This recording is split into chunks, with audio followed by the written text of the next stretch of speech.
Yo, what's up, guys? It's Adam here, and today we're diving into 7 absolutely insane Reddit stories.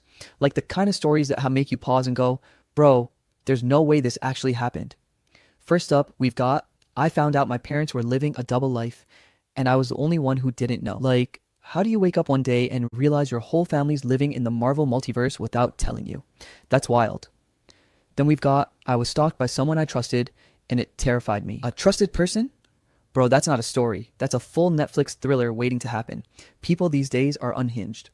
And to wrap things up, we're ending with my fiance tried to test my loyalty, so I tested hers instead. Man, nothing hits harder than someone trying to play games and getting humbled right back. And don't worry, we've got 4 more crazy ones in between, so stick around. If you want to skip around, timestamps are down below and in the description. Alright, grab your snacks, get comfy, and let's roll straight into story 1. I found out my parents are living a double life and I was the only one who didn't know. I was 26 years old when my entire understanding of my life, my family, and everything I thought was stable cracked open like thin ice under a heavy step, and I swear to God, none of it started with anything dramatic, no ominous music, no weird intuition that something was wrong, just me sitting in my tiny Portland apartment trying to fix a client's logo at 11 p.m., cursing at my computer and eating reheated pizza when my phone buzzed with a number I didn't recognize. And normally I ignore unknown callers, but something in the tone of the first ring felt sharper. So I answered, expecting a spam call or a wrong number, but instead a calm, professional voice said, "Is this Ethan Cole?" And before I could even ask who was calling, the officer on the other end told me my parents' car had been found on an old logging road outside Tillamook Forest. Engine running, headlights on, both driver and passenger doors open, no sign of them anywhere. And I remember my mouth going dry instantly, because it made no sense. They hated long drives, hated secluded places, hated anything unplanned, and I kept thinking it had to be some kind of mistake. Maybe someone stole their car or they got lost hiking, even though my parents hadn't gone hiking in 20 years. But the officer said my dad's wallet was still in the console and my mom's purse was found on the passenger seat, untouched, which didn't fit any scenario except something bad. I drove there immediately, breaking half the traffic laws between Portland and Tillamook, my hands shaking on the wheel the entire time. And when I finally saw their silver Honda Civic sitting crooked on the side of the dirt road with the lights still on, it didn't even feel real. It felt like a crime show scene someone built for TV. And I kept waiting for them to walk out from behind a tree and tell me this was some huge misunderstanding. But they didn't. The cops didn't find footprints leading away. No blood, no struggle, nothing. Just absence. The word that haunted me most that first hour was empty. Everything about that car felt empty. When they asked if my parents had any reason to run, I almost laughed because Mark and Linda Cole were boring, predictable, we schedule our dentist appointments 5 months out people. They never fought, never acted weird, never did anything remotely out of character. So I insisted something had to be wrong. Someone must have taken them. But there were no signs of forced entry, no tire tracks, nothing. When I drove to their house the next morning to grab some clothes for them, because I was still in denial and thought maybe they'd be found injured or confused, I noticed immediately that something felt off inside the house, a subtle wrongness that made my skin crawl. My parents' home was usually spotless, but certain things felt placed, too neat, too deliberate, like someone wanted it to look normal. The first real crack in my sanity came when I went into my dad's study to look for paperwork the police requested, and my knee accidentally bumped the corner of his desk, except instead of feeling solid wood, I felt a slight give, like something inside shifted. I crouched down, ran my hand underneath, and my fingers caught on a thin metal edge I'd never seen before. I pulled, and a perfectly built hidden drawer slid open. Inside were 3 IDs, all with my dad's face, but different names. I froze. My brain refused to process what I was seeing. My dad, the man who lectured me about honesty in taxes and doing things the right way, had multiple identities, and right beside them were 2 IDs of my mom. Also different names, different birthdays, different everything except the photo. I stared at them for what felt like an entire hour, waiting for some rational explanation, like maybe they were part of a prank or maybe my parents were helping a friend with a movie project. But then my phone buzzed again. Except it wasn't my phone. The sound was coming from their desk drawer. I opened it and found a cheap burner phone vibrating with a text message from an unknown number. "You're late. Where are you?" My heart dropped so hard I actually felt lightheaded. Another text came immediately. "We can't wait forever." And then another. "You promised." I remember stepping back, fully expecting someone to burst into the house because suddenly it felt like the walls themselves were watching me. I grabbed the phone like it was some contaminated object and tried to unlock it, but it was fingerprint protected and obviously not mine. That was the moment something inside me shifted from confusion to fear. Like maybe the people who vanished from that car were not the same people who raised me. Or maybe they were, but they were also something else. I tried to call their cell phones, but both went straight to voicemail. I kept searching the house because at that point I couldn't stop. I needed answers. I needed something to explain the IDs and the burner phone and their car being abandoned, and that was when I found the second thing that made my stomach twist. The bank statements. Not one or two. An entire stack hidden behind an old photo album, all showing massive cash withdrawals over the last 6 months. Not normal amounts. I'm talking $8,000 here, $12,000 there, sometimes twice in a week. My parents were not wealthy. They lived modestly, clipped coupons, talked about retirement savings like it was church doctrine. None of these withdrawals made sense. The more I searched, the more wrong everything felt, like their entire life had been glued together with lies that were starting to peel at the edges. I finally found an envelope taped behind a bookshelf, and inside was a single key with a tag that read, Unit 47, B, Evergreen Storage. I stared at it, and the thought hit me. Why would my boring, predictable parents have a secret storage unit? And why hide the key? The police didn't know about it. Hell, I didn't know about it. At that point, my brain was bouncing between call the cops and find out the truth first, and the truth won. Maybe I needed control. Maybe I needed answers. Maybe some part of me knew that if I involved the police too early, something would get buried. So I drove to the storage facility. It was one of those older, half-rusted places on the outskirts of town with flickering lights and a bored-looking clerk who barely glanced at me when I walked in. When I unlocked Unit 47B and rolled up the door, the smell of dust and old paper hit me so hard I had to blink. Inside were stacks of boxes, neatly arranged like someone had been organizing them for years. The first box I opened nearly made me drop it. Inside were passports, dozens of them, with photos of my parents, but with different hairstyles, different ages, different names. Some looked decades old, some looked recent. Some countries I didn't even think Americans could get passports from. I found birth certificates that contradicted other birth certificates, marriage licenses with different dates, driver's licenses from states they'd never lived in. My parents had more identities than I had pairs of socks. The next box held newspaper clippings, old, yellowed, fragile. I unfolded one and felt my chest tighten. A headline from nearly 30 years ago. Couple wanted for questioning in federal fraud case disappears. I scanned the photo. It was them. Younger, but undeniably them. Except the names beneath the picture weren't Mark and Linda. My stomach flipped. I read article after article, trying to piece together something that didn't sound insane. According to several reports, the couple, my parents apparently, were connected to a massive financial scheme involving high-profile individuals. They were supposed to testify but vanished before the hearing. No one ever found them. The articles described them as dangerous or highly knowledgeable, depending on which side was reporting. I didn't know what to believe, but the worst moment came when I reached the bottom of the last box and found a small stack of envelopes bound with a rubber band. They were all sealed, each one labeled in my mother's handwriting. If found, run. Not call us. Not don't worry. Not this will explain everything. Just run. My hands trembled as I held them, because suddenly it felt like the entire air in the storage unit thickened, like someone else had been there recently. Like I wasn't supposed to see any of this, like my parents had been living with an invisible countdown and it finally hit 0. I didn't open them. I couldn't. I just sat on the concrete floor, surrounded by 30 years of lies, with this crushing realization that maybe the people who raised me weren't Mark and Linda Cole, but fugitives, witnesses, criminals, heroes I didn't know. All I knew was that they were gone. And someone out there knew I was looking for them. Because right as I stood to leave, the burner phone inside my pocket, yes, I stupidly brought it, buzzed again. The same unknown number. One new message. He's found the unit, and that was the moment the fear became real. Physical, like an electric shock spreading through my whole body. Someone was watching. Someone knew. Someone had been waiting. And whatever life I thought I had before this moment didn't exist anymore. It was gone, shattered, because the people who raised me may not have been who they said they were at all. And I had just stepped into a world they'd spent 30 years trying to escape. I didn't sleep the night after I found the storage unit. Not because I didn't try, but because every time I closed my eyes, I saw those words, he's found the unit, and imagined a dozen faceless people watching me through cracks in the walls. And when the sun finally came up, I felt like I'd aged 10 years in one night, sitting on the floor of my apartment surrounded by stolen identities and God knows what secrets my parents left behind, trying to figure out which way was up, because the more I thought about it, the more I realized I had to stop reacting and start understanding. I couldn't just sit in fear, not when every second felt like someone was getting closer, and the first step was figuring out who the hell my parents actually were before they became Mark and Linda Cole. So I spent the morning cross-referencing the names on those old IDs with the names in the newspaper clippings, digging through online archives, old federal records, missing persons databases, anything that might give me a thread to pull. And the more I uncovered, the more the world tilted under me. Because my parents weren't just some random couple who got caught up in something. They were central witnesses in a massive whistleblower case from the late 90s involving a hidden financial network that wasn't just corrupt but violent. The kind of network you only read about in investigative reports that get mysteriously scrubbed from the internet.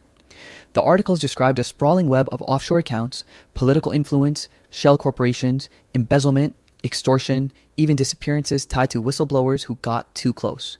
And in the center of all that chaos were two names I'd never seen before, but recognized instantly from the grainy black and white photos.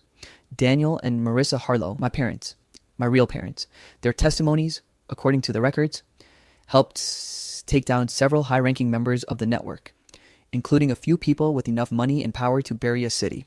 But right before the final hearings, the couple, my parents, vanished. The official statement claimed they entered federal protection, but it didn't specify which branch or which program, which seems suspicious as hell, because witness protection usually has a trail, even if sealed.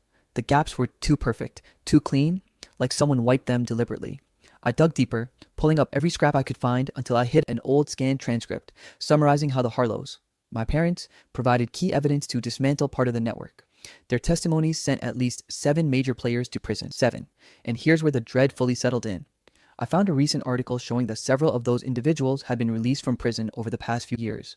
Early release, overturned convictions, policy changes, new evidence. Whatever excuse the system used, they were out. All of them. And they had every reason to want revenge.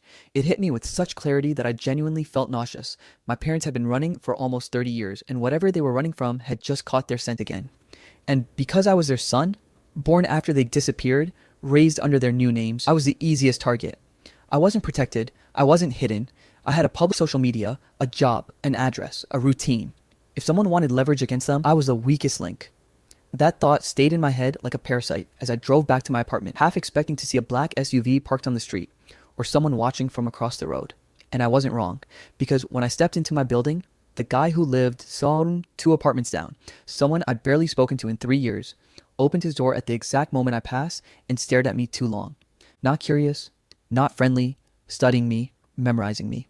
I brushed it off, tried to rationalize it, but when I unlocked my apartment and stepped inside, I felt it instantly. The air was wrong, colder, still. My things weren't where I left them. Not drastically moved, but subtly shifted, like someone had touched everything and placed it back. A drawer slightly open, a picture frame tilted. My laptop unplugged when I'd left it charging. My stomach clenched so hard I nearly doubled over. Someone had been inside. Someone with access either by skill or authority. I checked my phone out of reflex, and that's when I saw it. My battery percentage, which had been around 60% that morning, was now at 98%, as if someone had plugged it in and used it. My call log had 2 unknown outgoing calls I didn't make. My messaging apps had metadata changes without actual messages. My microphone permissions were all randomly enabled. My brain screamed the truth I didn't want to accept.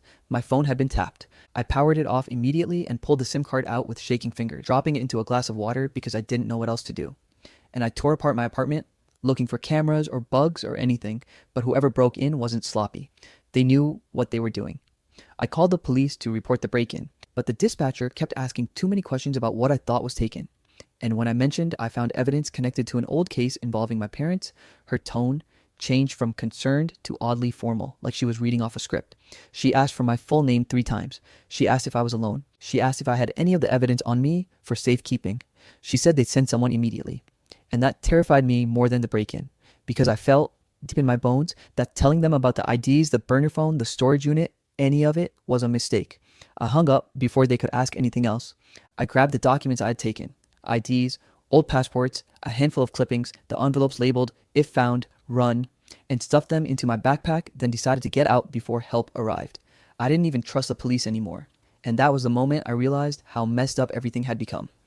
I was 26, and for the first time in my life, I genuinely didn't know who the enemy was. I drove to the only person I thought I could trust, my childhood best friend, Ryan. He was the kind of guy who could solve a problem before fully understanding it. A genius with computers, and if anyone could help decode the mess I'd fallen into, it was him. But when I parked on the street across from his apartment building, I noticed a black car I'd never seen before parked 2 spots away, engine running. I sat there for almost 2 minutes watching it, waiting to see if the driver noticed me, and when they finally did look in my direction, I saw it. Recognition. Not random curiosity. Recognition. They knew who I was or who I was connected to. I didn't go inside. I drove away as fast as I could without drawing attention, my heartbeat pounding so loud I felt dizzy. That night, sleep was impossible again. So I sat with my parents' files spread out across the floor and tried to put together the pieces like a puzzle, with half the edges missing. Everything pointed to one truth. My parents were whistleblowers who exposed a powerful underground financial network. They entered some kind of federal protection, took on new identities as Mark and Linda Cole, and raised me in complete secrecy under those new names. But now the network was resurfacing. The people they helped lock away were out. The protections had eroded, and the past they tried to bury was clawing its way back. I found an old sealed manila folder in the storage box labeled simply Contact, and inside was a blurry photocopy of a badge belonging to an agency I didn't recognize. Something federal, but not the FBI, not the US Marshals, not the usual branches. A handwritten note was attached. If everything collapses, he'll know what to do. But there was no name, no number, just a symbol. A simple geometric pattern that looked like a series of interlocking triangles. I searched the symbol online through every database I could access, and every result looked wrong. It wasn't a known government agency logo, not law enforcement, not military. It was like the organization didn't officially exist. When I tried digging deeper, my internet froze, then rebooted, then refused access to the same searches. Every attempt led to a dead page. Someone was blocking me. Someone knew what I was trying to find. Around 3 a.m., my building's fire alarm went off, or so I thought. It wasn't until I stepped into the hallway and smelled nothing, no smoke, no burning, that the panic hit me. The alarm was a diversion, a way to get everyone outside, a way to flush me out. I ran back into my apartment, grabbed my backpack, and didn't leave through the hallway. Instead, I climbed out the back window onto the fire escape and down to the alley, staying low, moving fast, refusing to look back. The entire city felt hostile, like every shadow had eyes. Every car was following me. Every stranger knew my parents' secrets. I made my way to an old coworker's garage, someone who owed me a favor and rarely asked questions, and hid there until sunrise, trying to breathe, trying to think. When the morning came, I finally powered on the burner phone, the one from my parents' drawer, hoping it might give me some clue, some direction. It had several messages. You missed the exchange. We need confirmation. Time's running out. This is your last chance. None of them made sense to me. None of them were meant for me. Whoever my parents were before they were Mark and Linda had promises, agreements, communication channels I didn't understand, and I wasn't supposed to step into them. But now, I had no choice. I kept digging for the truth because fear wasn't enough to stop me anymore. Not when I was already in too deep. And my search eventually led me to an old forum thread archived on a conspiracy website, posted under an anonymous account nearly 2 decades ago, talking about the Ledger, an internal document that supposedly contained the names, transactions, blackmail material, and routes used by one of the largest criminal financial syndicates in the country. The post claimed the Ledger was stolen during a failed raid, and all evidence pointed to one married couple taking it. My parents, the Harlows. The post ended with, "If they still have the Ledger, they'll never be safe. Neither will anyone close to them." I felt my entire body go cold. My parents had kept me safe by keeping me ignorant, and now that ignorance was gone. And someone wanted the Ledger back. Someone who would do anything to get it. I finally broke down reading that, the weight of everything crushing me. Fear, betrayal, grief, confusion, all mixing into something that hollowed me out. And then the burner phone vibrated in my hand. One new message from an unknown number. The shortest one yet. "If you want answers, come alone. I swear to you, nothing could have prepared me for the moment that old man stepped out of the alley and said my name like he'd known me since birth. His voice steady, almost relieved, like he'd been waiting decades for me to finally show up. And when he told me he used to be a federal agent, I laughed because the whole thing felt like some bad thriller setup until he said my parents' full names.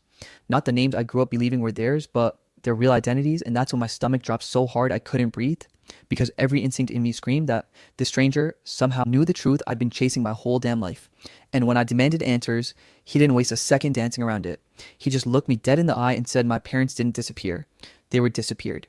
And not because they were whistleblowers like I'd been told, but because they'd stolen something that could have brought down an underground network so powerful the government itself pretended it didn't exist.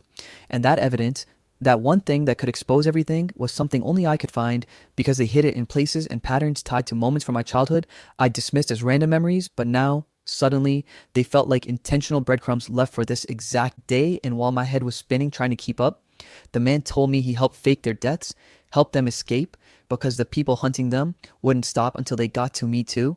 And my parents decided the only way to keep me alive was to vanish before the network resurfaced, which they knew it eventually would. And hearing that shattered something deep inside me, because I'd spent years hating them for abandoning me, when the truth was they gave up their lives to make sure I kept mine. So I followed the clues the man told me about: old journals, weird childhood drawings my mom told me never to throw out, the coordinates hidden in a lullaby my dad used to hum, and every step hurt worse than the one before. Because I realized my entire childhood was a map I never knew I was supposed to decode. And the final clue led me to this rusted lockbox buried behind a false wall in the cabin they took me to once when I was 7. And inside was a hard drive, a keycard with government seals scratched off, an encrypted notebook, and a small recorder wrapped in my mother's handwriting telling me, for Ethan, when you're ready. And I played it right there with my hands shaking because some part of me already knew this would be the closest I'd ever get to seeing them again. And when their voices filled the room, older, but unmistakably theirs, my mother apologizing for the fear they forced me to grow up with, and my father explaining the lies they had to wear like skin just to keep me safe. And then they told me the truth that broke me open. They were alive, still out there somewhere, but they couldn't ever come back because the network had eyes everywhere. And if I ever tried to find them, it would undo everything they sacrificed. So instead, they left me the evidence, the instructions, and the choice. Destroy it and stay safe, or use it to end the network and expose everything. Even if it meant becoming the next target. And I sat there listening to my mother's voice trembling as she said she loved me and was proud of me no matter what I chose. And something in me settled, like all the anger I'd carried for years finally had somewhere to go. Because I realized they weren't running away from me, they were running for me. And now it was my turn to run toward the truth they nearly died to protect. So when the recording ended and the silence swallowed the room, I picked up the drive, wiped my eyes, and made the only decision that ever made sense. I'd finish what they started, I'd expose the network, I'd burn their empire from the inside out, and if they came after me, fine, at least this time they know I wasn't a scared kid in the dark anymore. I was the son of the 2 last good people in a corrupt system, and I wasn't running anymore. I was fighting. The end. What event made me see my dad in a whole new light? I was 17 when everything finally clicked, but the truth was, the story started way earlier, long before I was old enough to understand what I was watching, back when I thought parents were just parents, not complicated, flawed people trying to hold themselves together with duct tape and late night coffee. And growing up in our Ohio house meant growing up in a war zone where the bullets were words and the wounds were invisible. The kind you don't notice until you're old enough to feel them aching in your chest, and even then, you don't know why. My name's Ava, and for most of my life, I believe my dad, Mark, was the weakest man alive. The kind of person who let life shove him around and never shove back. And I didn't realize until much later that strength sometimes looks like swallowing every scream because the alternative destroys the home you're trying to hold together. But when I was a kid, everything felt normal, even though it wasn't. And some of my earliest memories weren't playgrounds or birthdays, but my mom, Rebecca, standing in the kitchen with her perfectly lined lips twisted in annoyance as she criticized the way dad folded towels or chopped fruit or wiped the counters. Like every tiny thing he did was a personal insult to her, and she'd say things like, "Mark, how hard is it to fold a square? Even a child could do better."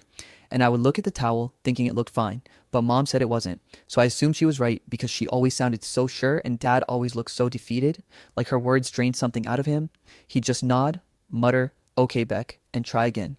Slower this time, like he wanted to make sure he didn't mess up, and she'd sigh dramatically and say, "Never mind, I'll do it myself," snatching it away as if touching his work physically irritated her. And as a little girl, I didn't think, this is emotional abuse. I thought, wow, dad really can't do anything right, because that's what she made it look like, and I trusted her judgment more than I trusted his silence. Dad worked at Carlson's Auto Repair in town, a small mechanic shop that always smelled like oil and rubber and whatever car parts sweat out when they're overheating, and he came home with his shirt stained no matter how many times he washed it, which my mom loved to point out in front of me like it was a personal embarrassment, saying things like, "You smell like grease again," or "Couldn't you at least shower before hugging your own daughter?" And he'd always smile at me apologetically like he was guilty of something human, something normal. And mom would add, "If you had a real job, this wouldn't happen." As if fixing people's engines wasn't honest work. It got to the point where I started feeling embarrassed when he picked me up from school in his old truck with the squeaky brakes because kids would stare. And mom always planted this idea in my head that he was somehow lower or lesser than other dads. And I hate admitting that, but it's true, I started seeing him the way she did. Or at least the way she wanted me to see him. Like, he was someone to roll my eyes at rather than someone to lean on, even though he was always the one who showed up to everything he could. Sitting in the back row at school plays with his hair still messy from work and his hands still stained with oil. The fights in our house were never loud. That was the thing that confused me for years. They weren't screaming matches or slammed doors or plates breaking. They were quieter, scarier, the kind of tension that fills a room like toxic gas. Invisible, but impossible to escape. Mom was the talker, the critic, the one who always had something to say, and dad was the listener, the absorber, the one who took the hits wordlessly. And it made her look powerful and him look weak, at least from where I stood. Whenever something happened, whenever a chore wasn't done the way she wanted, or a bill got paid one day late, or the wrong brand of cereal ended up in the cart, she'd launch into her speeches, sharp and relentless, and dad never defended himself, never raised his voice, never told her to stop. He'd just shut down, lower his eyes, rub the back of his neck, and say, "Sorry, I'll fix it," and then walk away like he was disappearing piece by piece. And every time he walked out of the room, she'd mumble something like, useless, under her breath, loud enough for me to hear but quiet enough to pretend she didn't mean for me to. And I absorbed all of it without question, thinking, if he doesn't fight back, maybe he really is useless. I remember the first moment I ever felt genuinely disappointed in him, and it still makes me feel sick because now I know it wasn't his fault, but back then I was too young to see the truth. It was my 5th grade winter recital, the one I rehearsed for every day for 2 months, where I had a tiny 4-line solo that felt like the biggest thing in the world to me, and Dad promised he would be there. Front row, phone ready to record, but 10 minutes before the show started, Mom's phone buzzed with a text and she snorted when she read it, saying loudly enough for the parents around us to turn, "Of course he can't make it," complete with exaggerated air quotes. She read the message out loud, mocking his words. "Got an emergency at the shop, can't leave yet, so sorry." And the way she rolled her eyes made me feel like I should roll mine too. Even though part of me was heartbroken. When the curtains opened and I didn't see him, a part of me closed off, thinking he'd chosen cars over me. And after the show, Mom told anyone who would listen that he couldn't be bothered, fueling this image of him being unreliable. Even though I now know he had stayed late because a woman's engine had literally started smoking with her toddler in the backseat, and he couldn't let her drive off in a death trap. That night, I cried quietly in the backseat while Mom whispered to her friend on the phone about how pathetic her husband was, and I didn't defend him. I didn't even know I was supposed to. And Dad apologized over and over when I got home, even though his eyes looked like he had just been punched. But Mom cut him off with, "Well, you disappointed her," and walked away, leaving me staring at him like he had personally failed me, when in reality, he had just saved a family from breaking down on the highway. I didn't realize how much of my view of him was shaped by her until years later, but back then it felt normal to see him shrink and her expand.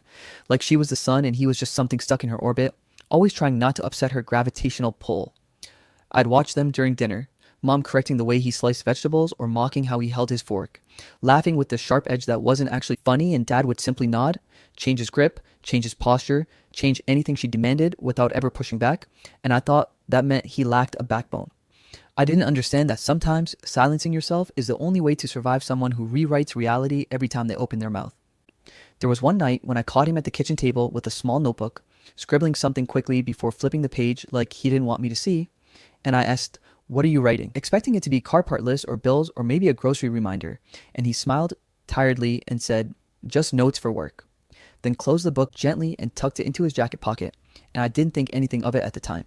I didn't know that notebook was the first of many, and I didn't know what he was actually writing, not until much later. As I got older, things didn't get better. If anything, the dynamic between my parents solidified into something rigid, predictable, and suffocating, like they were stuck in roles they couldn't escape. Mom's criticisms got sharper, more creative, more public, and Dad's silence got deeper, longer. I remember watching him sit at the dinner table while she lectured him for 10 straight minutes about forgetting to buy the right kind of almond milk. And he just kept chewing slowly, almost methodically, as if the only control he had left was the speed at which he swallowed. And I remember thinking, God, why doesn't he just say something? Because I didn't understand that some battles aren't worth fighting when your opponent refuses to lose. By the time I turned 17, I had become so used to the rhythm of their relationship that the absence of conflict felt strange. Like silence meant something was brewing. I didn't realize how warped my sense of normal had become until I compared my friends' families to mine and wondered why their parents apologized to each other or compromised or laughed without barbs hidden inside of their jokes. At home, everything was a performance, especially for my mom, who cared more about how people perceived her than anything else in the actual world. And that became painfully obvious when she started planning their 10th wedding anniversary party. Mom treated that party like it was the Oscars mixed with the Met Gala and her own personal coronation. She spent weeks making lists, Pinterest boards, color schemes, invitation drafts, and guest lists that included everyone she wanted to impress: her coworkers, her gym friends, a couple distant cousins she barely knew, and even her boss's wife, who had never once set foot in our home. She walked around the house measuring things, rearranging furniture, complaining about budget constraints, and bossing Dad around like a personal assistant she didn't have to pay. Every day she added something new to the to-do list, and every night she'd say something like, "Mark, don't screw this up." Like we already expected him to fail, and he would nod and say, "I won't," because he always said that, always promised things quietly, always tried his hardest to avoid disappointing her, even though it was impossible because she'd already decided he was a disappointment. I remember sitting on the stairs watching her rehearse the party itinerary like she was hosting the Super Bowl halftime show, and I remember looking at Dad standing behind her, holding a stack of decor items she demanded he carry upstairs. And in that moment, he looked smaller than I had ever seen him. Like she had somehow compressed him into this silent, obedient shape, and I felt this weird stab of frustration. Not at her, but at him, because part of me believed he had allowed all of this, that he could have stopped her if he'd wanted to, that he chose silence over dignity. I didn't know then that silence was his survival mechanism, his shield, the only thing standing between him and something far darker. All I knew was that my mom was preparing for the party of her life and dad was trying desperately not to ruin it. And I had no idea that the party she was obsessing over would become the beginning of the end. Not just for their marriage, but for the way I saw everything her, him, myself, and the truth hidden under a decade of quiet wars. The funny thing about the anniversary party is that for weeks leading up to it, I thought the only thing falling apart was my sanity, because my mom's obsession with making everything perfect mutated into this monstrous routine where every day felt like a dress rehearsal for a disaster only she could prevent. And I kept thinking, if she's this stressed now, imagine the actual day. But I had no idea the real disaster would be the one she created by herself, detonating in front of everyone like a grenade with a timer she set. From the moment I woke up each morning, she treated me less like her daughter and more like the unpaid intern she never appreciated, tossing tasks at me while criticizing both me and dad for any microscopic imperfection, and I'd hear her voice echo through the house like a drill sergeant. Ava, take those boxes to the guest room. Ava, iron the table runners. Ava, remind your dad that he better not screw up the catering order. And I remember thinking I should be annoyed at her, but instead I was annoyed at him, because she kept making it seem like all success or failure revolved around his competence, or lack thereof. And I'd absorbed that belief so deeply that I found myself watching him like a ticking bomb, waiting for the moment he'd inevitably disappoint her. But that week was different, because dad actually seemed more focused, more deliberate, like he was trying to walk on the thinnest tightrope imaginable, staying out of her way while still doing everything she demanded. And when she handed him the catering list, a long, detailed, impossible list of gourmet items she insisted were crucial, he nodded and told her he'd handle it, and for some reason, that made my stomach twist, because she didn't say thank you, she just said, you better, as if daring him to mess up. The next night, I saw him at the kitchen table with that same notebook he always scribbled in, the one I thought was just for work lists, and he was copying items from her list into it with this careful precision, checking each spelling like it mattered. And without even looking up, he asked me, you want to double check this with me? And something in his voice, this small, hopeful tone, made me nod even though I was tired and annoyed. We sat there for almost an hour going item by item, cross-referencing every dessert, every appetizer, every tray size, every delivery time, and when we finished, the list was flawless, something even my mom couldn't complain about. Or at least that's what I thought. The morning of the party felt like walking into a battlefield where the fireworks hadn't started yet, but the tension hummed like electricity in the air. Mom woke up before sunrise, immediately barking instructions like she had a megaphone installed in her throat, rushing around the house, fixing imaginary issues and wiping already clean surfaces while muttering that, Mark better not embarrass me today. And every time she said it, Dad just nodded silently or answered with a soft, yes, Beck, like he wasn't human anymore, just a machine she programmed. By noon, guests were already arriving, her coworkers, her friends, a handful of relatives who always took her side in everything because she talked louder than everyone else, and our house looked like some Pinterest-perfect event space with fairy lights draped across the backyard and a catered table that honestly looked incredible. Exactly the way she envisioned, exactly the way Dad executed from the list she gave him. I remember standing in the kitchen as the food deliveries came in, tray after tray being set on the counters, and it all looked so good that even I felt relieved because finally, something she couldn't complain about. Or so it seemed. Mom walked in wearing a dress she'd bragged about for a month, navy satin, tailored so tightly it looked painted on, and she had this triumphant expression on her face like she was stepping onto a stage, ready to collect applause for an event she hadn't actually done any labor for. But the second her eyes landed on the dessert table, I saw something in her face freeze. A micro-expression most people would miss, but one I'd learned to fear, because it meant she'd found something to be angry about. She stared at the desserts long enough that the room seemed to go quiet, and then she spun around with this sharp inhale, eyes locking onto Dad like laser beams, and she said his name, Mark, with this dangerous calm that sent chills down my back. Dad was talking to Uncle Kevin near the doorway, and he turned around with this hopeful half smile like he thought she might, for once, compliment him in public. Instead, she walked toward him with the dessert tray printouts in her hand, her heels tapping like warning bells. And then she dropped the calm entirely and exploded, her voice echoing off the walls as she screamed, "Are you kidding me? You ordered the wrong dessert." Everything stopped. Conversation halted mid-sentence. People froze with drinks halfway to their mouths. I swear even the music from the speakers seemed to lower like it didn't want to interfere. Dad blinked, totally confused, and said softly, "What do you mean? I ordered exactly what you wrote." And Mom rolled her eyes so hard it looked painful, holding up the list dramatically as she yelled, "I told you I changed the dessert 2 days ago. Are you really this stupid? I texted you the update. How can you mess up something this simple?" And the scary thing, she hadn't told him. She hadn't texted. I knew because I was with her those 2 days. She talked about wanting to change the dessert but never actually told him. But to her, that didn't matter. The only thing that mattered was making him look incompetent, even though he'd done everything right. Dad stood there like someone hit him with a stun gun, holding this confused, pained silence while Mom continued tearing into him in front of 30 people like he was a child who spilled juice everywhere, instead of the man who had planned this entire catering with military precision. She kept going, voice rising, face reddening, saying things like, "You can't do anything right," and "You embarrass me every time," and "I should have known you'd ruin this too." And I watched the guests react. Some stared, some looked away awkwardly, some whispered to each other, some shifted uncomfortably like they were witnessing something they shouldn't, but none of them stepped in. I felt something twist inside me. This uncomfortable, burning feeling that didn't quite make sense because part of me felt embarrassed, like I always did when she yelled at him, but another part of me, a deeper, quieter part, suddenly hurt for him, like watching someone kick a wounded animal and realizing you're not supposed to be on the kicker's side. Dad didn't fight back. He didn't defend himself. He didn't even try to explain. He just stared at the floor and nodded, his jaw tight, his fingers gripping the edge of the table like he needed it to stay upright. Then, without a word, he walked out of the room, weaving through guests with his head down, disappearing into the hallway like a ghost no one bothered to stop. And I watched my mom huff, roll her eyes to the crowd, and say loudly, "Sorry everyone, my husband can't follow instructions," as if humiliating her partner was cute or funny, and a few people gave her awkward pity laughs in that way people laugh when they're afraid to disagree with someone who dominates a room. She went right back to hosting, smiling at guests, adjusting decorations, pretending nothing happened, while my brain replayed the scene over and over like a broken record, and I couldn't shake the way Dad looked when she yelled at him, not just hurt, but hollowed out, exhausted in a way that went beyond embarrassment. I tried to keep helping with the party, but my stomach stayed twisted, and after about an hour, I couldn't take it anymore, so I slipped away and went looking for him. The garage was quiet except for the faint hum of the mini fridge and the muffled bass of music from the party outside. Dad was sitting at his workbench, still in his party clothes, but his shoulders were slumped forward like the weight of Mom's words was physically pressing down on him. He wasn't crying, he wasn't yelling, he wasn't breaking things he was writing.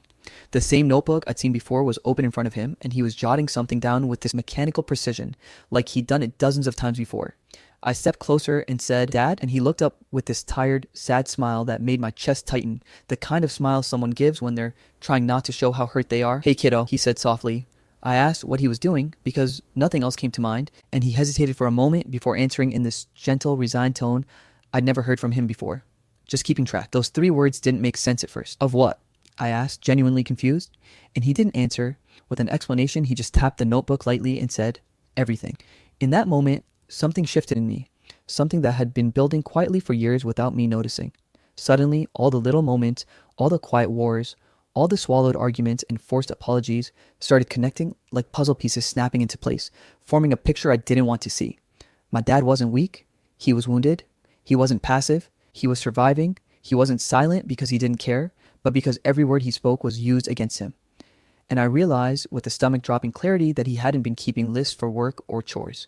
He'd been documenting her insults, her attacks, her gaslighting every time she made him feel small, every time she twisted reality and then blamed him for reacting. He had been gathering proof, not for himself, but because he needed something to hold on to, so he didn't start believing her lies about him. And suddenly, I saw everything differently. The months of writing, the quiet, "I'll fix it," the painstaking effort he'd put into the party list, all of it now tinged with a desperation I'd never recognized. I asked him why he wrote things down, but he just exhaled slowly and said, "Sometimes you have to remember what really happened." And that sentence stuck with me like a splinter. I realized my dad wasn't keeping track because he wanted revenge. He was keeping track because he needed proof he wasn't crazy. Proof that he wasn't the monster she made him out to be. Proof that the emotional cuts she delivered every day were real, not imagined. And as I stood there, watching him close that notebook with hands that trembled just slightly, I felt this strange mixture of guilt, protectiveness, and anger churn inside me. Anger at my mom for breaking him piece by piece.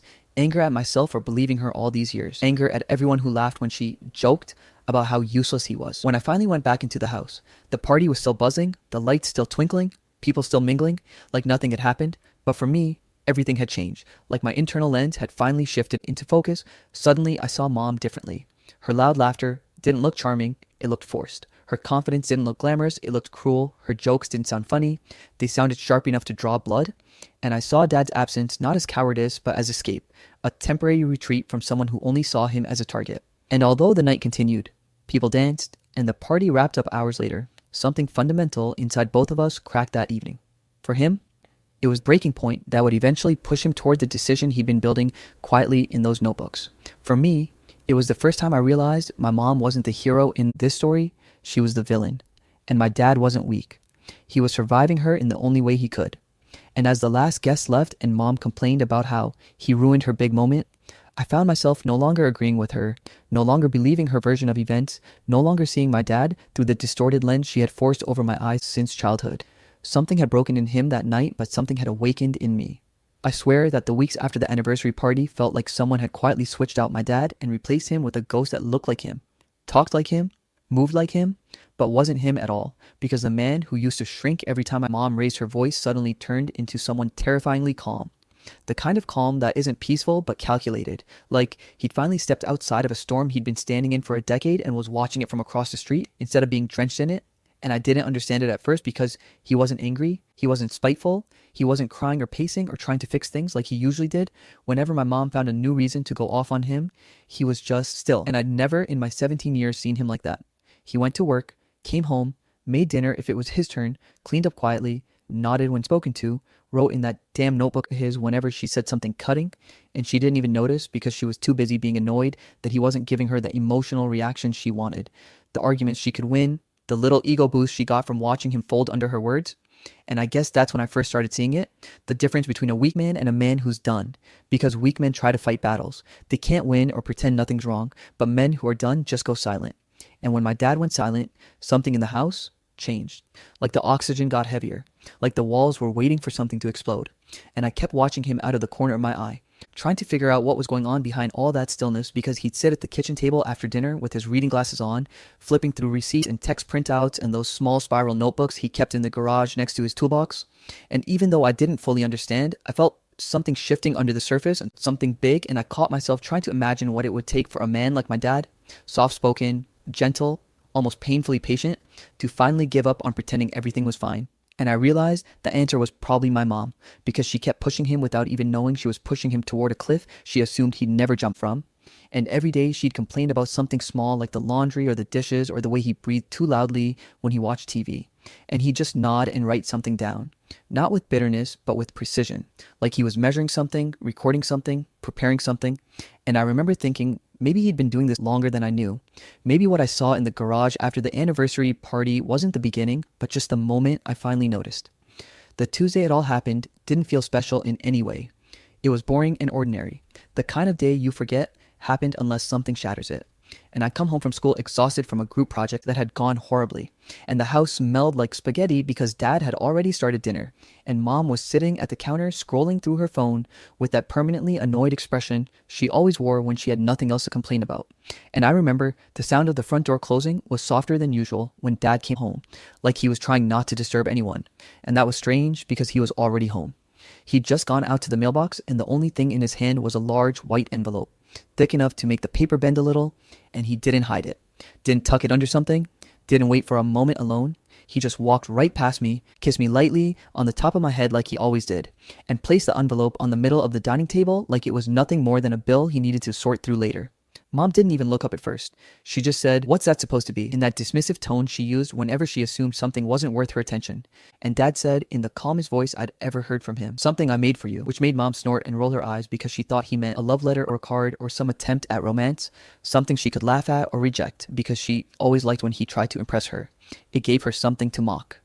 She didn't reach for it until after dinner was served, and even then she grabbed it like she was annoyed it existed, tearing it open lazily while she chewed, fully expecting it to be something she could dismiss with one sarcastic comment. But the second she pulled out the stack of printed pages, her chewing slowed, then stopped entirely.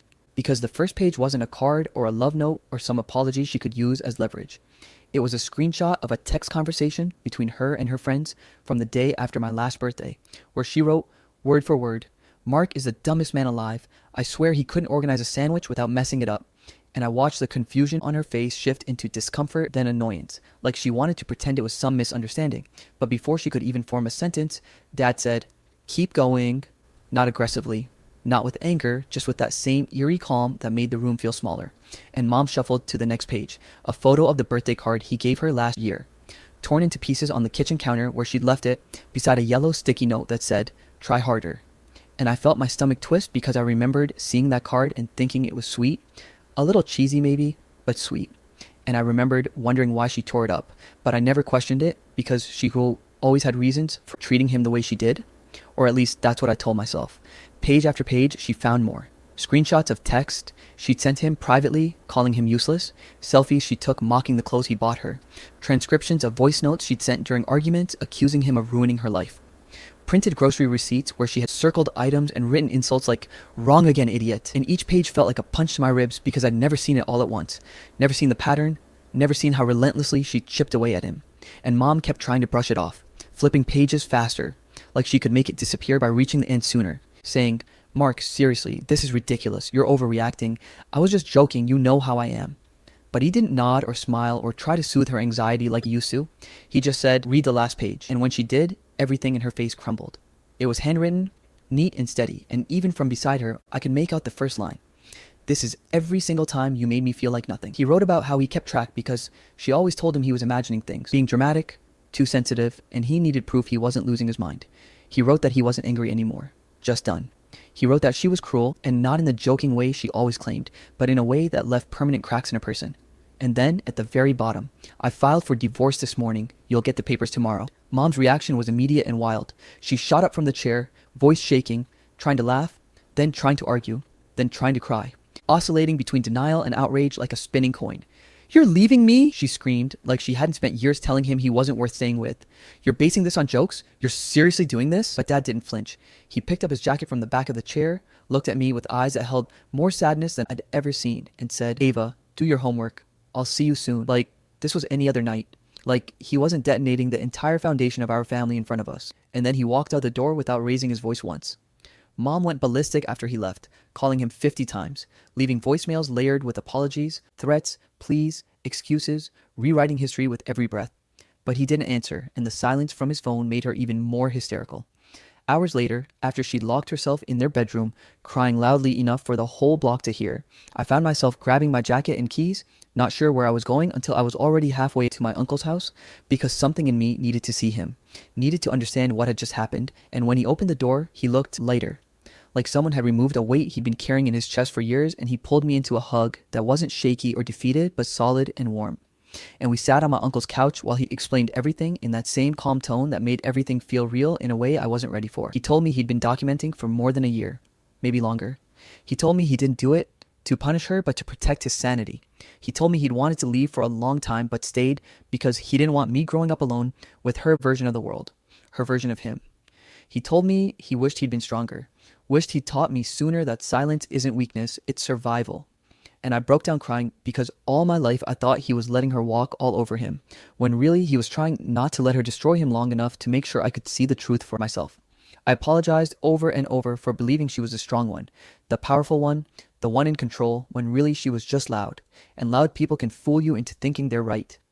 And he hugged me again and said it wasn't my fault, that I only knew what I was shown, that he stayed because he loved me more than he loved being free, and hearing that made something inside me collapse and rebuild at the same time, because I finally saw him, not as the man my mom painted him to be, not as the father I misunderstood, but as the man he truly was.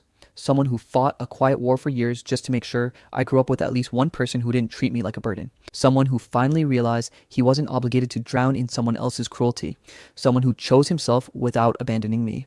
And as I sat there in my uncle's living room, wiping tears off my face while Dad made me a cup of tea like nothing catastrophic had happened, I realized I had never been prouder of him, never felt safer around him, never loved him more than in that moment where he finally stood up. Not by yelling, not by fighting, but by walking away. I didn't understand how fast a person could unravel until the divorce papers were served, and suddenly my mom, this loud, sharp, unstoppable force who'd spent years acting like she was too good for everyone and everything, turned into someone who couldn't decide whether to scream, cry, threaten, or beg. And the house that once felt like a pressure cooker now felt like a collapsing stage where she kept trying to perform for an audience that no longer cared, because Dad didn't argue anymore, didn't show up for the drama she tried to drag him into, didn't even respond when she'd bang on his car window at 6 a.m. demanding he talk like an adult. He just calmly locked his door, drove off, and went to work like she wasn't melting down in the driveway with the porch light flickering over her like a spotlight, and the neighborhood watched all of it because she never had the humility to hide her chaos. She'd show up at the dealership during Dad's shifts, stomping through the service department like a storm in heels, yelling about abandonment, and betrayal and how he owed her another chance. And the mechanics, big, grease-covered, no-nonsense dudes, would stand there awkwardly while Dad escorted her outside with the same calm that used to frustrate her. The calm that once made her feel powerful and now made her look unhinged, and word spread fast. Not just among neighbors, but among family, because she was calling everyone, telling them versions of the story where Dad was the villain, where he walked out for no reason, where he threw away 10 years of marriage on a temper tantrum. But the thing about manipulators is that they get sloppy when they panic, and she couldn't keep her story straight. Couldn't hide the fact that the only person who believed her version was herself. Meanwhile, Dad quietly moved into a tiny 2-bedroom apartment on the edge of town. The kind of place with beige carpets and a sliding glass door that stuck when you tried to open it, but he looked happier there than I'd ever seen him in our whole house. The first night I visited, he'd set up my room with the old comforter I used in middle school, a thrift store lamp, and a small desk he'd refinished himself, and he apologized that it wasn't bigger or nicer, but to me it felt warm, safe, honest. A place without yelling, without tension, without the constant hum of someone waiting for a mistake to pounce on. At first, I split my time evenly, like the custody schedule said, but the contrast between homes hit me like a truck. At Mom's, everything was frantic and icy at the same time. Her trying too hard to pretend she wasn't unraveling, while simultaneously ranting about how ungrateful everyone was. Pacing the kitchen with her phone glued to her hand as she texted people paragraphs, trying to rewrite the narrative. While Dad's apartment smelled like laundry and pasta sauce and peace, and he never pushed me to talk or take sides or comfort him, he just let me be, and that alone felt like oxygen. Slowly, without either of us pointing it out, I started spending more days with him than the schedule allowed. He never said a word about it. He'd just smile when I knocked and say, "Dinner's almost ready," like he had known I was coming. His transformation wasn't dramatic, not like a movie montage, but it was steady and real. He started going to the gym 3 times a week with one of the mechanics from work, and the first time I saw him come home flushed and sweaty and smiling, I realized I'd never once seen him prioritize his own body or his own health, like he finally remembered he existed outside of someone else's demands. He bought actual groceries instead of the cheapest bulk items, started cooking meals that didn't revolve around what my mom preferred, learned how to make smoothies, grilled chicken, vegetables that weren't drowned in butter, and after a few months, he looked different. Not younger exactly, but sharper, brighter, like someone had turned the saturation up on him after years of grayscale. His boss at the dealership noticed too and promoted him to lead technician, then eventually moved him into a service advisor role because customers trusted him. Something my mom always mocked him for, saying he was too soft to be respected, which was hilarious because people actually listened to him, valued him, appreciated him, and every compliment he got seemed to chisel away a little more of the damage she'd left behind. I was healing too, even though I didn't want to admit how messed up I'd been by years of watching my mom tear him down. My school counselor suggested therapy after I broke down crying during a class presentation, which was mortifying but necessary. And for the first time in my life, someone helped me untangle the guilt I carried for believing my mom's version of him. Helped me understand how children don't choose who to believe. They believe the parent who speaks the loudest, even if everything they say is wrong. Therapy didn't fix everything, but it made me kinder, not just to him, but to myself, because I'd spent years thinking I'd failed him by not defending him. But in reality, he never once wanted me to fight battles that weren't mine. He just wanted me to see him clearly one day, and I finally did. Our relationship grew in tiny, tender moments. Him practicing speeches with me for my debate competition, him taking off work early to sit in the audience at my choir recital, holding flowers awkwardly in his lap, him teaching me how to check my car's oil and rotate the tires, him helping me with my college applications, scribbling notes in the margins like, "You're better than you think you are," and "Don't sell yourself short." And every moment peeled away another layer of resentment I didn't even know I had carried. Mom, meanwhile, kept spiraling. She hired a lawyer who promised her she'd take Mark to the cleaners. But then the binder appeared in court. Every screenshot, every receipt, every transcription, every note. And suddenly her confidence evaporated because emotional abuse isn't always visible. But when it's documented meticulously, it becomes undeniable. I will never forget the look on her face when the judge said, "This is deeply concerning." And her attorney stopped making eye contact with her. And from that moment, the outcome was sealed. She didn't get the alimony she wanted. She didn't get the house. She didn't get to paint herself as the victim anymore. And for someone whose entire self-worth depended on controlling the narrative, losing that control was the worst punishment imaginable. Dad didn't celebrate the win. He just exhaled, long and slow, like he'd finally released air he'd been holding since before I was born. And the next week, he used some of his savings to buy himself a used navy blue Ford F-150, the kind of truck he'd always wanted but never felt allowed to buy because she called them low-class vehicles. And when he showed it to me in the parking lot of his apartment, he was grinning like a kid on Christmas morning, tapping the hood in proudly and saying, "It's not perfect, but it's mine." And I realized then how rare it was to see him want something purely for himself. He drove that truck everywhere afterwards, took me to get ice cream on Friday nights, drove us to small towns we'd never visited, played country music with the windows down, even though mom always banned it because she thought it was embarrassing. And he laughed more in those months than he had in the entire 17 years I'd known him combined. The final moment that cemented everything happened on a random Sunday afternoon when we were sitting on the tiny balcony of his apartment, sharing a bowl of popcorn and watching people walk their dogs in the parking lot below. He cracked some dumb joke about how one of the dogs walked like my old math teacher, and I laughed so hard I nearly choked. And then he laughed, really laughed, head tilted back, eyes crinkled, this full, open, unguarded joy that I had never seen on his face in my entire life. And in that moment, I realized that the quiet, beaten-down version of him I grew up with wasn't who he really was at all. It was who he became under my mom's cruelty, who he had to be to survive a home that drained the life out of him day by day. And now that he was free, I could finally see the truth. He was never weak, never pathetic, never passive. He was a man who endured something unbearable because he wanted me to have stability, wanted me to grow up knowing at least one parent who wouldn't hurt me, wanted to protect me even if it meant sacrificing himself, and walking away wasn't him giving up. It was him choosing something braver than enduring. He chose himself. Watching him rebuild his life piece by piece taught me more about strength than anything I'd ever seen, because strength isn't yelling or winning arguments or pretending you're the hero. Strength is surviving long enough to choose a better life, even when everyone expects you to stay broken. And as he sat there laughing in the golden afternoon light, looked happier and freer than any version of him I'd ever known, I realized that for the rest of my life, when someone asked me what moment made me see my dad in a whole new light, I would think of this. Not the binder, not the divorce, not the confrontation, but this simple moment where he existed fully as himself, unburdened, unafraid, alive, and finally free. The end. My fiance joked I should date her sister because we were both boring. I never thought one stupid joke at a family dinner would be the moment everything in my life cracked open. But looking back now, sitting here at 27 in my quiet little apartment in Oregon, I can pinpoint the exact second the ground under my relationship with Emily started to shift. The exact moment I realized the woman I planned to marry didn't actually want the man I was, just the idea of stability I provided. And it all began the night she laughed, tossed her hair back, and told her entire family that maybe I should date her sister. Because Jacob and Ava are both boring anyway.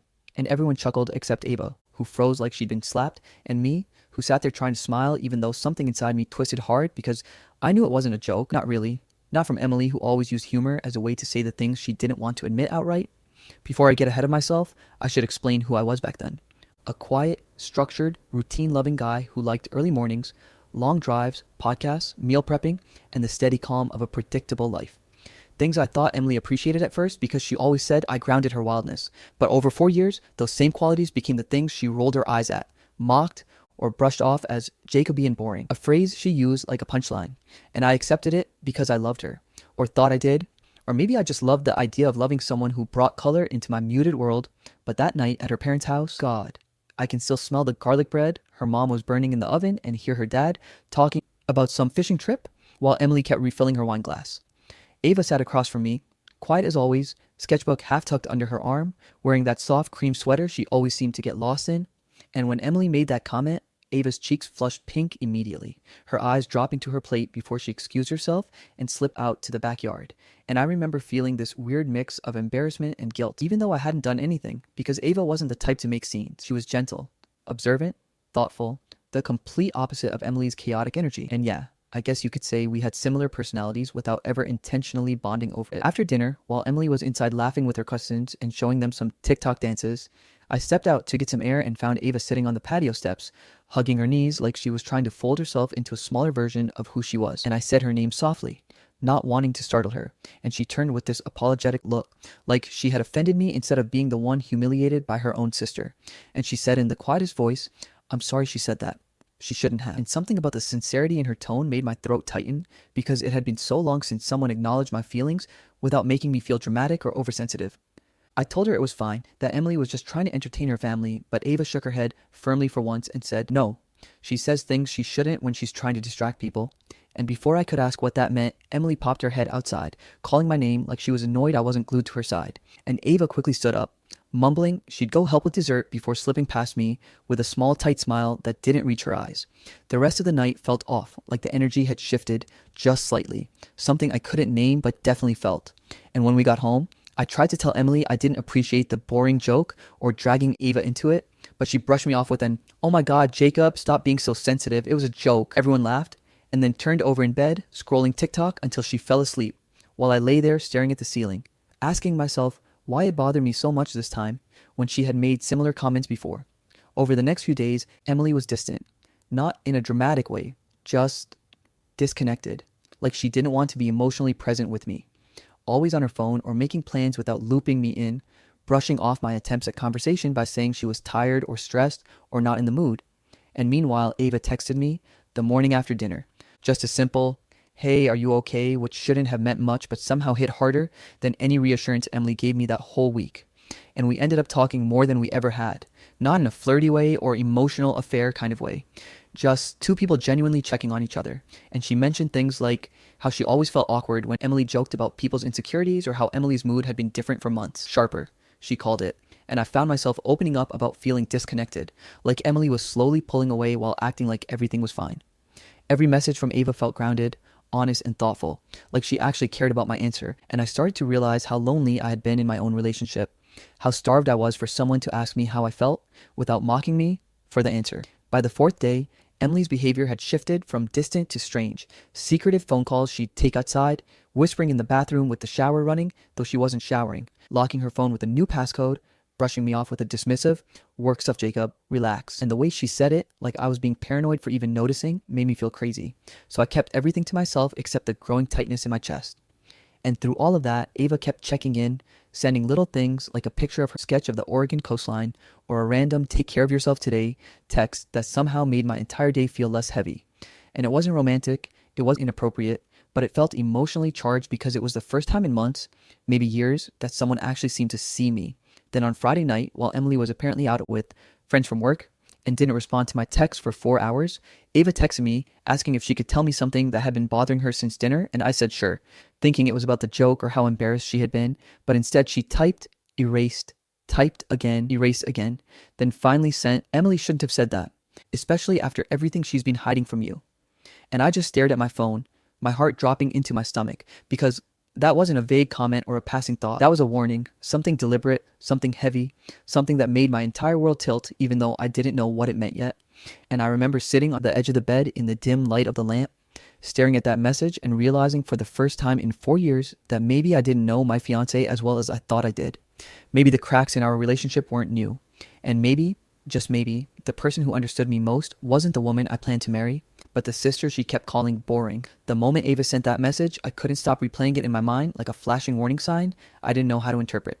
And after a sleepless night spent staring at the ceiling in my dark apartment while Emily snored beside me like nothing in the world was wrong, I finally messaged Ava the next morning asking if we could talk in person. She hesitated before agreeing to meet at a small coffee shop near her art studio. And when I walked in, she was already there, sitting in a corner booth with her hands wrapped tightly around a cup of tea like she needed the warmth to steady her. And I could tell by her expression that whatever she was about to tell me wasn't something she wanted to say, but something she felt obligated to reveal because it was eating her alive. I slid into the booth across from her and gently asked what she meant when she said Emily was hiding things from me. But Ava just stared down at her tea for a long moment before whispering that she didn't want to be the one who ruined anything. And I told her she wasn't ruining anything. Emily already was. And that's when her shoulders slumped like the weight became too much, and she finally told me the truth in a trembling voice that didn't match how steady she usually seemed, saying that for months Emily had been telling their family she felt trapped by me. Trapped by my stability, my calmness, my routine, trapped by the life I built for us that she used to call peaceful but now called suffocating. And I swear I felt the floor drop out from under me, because this was the same woman who had cried happy tears when I proposed, who talked about wanting kids someday, who told her friends I was the man she'd always dreamed of. Yet here Ava was telling me Emily had been planning to end things as soon as she got her promotion at work. A promotion she only had a shot at because she used my income as leverage to stabilize her credit and living situation. Meaning she stayed with me not out of love, but out of convenience. And I could barely breathe as Ava spoke, every sentence cutting deeper than the last. Ava said she tried to talk Emily out of it, that she told her it was cruel to string me along, but Emily would shut her down every time by saying I wouldn't handle the breakup well, and she didn't want the drama before her job stabilized. And hearing that broke something inside me, because apparently my feelings were nothing more than an obstacle she didn't want to deal with yet. I asked Ava why Emily was acting distant and weird lately, and Ava hesitated again before admitting Emily had been talking to someone from work, a guy named Ryan, who she claimed understood her impulsiveness and made her feel alive. And though Ava didn't know if anything physical happened, she suspected Emily was emotionally cheating at the very least, especially since Emily had been deleting messages and taking phone calls outside for weeks. By the time Ava finished talking, I felt like someone had taken a sledgehammer to everything I thought was solid in my life, and I sat there in stunned silence, gripping the edge of the table so tightly my knuckles turned white, while Ava apologized over and over again for telling me, saying she only said it because she couldn't watch me be blindsided any longer. And when I finally found my voice, all I could manage to ask was why Emily would joke about me dating Ava if she was planning to leave me anyway. But Ava froze. Like that was the question she hoped I wouldn't ask. And she said she'd explain later, but that right now I needed to be careful because Emily would turn everything around on me if she thought I was onto her. After I left the coffee shop, I felt like I was walking underwater, numb and disoriented. But by the time I got home, that numbness turned into suspicion as I began noticing things I'd brushed off before.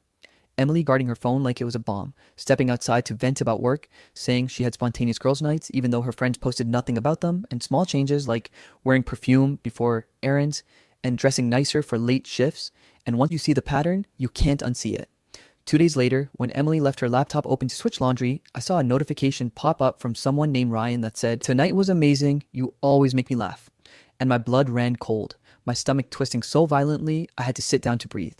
And though I didn't open the message thread out of fear she'd catch me, the preview alone told me everything I needed to know. It wasn't innocent and it wasn't just work related. I confronted her that night gently, just asking if everything was okay between us and if she was stressed about something, but she snapped at me with this sharpness that didn't even feel like her, accusing me of being clingy and paranoid, saying I acted like a needy boyfriend instead of a fiancé. And she stormed into the bedroom while I stood in the hallway stunned, shocked that the woman I loved was speaking to me like an inconvenience. That night, Ava texted me again asking if I was okay, and I told her I found the Ryan message preview and she offered to talk on the phone if I needed someone, which led to a 2-hour conversation that somehow steadied me, her voice calm and steady as she explained Emily's patterns. How she always sought validation outside of relationships when she felt restless, how she craved excitement but never considered the fallout, how she treated people like emotional backup plans. And hearing that felt both painful and clarifying, like someone finally turned on the lights in a dark room I've been stumbling through for years. Over the next week, Emily spiraled into a version of herself I barely recognized, snapping at me for the smallest things, calling me boring when I suggested staying in, mocking my routines, spending nights out drinking with coworkers, and acting irritated whenever I tried to have a real conversation. And I started writing down every interaction, every insult, every cold shoulder because I felt like I was losing my grip on reality and needed proof that I wasn't imagining things. But when I mentioned documenting things to Ava during one of our late night talks, she gently told me to be careful, that Emily could twist anything I brought up because she was good at making people doubt themselves. And hearing that made me realize just how trapped I actually was. Ava and I grew closer during that time. Not romantically, but emotionally. The way two people bond when one is drowning and the other is the only person offering a hand. And she would share stories about growing up in Emily's shadow, how Emily always took the spotlight, while Ava faded into the background, and it made sense why Emily felt threatened by anyone who connected with Ava, even me. One night, after Emily didn't come home until 2 a.m. and brushed off my worry with a, "God, Jacob, stop acting like my dad," Ava finally told me the part she had been holding back since the beginning, the part that made everything click into place. She said that Emily didn't actually make the boring joke to embarrass me. She made it because she meant it, because she had been telling their parents for months that I fit better with Ava than with her. Not romantically, but emotionally. That Ava got me in a way Emily never could. And that she felt overshadowed by the way I listened to Ava, respected Ava's thoughts, understood Ava's quietness, and that she hated how natural things felt between us even when we barely talked. And hearing that made my head spin, because it was the last thing I expected. That Emily's insecurity had twisted so badly, she projected her jealousy onto everyone around us. And I sat there, staring at my phone, stunned, realizing my fiancée wasn't just distant or stressed or distracted. She was jealous of the connection she imagined between me and her sister, a connection I didn't even fully recognize until that moment. And suddenly, her joke wasn't a joke at all, but the crack in the mask she'd been wearing for months, a mask that was now slipping completely, revealing a truth I didn't know how to face. One that left me sitting in the dark with my heart pounding and my entire world folding in on itself. The morning after Ava told me the truth about Emily's jealousy, I woke up with a weight in my chest so heavy it felt like it was pushing my ribs inward. And even though I tried to convince myself I could still fix things, that maybe Emily and I just needed to talk honestly for once. Deep down, I already knew the version of her I was clinging to didn't exist anymore. Maybe never did, but I still tried because that's who I was. Someone who didn't walk away without understanding what happened. So that afternoon, when Emily got home from lunch with coworkers, wearing lipstick she hadn't been wearing when she left, I asked if we could talk, and she immediately stiffened, rolling her eyes like I was asking her to babysit an inconvenience. But she sat down on the couch anyway, arms crossed, waiting for me to justify myself, and I calmly told her I felt disconnected, that things between us had changed, that I wanted us to be honest with each other. Just basic relationship communication. But she exploded instantly, like I had accused her of something unforgivable, calling me paranoid, sensitive, boring, saying I was reading too much into everything, insisting she was allowed to have a life outside of me. And no matter how I tried to steer the conversation back to us, back to our relationship, she deflected with sarcasm and anger until finally I said, I saw the message. Preview from Ryan on her laptop, and she froze for half a second before launching into a dramatic performance about how he was just a friend, how I was pathetic for snooping, even though the message had popped up on its own, and then she started crying. Not the quiet, emotional kind, but loud, performative sobs that felt designed to make me feel guilty, and I remember sitting there, feeling like I wasn't talking to the woman I'd been building a life with, but to someone who had already emotionally left the relationship months ago, and was now just defending the remains out of pride or fear. After the fight fizzled out with no real resolution, Emily stormed out again to clear her head, leaving me alone in the apartment with nothing but ringing silence and the realization that I had reached the point where our relationship was no longer a partnership. It was me trying to hold together something she had already let go of, and the loneliness of that hit me so hard I ended up calling Ava without thinking, just needing someone who wouldn't twist my words or weaponize my emotions. She picked up immediately, her voice soft and warm, asking if I was okay, and I didn't even try to hide how broken I felt as I told her everything. Emily's denial, the yelling, the tears, the weird defensiveness, while Ava listened quietly, occasionally whispering little grounding reminders like, "You're not crazy," or "You don't deserve that." And it soothed something deep inside me, something that had been starving for emotional clarity and compassion for far too long. What started as a quick check-in turned into a 2-hour conversation, then 3, drifting from the mess with Emily to deeper parts of our lives. Ava telling me how hard it was growing up beside someone like Emily, how she always felt like background noise, how teachers, family friends, even relatives would compare them, praise Emily's confidence and charm while overlooking Ava completely. And for the first time, she admitted she had always admired me from afar because I never treated her like a shadow, never ignored her opinions, never dismissed her quietness, and hearing that made something in me ache, not because I felt flattered, but because it highlighted how rarely anyone had seen Ava for who she truly was, and how naturally I had connected with her without either of us realizing it. Over the next few days, our conversations became the only moments of peace I had. Late night talks that stretched until 2 or 3 a.m., emotionally charged in ways neither of us intended, but neither of us could deny. And even though we never flirted or crossed any lines, we shared parts of ourselves we hadn't shared with anyone, and I found myself thinking about her during the day, how she listened, how she understood things I didn't have to explain, how she seemed to notice my emotions before I even named them, and it scared me because I didn't want my connection with her to influence my decisions. But the truth was, Emily had created that distance long before Ava stepped into it. Meanwhile, Emily's behavior became aggressively suspicious. She started accusing me of acting weird, of hiding something, of texting someone behind her back, and one night, she even grabbed my phone and refused to give it back until she checked my messages, which would have made me laugh if it didn't make me feel like I was living with a stranger. And when she saw Ava's name in recent calls, her entire expression changed into something venomous and she snapped, "Why are you talking to my sister so much?" As if Ava wasn't her own family, as if she didn't push me toward Ava emotionally by tearing me down at home. I told her Ava had been checking on me because things between us had been rough, and Emily absolutely lost it, screaming so loudly the neighbors could probably hear, yelling about betrayal and boundaries and how Ava never knew how to stay in her lane, and I swear something in her tone was more possessive than loving, like she didn't care about me but cared about losing control of the narrative. And the very next day, she confronted Ava in what would become one of the ugliest fights I'd ever witnessed between siblings. I didn't mean to overhear, but their voices were loud enough to fill the hallway at Emily's parents' house when we stopped by for Sunday dinner. And I froze halfway down the stairs when I heard Emily shouting, "He was supposed to marry me, not you." And the words punched the air out of my lungs because it confirmed everything Ava had been too afraid to fully articulate. Emily wasn't afraid of losing me. She was afraid of me choosing someone who understood me more than she ever did. And hearing her say it out loud was like watching the last thread holding our relationship together snap. Ava ran out of the house in tears, brushing past me with her hands trembling, and instinctively I followed her outside, finding her on the driveway with her back turned, shoulders shaking as she tried to muffle her sobs. And without thinking, I placed a gentle hand on her arm, asking softly if she was okay, and she turned toward me with eyes full of hurt and shame as she whispered that she never wanted this, that she never wanted to come between us, that she hated that Emily dragged her into it, and in that moment, something inside me cracked open, because all I wanted was to protect her from pain she didn't deserve. She stepped closer, like she needed comfort, and when she looked up at me, our faces inches apart, the world seemed to still for a moment, her breath shaky, my heart pounding, the tension between us undeniable and terrifying. And for a split second, we almost kissed. Not out of lust or rebellion, but out of emotional exhaustion and connection. But I forced myself to pull back because no matter how broken things were, I wasn't going to cross that line. Not while Emily and I were still technically engaged, and Ava immediately stepped back too, wiping her tears, whispering, "I'm sorry," even though she didn't do anything wrong. After that moment, I knew exactly what I had to do. Not because of Ava, but because of the hollow, empty feeling inside me whenever I walked into the apartment I once imagined growing old in. And that night, I tried to talk to Emily again, but she used every manipulation tactic I had read about in books but never expected to experience firsthand, crying hysterically, saying I was abandoning her, saying I never cared, even going as far as claiming she might be pregnant just to stop me from ending things. But when I calmly suggested we take a test together, she broke instantly and admitted she'd lied. And that was the moment something finally snapped inside me for good.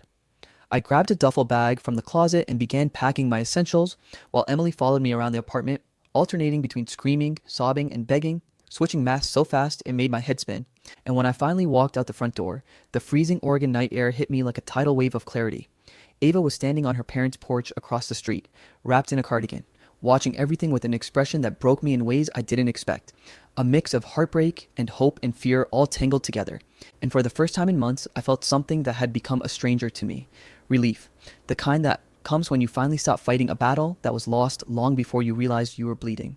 When I finally walked out of that house, duffel bag slung over my shoulder and my heartbeat pounding hard enough to feel in my teeth, I didn't know if I was leaving behind a failed relationship, a 4-year chapter of my life, or just the person I had been pretending to be for Emily's sake. But I knew one thing clearly. I couldn't stay another second in a home where I was simultaneously resented, manipulated, and blamed for everything that went wrong. So I drove straight to a cheap month-to-month rental on the outskirts of Portland, a place that smelled faintly of bleach and older carpet. But for the first time in years, I slept without someone beside me, sighing loudly to make a point or rolling her eyes in the dark. And when I woke up the next morning to my phone vibrating nonstop, I didn't even have to look to know it was Emily spiraling, because I had seen her do this pattern with friends, with coworkers, even with her college roommate. First anger, then blame, then desperate bargaining, then rage again, as if cycling through emotions rapidly would make me forget everything she'd done. But I didn't answer, not the first dozen calls, not the next 20, not even when she switched to voice messages filled with, "I can't believe you're doing this to me," and "How could you walk out after everything I sacrificed?" And then eventually, "This is Ava's fault, isn't it? She's been trying to steal you since day one," which hit me harder than it should have, because even in her delusion, Emily still assumed everything revolved around her, still believed everyone existed in orbit around her chaos, when the truth was I had left because I finally had the clarity to see how small I had allowed myself to become under her shadow. Meanwhile, Ava respected my silence, sending only one text that first morning. "I hope you're okay. I won't push. Just please take care of yourself." I didn't respond immediately. Not because I didn't want to, but because I needed to hear my own thoughts before hearing anyone else's, even hers, especially hers.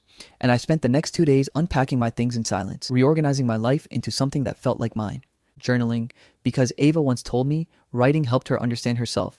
And maybe I wanted to understand myself too, now that the noise in my life was finally gone. But Emily didn't stop. Not even close. And by day 3, she escalated from calls to showing up outside my new place, banging on my door like a landlord collecting a debt, yelling loud enough for the neighbors to peek through blinds, screaming accusations about how I abandoned her and how people don't leave someone they actually love. And when I didn't open the door, she started crying loudly, the kind of dramatic sobbing that didn't match the tone of her words, yelling, "You owe me a conversation," as if I hadn't given her 4 years of trying to communicate gently, only to be shut down with sarcasm or deflection. Eventually she left, but only after leaving a handwritten note taped to my door that said, "I know she's talking to you. Tell Ava to stay the hell away from me and my relationship." Seeing the word, my underlined 3 times, made something inside me settle. Not break, not ache, but settle. Like realizing the puzzle piece you'd been forcing for years was from a different box entirely. I took the note off the door, folded it, and tucked it in the drawer with my journals, maybe as proof for myself one day of how far things had gone. Over the next week, I stayed no contact except for a brief text to Emily saying I needed space and preferred all communication to be about logistics only. But she ignored that entirely, sending angry paragraphs, guilt trips, pictures from our vacations with "remember this?" captions, and even a voice message claiming she might be pregnant, which sent a spike of fear through me, even though I knew the timing made no sense and Emily had a history of using dramatic claims to pull attention.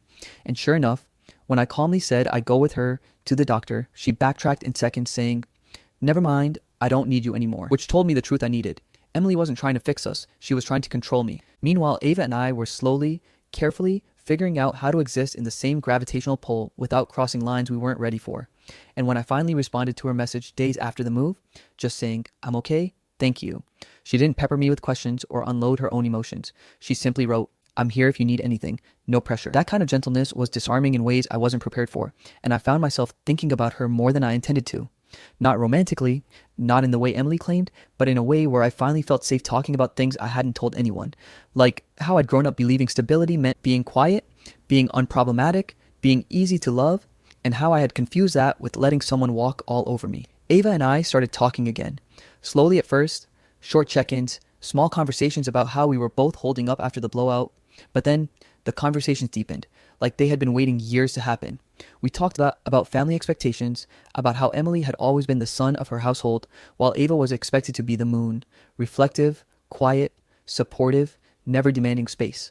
But she confessed that she had spent her whole life shrinking herself so Emily wouldn't feel threatened, and hearing that made the pieces of their childhood click into place for me. We talked late into the night sometimes, not flirting, not confessing feelings, but just sharing truths we'd both hidden for too long.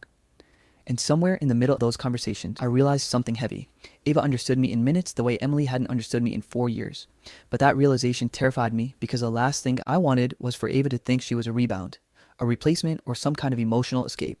So I kept strict internal boundaries, repeating to myself that clarity needed time, that feelings meant nothing if they weren't grounded in healing, and after a few days I even suggested we slow down communication.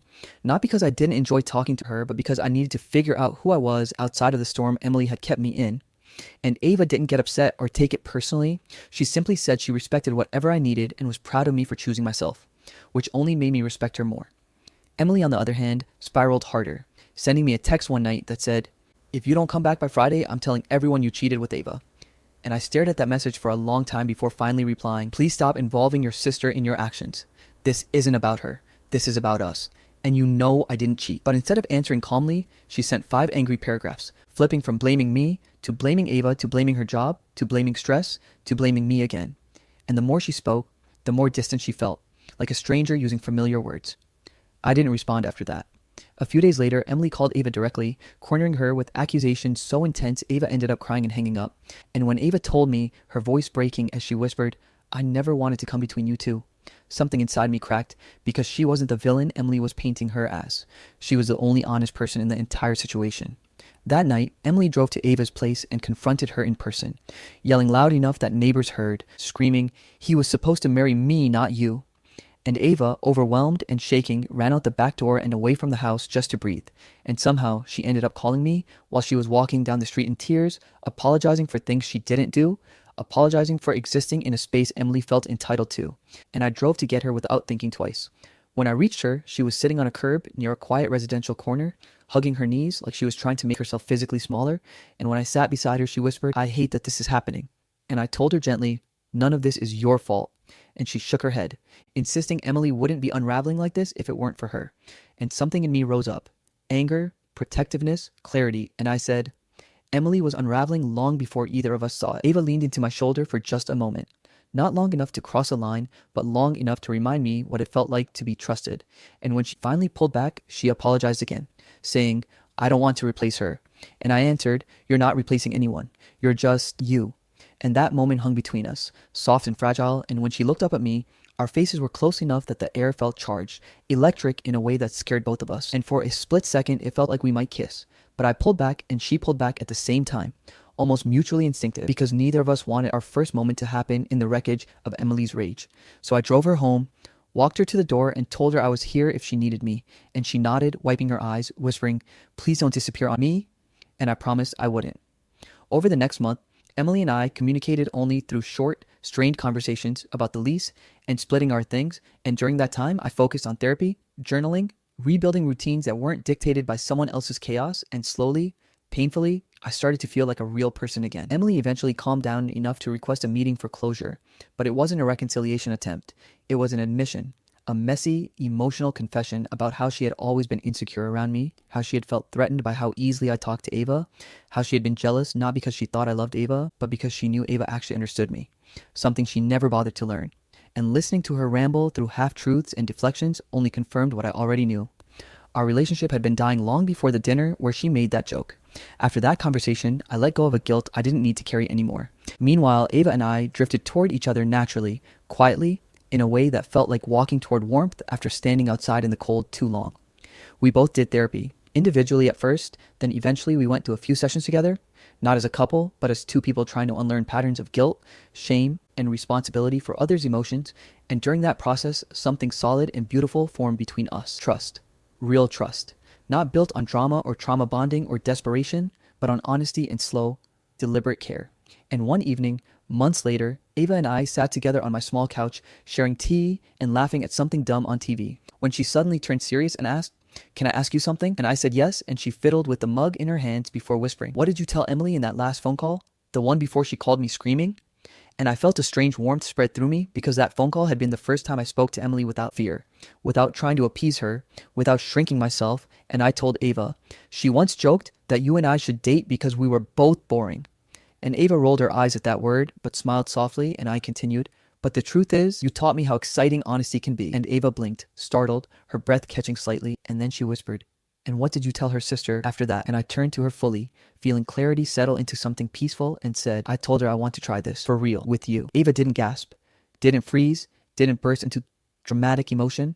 She simply placed her hand over mine, steady and certain, and whispered, "Then let's try." And in that moment, I realized that what Emily once called boring was actually the foundation of the healthiest love I had ever felt. Quiet, honest, steady, and real. And that is the story of what I told her sister, and how choosing myself led me to someone who chose me back without chaos, without games, without needing to dim who I was. Because being boring wasn't a flaw, it was finally the reason I found the right person, the end, without needing to dim who I was.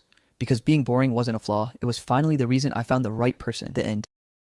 My coworker tried to sabotage me until I flipped the script. I never thought much about office politics. I've always been the kind of guy who showed up on time, did my work, and kept my head down. But all that changed the day Evan Marsh walked into our Austin Tech office, and I realized just how quickly things could turn against you when the wrong person decides they don't like you. My name is Henry Cole. I'm 32, and I've been at Innovatech Solutions for just over 5 years, steadily climbing the ladder, earning a reputation as dependable, meticulous, and reliable. The kind of guy your manager trusts with a high-stakes project without worrying about the outcome. Life had been predictable in the best way possible.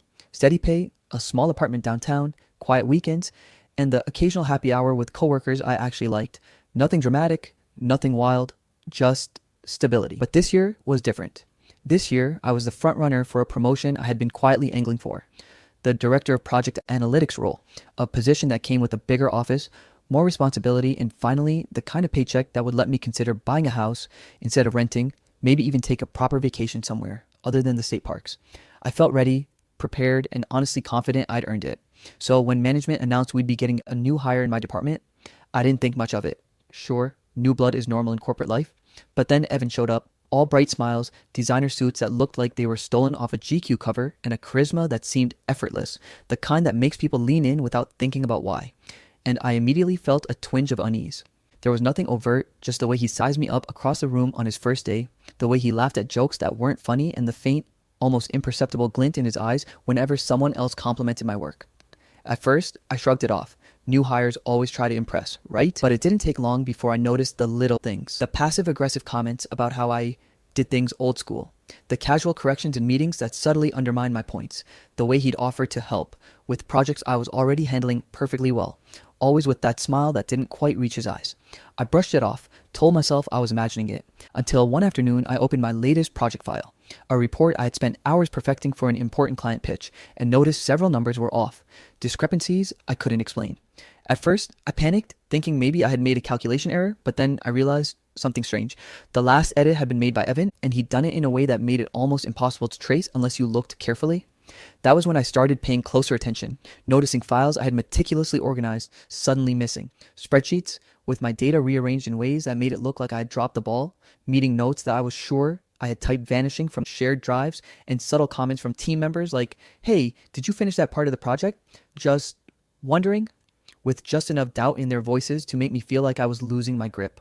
I tried talking to my boss, gently explaining that I thought there might have been a mix-up, but he just frowned, a crease forming between his brows, asking questions that made it feel like I was defending myself more than presenting facts. It hit me slowly, like a cold splash of water. This wasn't random. This wasn't office chaos or bad luck. Evan was systematically sabotaging me, quietly, efficiently, in a way that made it look like I was the one slipping up. I started to catch him in tiny lies, Slack messages that had been edited after the fact, spreadsheets subtly altered, casual hallway conversations he'd misremembered and presented as fact to management, all pointing to one undeniable truth. He wanted me out, and he was willing to do whatever it took to make it happen. At first, anger flared. I wanted to confront him, call him out, make it clear that I wasn't going to be pushed around, but then I remembered the golden rule of corporate survival: never play on impulse. So I made a choice, one that felt like swallowing a bitter pill. I would observe, document, and collect evidence. I would let him think he had the upper hand while I quietly mapped every move, every lie, every little act of sabotage, like a chess game where the opponent didn't know the pieces were being watched. I started staying late to cross-check files, copying everything to secure folders, taking screenshots, and noting patterns in his behavior, the way he inserted himself into conversations, the way he nudged team members to subtly doubt me, the way he smiled when someone else's eyes flicked toward me, waiting for the moment of judgment. It was exhausting, mentally and emotionally, but I knew that if I rushed, if I reacted without the facts, I would hand him the advantage he was trying so hard to seize. By the end of the week, I had a small but telling dossier: inconsistencies in reports he claimed I mishandled, logs of deleted or altered files, and a timeline of tiny events that, when pieced together, told a story of deliberate sabotage. And yet, despite all of this, I kept it to myself, pretending like nothing was wrong, keeping my usual calm demeanor in meetings, answering questions politely, smiling when Evan made his subtle digs, all while my mind was constantly running through scenarios, imagining the possibilities, calculating the moves that would turn the tables. I watched him like a hawk, noting which colleagues he was trying to influence, how he twisted innocent remarks, how he made himself look indispensable, how he positioned me as a problem without anyone noticing the switch. It was a strange mix of fear and exhilaration. Fear, because one mistake could end my career.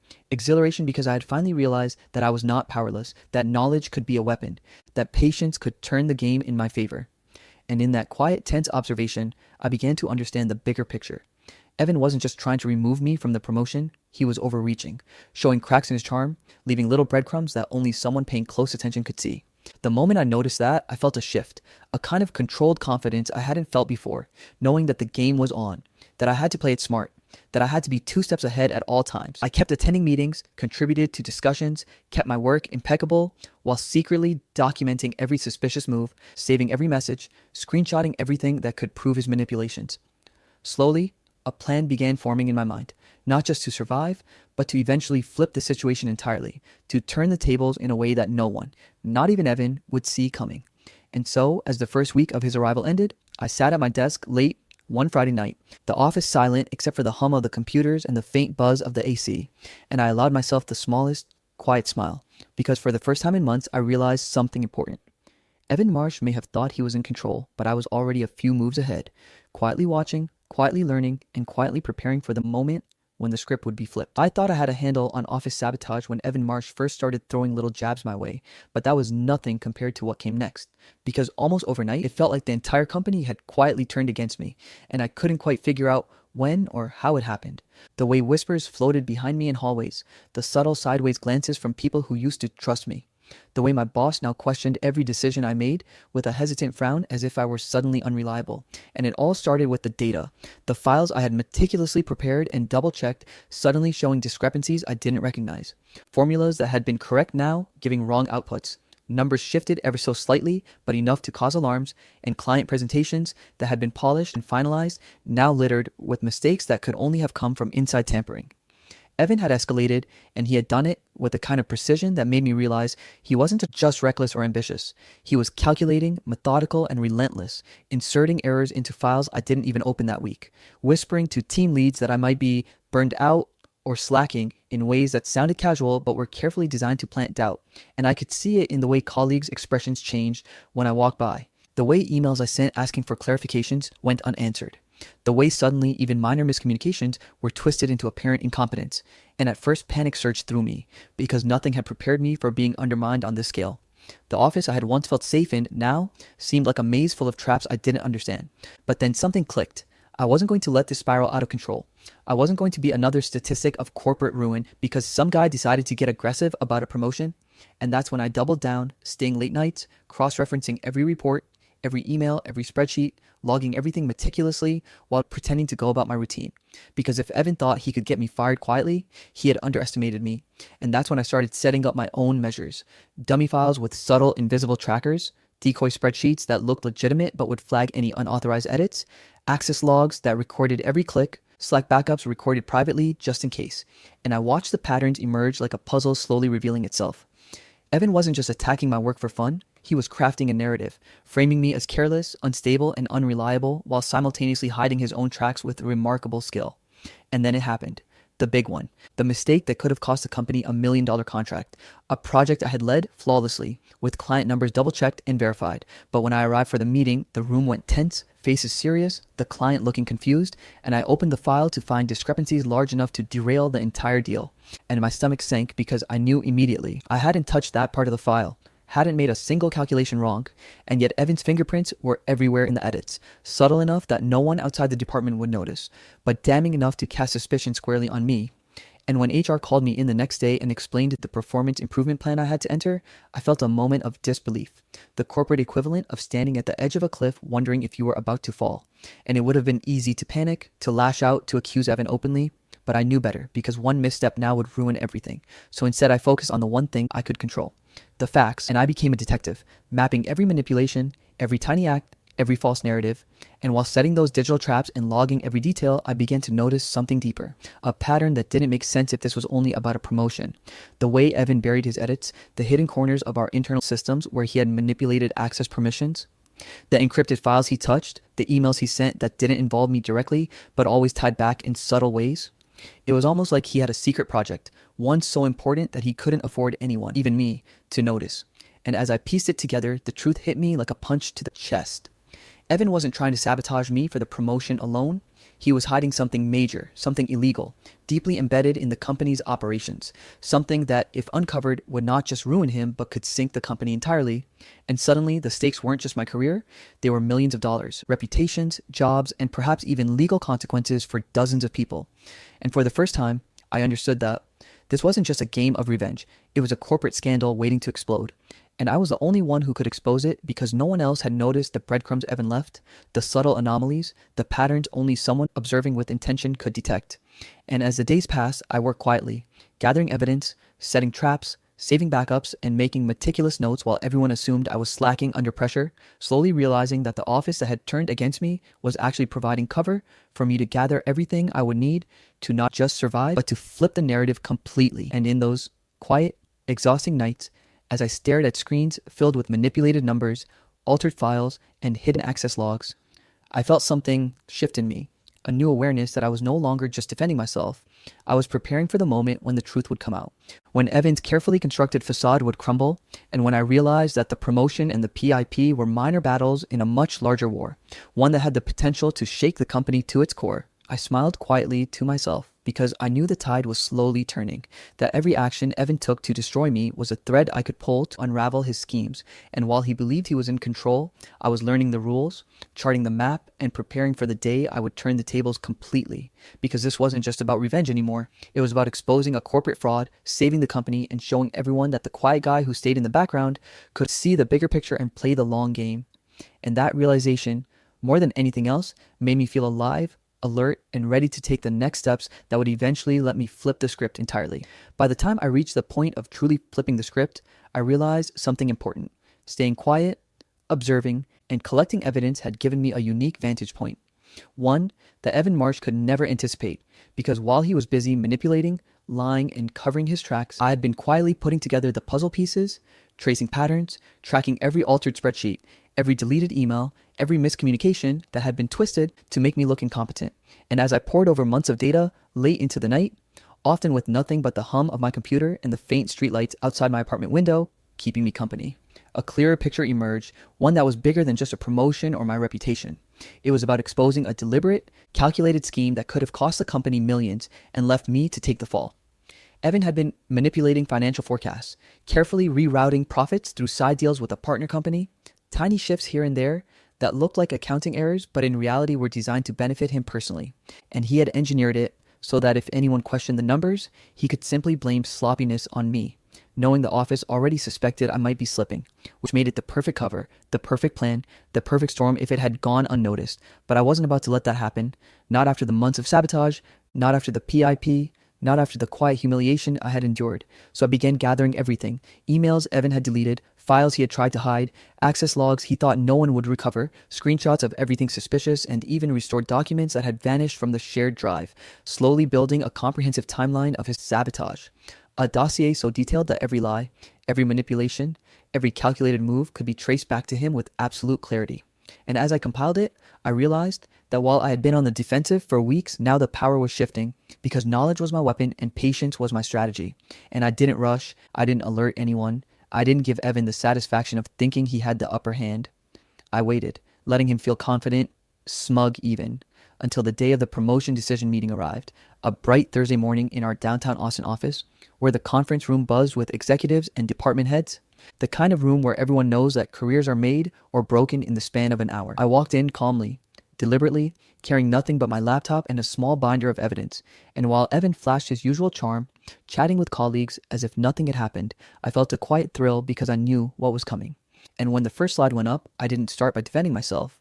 I started by laying out the facts, systematically, with screenshots, recovered files, timelines, and logs, presenting each piece of evidence in a calm, methodical way that left no room for doubt. And I watched as Evan's expression changed, slowly morphing from confidence to confusion to panic, the veneer of control cracking in real time, his eyes darting between me and the executives, trying desperately to spin some explanation, but the proof was undeniable. Every manipulated forecast, every altered file, every deleted message laid bare for everyone to see, and the room went silent, a heavy, almost tangible tension that you could feel pressing down on every shoulder. And when the CEO finally spoke, his voice cutting through the quiet, he asked HR to escort Evan from the building immediately. And it happened so fast, yet felt like hours. The realization that the man who had tried to destroy me was being removed from the office floor. And I could feel the weight lifting, but I didn't stop there, because I knew Evan had thought he was clever, that his deeper financial manipulations were invisible. And so I continued presenting, carefully showing the red flags, the rerouted profits, the side deals, the numbers that could have resulted in massive losses and potential lawsuits. And as executives and legal team members leaned forward, eyebrows furrowed, murmurs of astonishment rippling through the room, I realized that I hadn't just saved my own career. I had saved the company from disaster, prevented fraud that could have gone unnoticed, and quietly, without fanfare, I felt my position shift, my reputation restored and elevated, because no longer was I just the analyst who did good work. I was now the one who saw through deception, the one who had saved millions, and I could feel a subtle but undeniable respect radiating from my colleagues who had once doubted me. And in that moment, the dynamics of the office changed, not with loud confrontation or drama, but with the undeniable force of truth, strategy, and patience. And as the CEO finally turned to me, nodding approvingly, I realized that the promotion was no longer the goal. It was the natural consequence, the recognition that I had been the one quietly pulling the strings of evidence, quietly playing the long game. And in that realization, I felt a sense of calm triumph, knowing that while Evan had tried to control the narrative, I had controlled the outcome. And the day that had started like any other corporate meeting had ended with a revelation that even the most confident manipulator couldn't survive. Because when you play smart, when you stay patient, when you observe and collect every piece of the puzzle, the script can always be flipped. And that was exactly what I had done, quietly, methodically, and with a satisfaction that was both professional and deeply personal. After Evan Marsh was escorted out by HR and legal had begun their investigation into the financial manipulations and systemic sabotage he had orchestrated, I felt a strange emptiness rather than triumph, because while everyone around me was breathing a collective sigh of relief and whispering congratulations, I realized that the real work had only just begun. And though I had won the battle and exposed every layer of his deception, I had to rebuild my reputation in a way that would withstand any lingering doubts. So I spent the following weeks quietly reconnecting with colleagues, answering questions, providing clarity, and ensuring that everyone who had been unknowingly swept into Evan's schemes now understood the truth. And in doing so, I found a renewed sense of respect from peers who had once doubted me, because they saw not just the evidence I had presented, but the composure, patience, and strategy behind it. And as HR and legal dug deeper, Uncovering even more shady activity that Evan had tried to hide, it became clear that his manipulation extended far beyond what anyone had imagined, which only reinforced the necessity of having stayed calm, observant, and meticulous rather than reacting impulsively. And while the office slowly returned to normal, I noticed subtle shifts in culture. Colleagues now consulted me for guidance, managers sought my perspective on projects, and even the newer employees approached me openly, trusting my judgment in ways that made me reflect on how fragile reputation can be and how easily it can be destroyed by a single malicious actor. And it struck me, sitting at my desk one evening after a long day of meetings and follow-ups, that for months I had allowed Evan's quiet war to chip away at my confidence, that the constant undermining, the subtle manipulations, and the whispers in hallways had been designed not just to make me fail professionally, but to make me question myself personally. And I realized that the time I had spent observing, documenting, and strategizing was as much about regaining my own self-assurance as it was about saving my career. Because in corporate politics, the quiet battles are often the ones that leave the deepest scars. And reflecting on that, I understood the value of patience, of restraint, of measured response, and I decided that I would not indulge in revenge for its own sake. Instead, I would focus on rebuilding, strengthening systems, and preventing anyone else from suffering the way I had. And using my newly gained leverage and credibility, I began pushing for cultural changes within the company. Transparency in reporting, accountability in project management, safeguards against sabotage, and an environment where people could trust their colleagues and know that malicious intent would not go unnoticed. And as these initiatives gained traction, the CEO, who had been watching my approach closely, called me into his office one afternoon, a quiet intensity in his eyes. And after discussing my contributions, my strategic approach, and the value I had brought in exposing and rectifying the fraudulent activity, he made me an offer that took me by surprise. Not just the promotion I had been vying for, but a higher position. Director of Analytics, with responsibilities across multiple departments and a salary increase that was beyond what I had dared to imagine. And as I shook his hand, feeling the weight and responsibility of the role settle on my shoulders, I realized that the true reward wasn't just the title or the paycheck, but the recognition that careful observation, patience, integrity, and the courage to act decisively when the time was right could turn even the most threatening situation into an opportunity for growth and leadership. And in that quiet moment of reflection, I understood the lesson that had eluded me at the start of this ordeal. You don't beat snakes by hissing louder. You don't match malice with malice.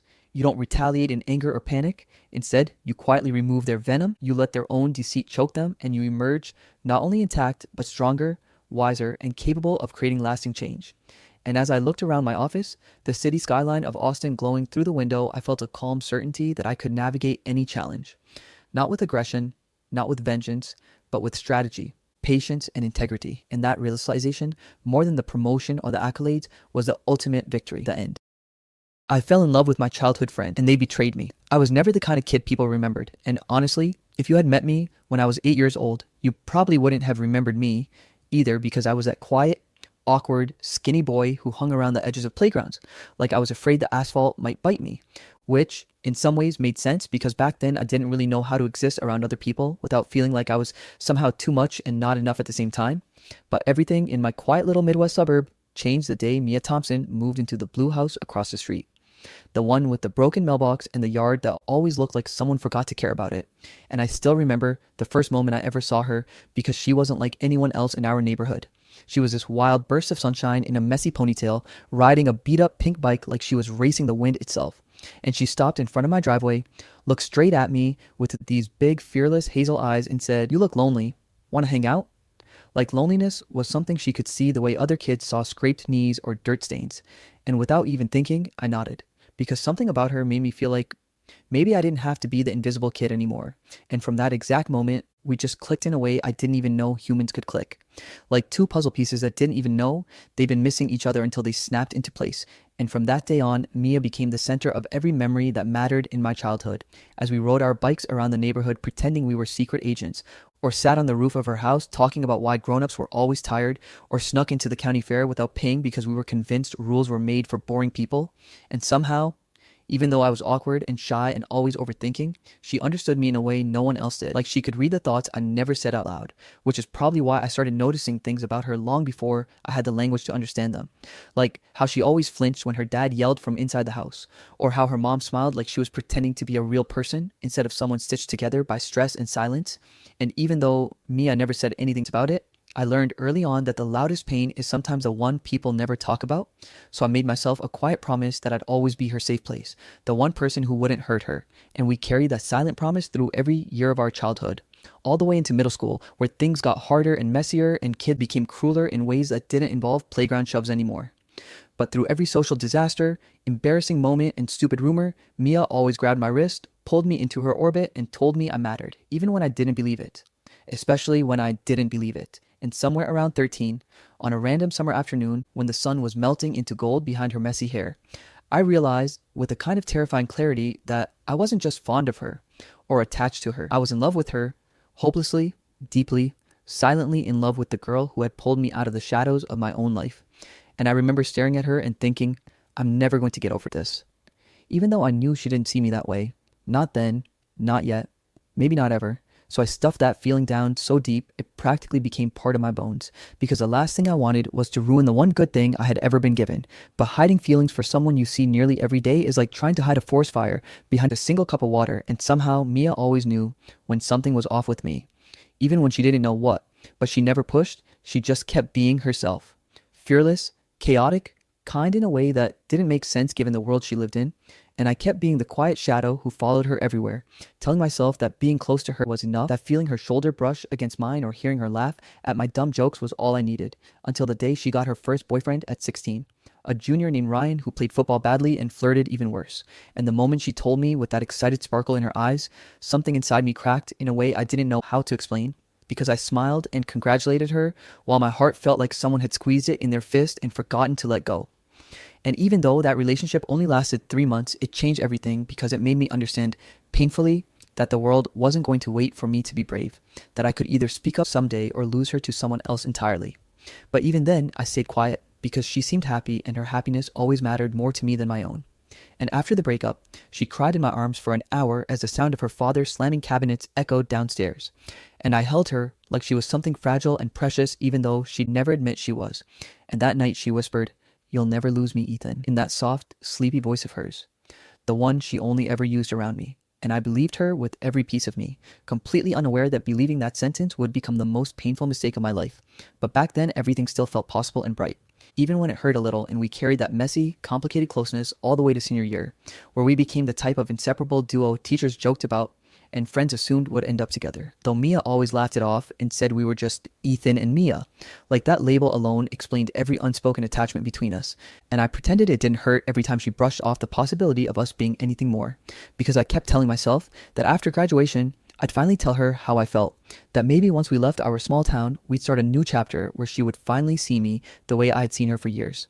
But on the night of our high school graduation, when everyone else was taking pictures or celebrating or making loud summer plans they would forget in a week, I noticed something strange in Mia's eyes.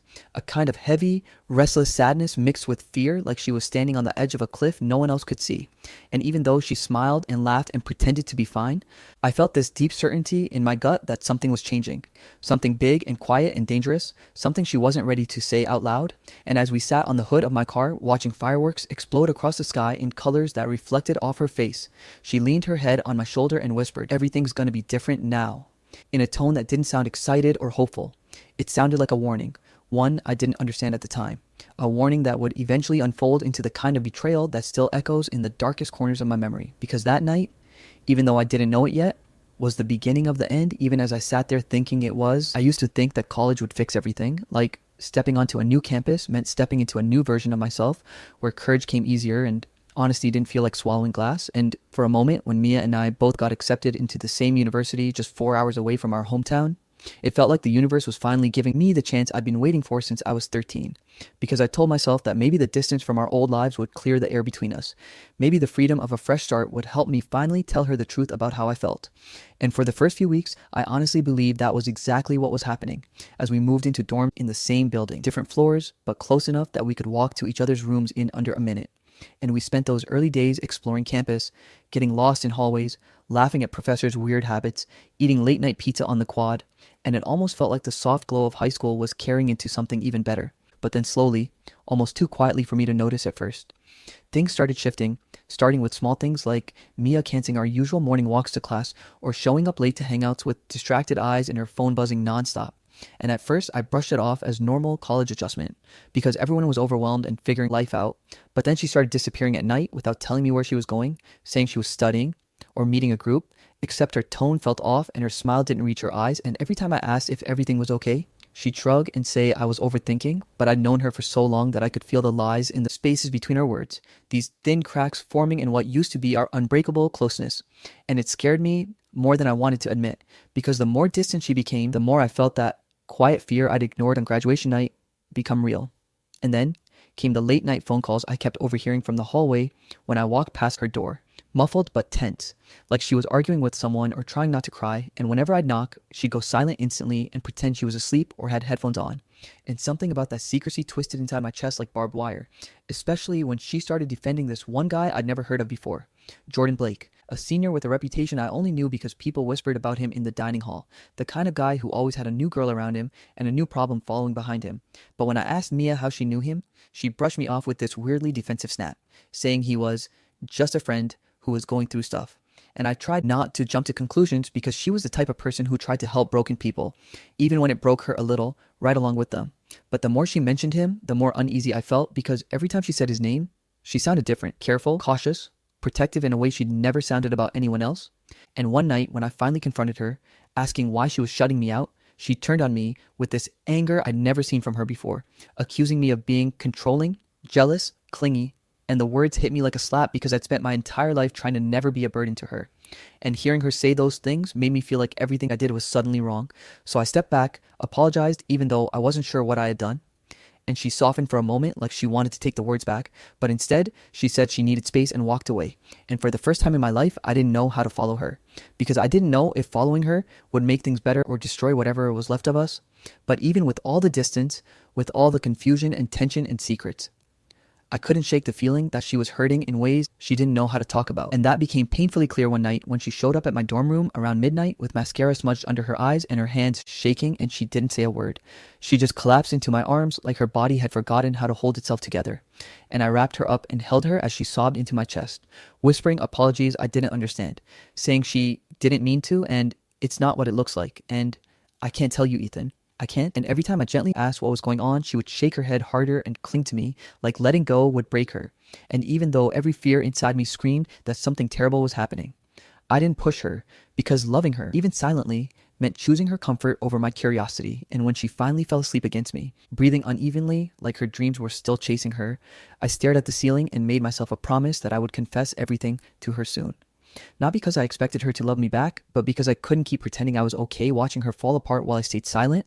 But before I could do it, before I could finally be brave, fate decided to hit me first, because 2 days after I made that promise, I walked into the student union building looking for Mia after she'd ghosted me for an entire day.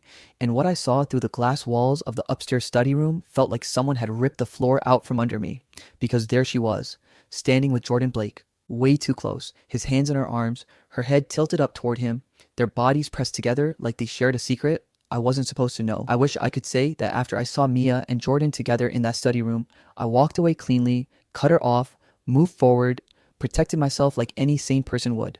But the truth is that my entire identity had been wrapped around her for so long that stepping away from her felt like trying to rip out a piece of my spine. And even though every instinct screamed that something between us had cracked beyond repair, I still kept orbiting her like a planet that didn't know how to survive without its sun, because the painful truth I didn't want to admit back then was that I loved her too much to let go, and she knew it. She always knew it, which is why over the next few weeks she kept pulling me back into her life in these small, emotionally loaded ways that made it impossible for me to fully distance myself. Texting me late at night about how stressed she was, showing up at my door asking if she could sleep on my couch because she felt safer around me, looping her arm through mine when we walked across campus as if nothing had changed, apologizing one minute and going cold the next. And I didn't know how to stop being available to her, because for years being there for her had been part of who I was, almost like a reflex I couldn't turn off. And she used that without even hesitating, though I didn't have the clarity to see it back then, not until it was far too late. Because somewhere in the middle of all her mixed signals and emotional whiplash, she looked at me one night with tears in her eyes and whispered, "I need you, Ethan." And those 4 words destroyed every boundary I'd tried to build, resurrecting hope I didn't realize was still alive inside me. So when she said that, when she held on to me like I was the only stable thing in her life, I started believing again that maybe, just maybe, she cared for me in the same way I cared for her for half my existence. And that belief, God, that belief was the rope she used to pull me right back to the edge of the cliff I eventually fell from. Because that was the moment I decided I couldn't live in the gray area anymore. I couldn't keep pretending my heart wasn't on fire every time she touched me. So I made the decision that had been building in my chest for years. I was finally going to confess everything to her. Tell her I loved her, tell her she meant more to me than anyone else ever had. And on the night I chose to finally tell her the truth, I spent hours rehearsing, pacing my dorm room, practicing how I'd say her name, how I'd explain the years I spent hiding how I felt, how I'd promise her I wasn't trying to pressure her into anything, that I just needed her to know the truth. And for the first time in months, I felt hopeful, almost like maybe all the pain we'd been going through was leading to something beautiful, something real, something worth the years of waiting. So I grabbed my jacket, checked my reflection one last time even though my hands were shaking, and walked out the door with my heart pounding so hard it felt like the world could hear it. But when I reached the hallway outside her dorm room, I saw something that froze me in place before I even knocked. Her door wasn't fully closed, just slightly cracked, and I could hear voices inside, her voice and Jordan's voice, low and tense, and my stomach dropped because I instantly knew something was wrong, something worse than anything I'd imagined. And even though I wanted to walk away, something pulled me toward that door like my body needed to know the truth even if it killed me. So I pushed the door open the rest of the way, and what I saw inside felt like someone had reached into my chest, grabbed my heart, and crushed it in their hand without hesitation. Because Mia and Jordan were standing so close together, it made my breath catch, their hands brushing, her face streaked with tears, his voice soft in a way I'd never heard from him. And when they looked up and saw me, Jordan didn't even flinch. He just sighed like he'd been expecting this moment, like he was almost relieved it was finally happening. But Mia's face drained of color, and I knew instantly that whatever was going on had been happening for a long time, far longer than I'd even suspected. And when I asked, in the smallest voice I've ever heard come out of myself, "What's going on?" Mia looked away like she couldn't stand to face me. And Jordan, with this calm, almost pitying tone that made my skin crawl, said, "She was going to tell you eventually, man. We've been together for months," and those words hit harder than any punch I'd ever taken. But the real blow came when he added, "She told me everything about you." Because when I asked Mia what he meant, she kept silent, frozen, until Jordan continued in a way that felt rehearsed, like he had heard the lines straight from her mouth. "She said you were obsessed with her, dude, that you follow her around, that you get jealous of every guy she talks to. She said she felt guilty letting you think you had a chance." And I swear everything inside me collapsed at once, like my entire sense of reality had been pulled out from under my feet. Because Mia, I had loved her, protected her, chosen her every day for years. And she had been telling the person she was secretly dating for months that I was nothing more than some creepy, clingy burden she needed to manage. And when I turned to her, begging her with my eyes to tell me it wasn't true, she finally spoke. But the words she chose were the sharpest knives she ever put in me. "Ethan, you read things wrong. You always do. You were never more than a backup. I never asked you to feel anything for me." And hearing her say that, hearing the girl I grew up with, the girl I loved for over a decade, call me a backup like I was some spare tire she kept in case her real life fell apart, destroyed something inside me I didn't know was capable of breaking. And I don't even remember leaving the room. I don't remember the walk back to my dorm. I don't remember collapsing onto my bed, but I remember the numbness that wrapped around me like a suffocating fog, this eerie emptiness that followed me everywhere for weeks, making everything feel pointless, blurry, heavy, and that numbness stayed with me so long it caused everything else in my life to fall apart, my grades, my motivation, my friendships, because when the one person you built your entire emotional world around tells you you're nothing, your brain starts believing it, and I started failing classes I once excelled in, skipping lectures because I physically couldn't get out of bed, avoiding everyone because even hearing laughter made my chest ache, and eventually I hit such a low point that one night, sitting alone in my dark dorm room staring at the wall, I realized I needed help, or I wasn't going to make it out of that semester alive. So I dragged myself to the campus counseling center the next morning and sat there trembling as I told a stranger that the girl I loved had broken me in a way I didn't know how to recover from, and therapy became the small, fragile rope I held onto while everything else around me fell apart. But even with help, even with slow steps toward healing, the universe delivered one final blow at the end of the year when I found out that Mia and Jordan had both transferred to another college. Together, starting fresh, building a new life somewhere far away from the wreckage they left behind in mine. And that realization hurt almost as much as the betrayal itself, because it made me understand something brutally simple. They moved on while I was still crawling through the ruins, and no matter how much I wanted closure, wanted answers, wanted the version of her I grew up loving, she was gone, replaced by someone who didn't care if I drowned in the aftermath of her choices. And that was the moment I knew I had finally reached the breaking point. The moment where the boy I had been, the boy who loved Mia with every piece of himself, died quietly inside me as I stared at the empty space she used to fill. I was 24 when I finally started believing I had outrun my past. Like I had somehow outpaced the shadows that clung to me for years, but the truth was, those shadows were stitched into my skin, following me through every new apartment, every job interview, every late night walk home after pretending I wasn't still broken somewhere deep inside, and even after graduating a year later than I should have because I was too mentally destroyed to keep up. Even after moving states, even after building a life that looked stable on the outside, I still carried Mia's ghost everywhere I went, because something about childhood wounds isn't just emotional, they're architectural, shaping the foundation of everything you build afterward. And that's why even after all the progress I made, part of me still tensed whenever my phone buzzed unexpectedly. Like, maybe the world was about to collapse again, the way it had when I was 19, lost, and watching the only person I ever loved walk away with a guy who believed I was obsessed, even though she was the one who kept telling me she needed me. And maybe that's why I worked so hard after college to rebuild, to reset, to be someone I wasn't afraid of anymore. Because after Mia and Jordan left campus, I fell so far down that I didn't recognize myself. And pulling out of that felt like climbing a cliff with no ropes, just your fingernails digging into rock and bleeding the whole way up. But somehow, slowly, I did it. I moved to Denver, got a small but steady IT job at a mid-sized tech firm, made 2 actual friends who didn't treat me like a fragile ornament or a charity case, started therapy, learned how to sleep without spiraling, and for the first time since I was a kid biking around our old neighborhood with Mia laughing beside me, I felt something close to normal, like a version of peace that didn't feel temporary. And maybe that's why it hit so violently the day her name appeared on my phone screen, after 5 entire years of silence, because I swear my heart stopped, restarted, and then tried to crawl out of my throat all at once. And I just stared at the notification. Mia Carter wants to send you a message, like it was a bomb someone had wrapped in nostalgia and left on my doorstep. And I remember sitting on the edge of my bed, hands shaking, because the last thing in the world I expected was for the girl who tore my entire sense of self apart to suddenly want access to my life again. But against my better judgment, I opened it, because that's the thing about childhood bonds. They're sticky, irrational, and even when they hurt, they leave a reflex inside you that pulls before you can think. So when I read her message that said, "Ethan, please, I need to talk to you," something in me cracked open just enough for the past to rush back in like a flood I wasn't prepared for. And the worst part was I could hear her voice in those words. Soft, shaky, the way it sounded the night she cried in my arms during freshman year and refused to explain why. And it made everything inside me twist, because I remembered loving her so stupidly much that even her silence felt sacred. But now those memories only made me nauseous, and even though the adult version of me, one who'd rebuilt, the one who'd learned boundaries, the one who'd survived without her, knew better than to respond, younger me was still alive somewhere deep down, whispering, answer her, answer her, answer her, and maybe that younger version won, because I typed back 2 words that felt heavier than they should have been. "What's wrong?" And she replied within seconds, like she had been staring at her phone waiting for me to cave, and all she said was, "Can we meet, please? I owe you the truth," which could have meant 1,000 different things, but for some reason it made my spine go cold. Because Mia never talked about truth before. She talked about feelings, moments, memories, but truth was something she always avoided when it mattered.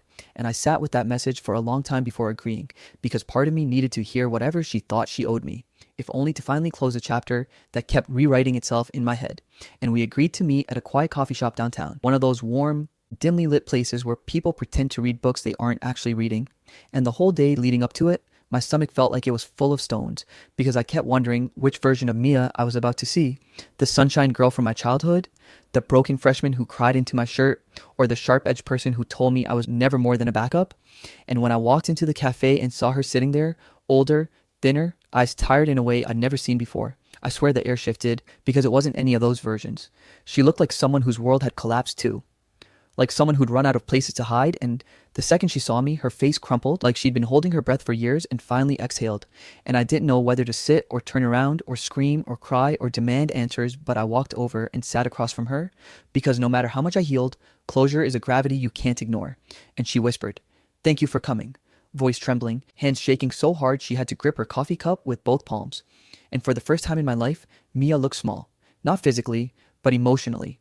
Like the armor she always wore had shattered long before I arrived, and she struggled to speak, swallowed hard, and said, "Ethan, there's so much you never knew," and that single sentence felt like someone reached into my past and started rearranging memories I spent years trying to organize. And she began telling me things that didn't fit the version of our history I had replayed endlessly, because she started talking about her home life in a way she never had before. How her father wasn't just an alcoholic, but violent in ways she never let anyone see. How her mother wasn't just distant, but emotionally cruel. How she grew up believing she would ruin anyone who cared about her, because the only examples of love she ever saw were destructive. And as she said all this, her voice kept breaking, and I didn't know how to feel, because part of me wanted to reach across the table and hold her, the way I used to, but another part of me, the part that bled for years, wanted to stay stone still, because pain doesn't just disappear when new information arrives.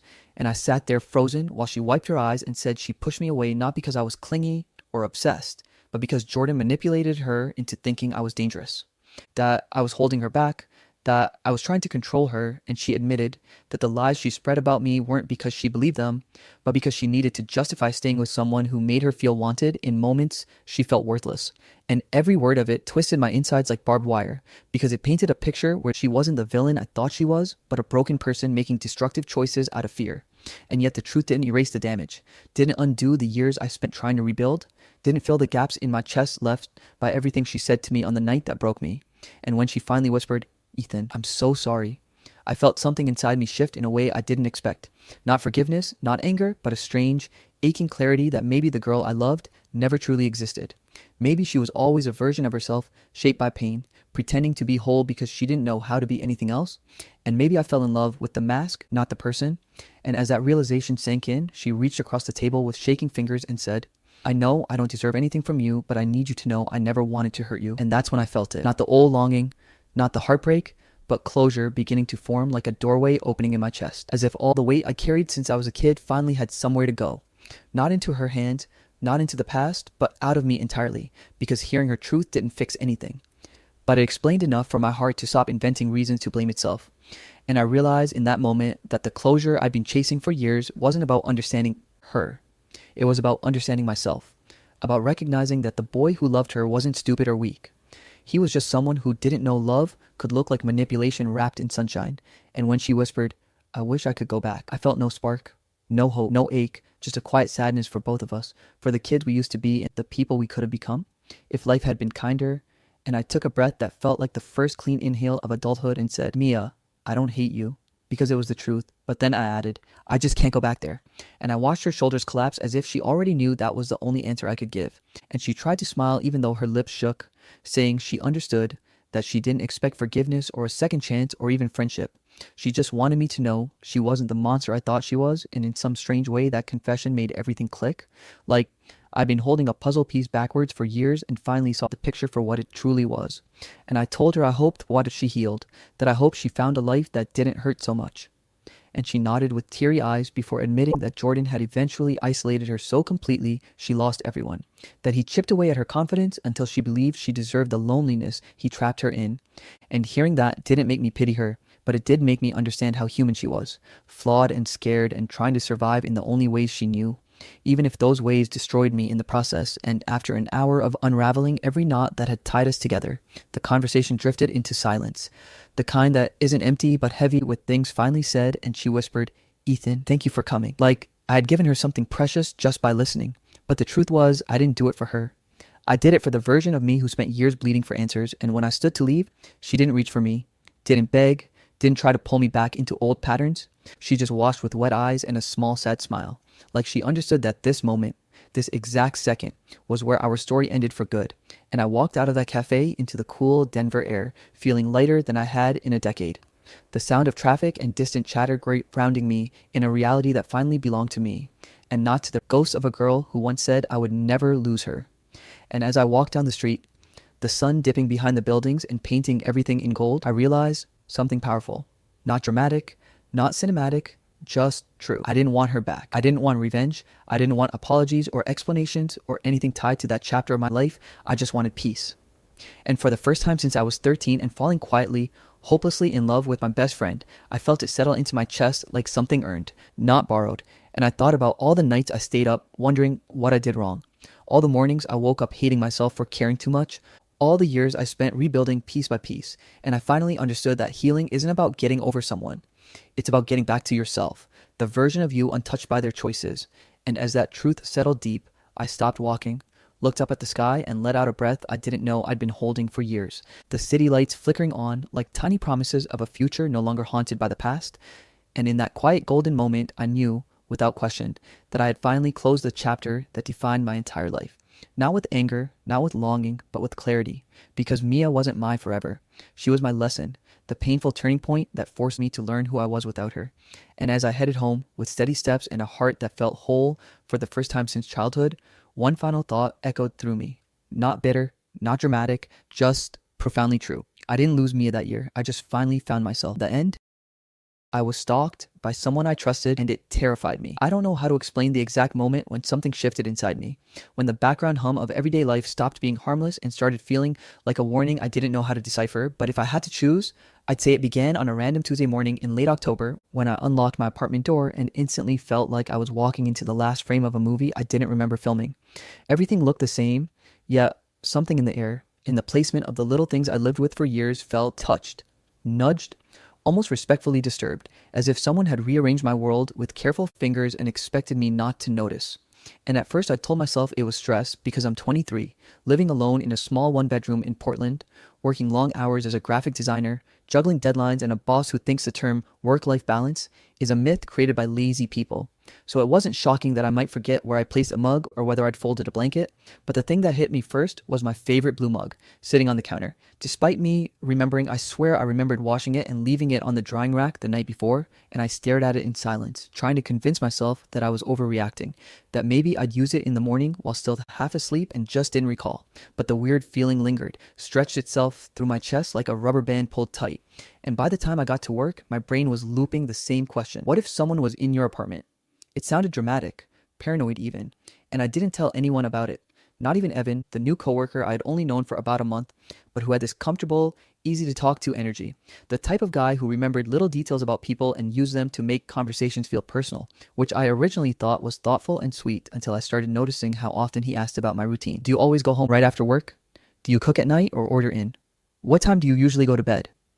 Do you lock your balcony door? Portland's pretty safe, but you never know. Questions that sounded harmless in isolation, but weird when stacked together. Though at the time, I just assumed he was socially awkward and trying to make conversation, because he was the kind of person who'd bring donuts every Friday, laugh too loudly at jokes, offer to walk me to my car if I stayed late, and I didn't want to be that girl who thinks every man is a threat. So I shrugged off the way he always seemed to know when I left my desk or when I'd been out sick.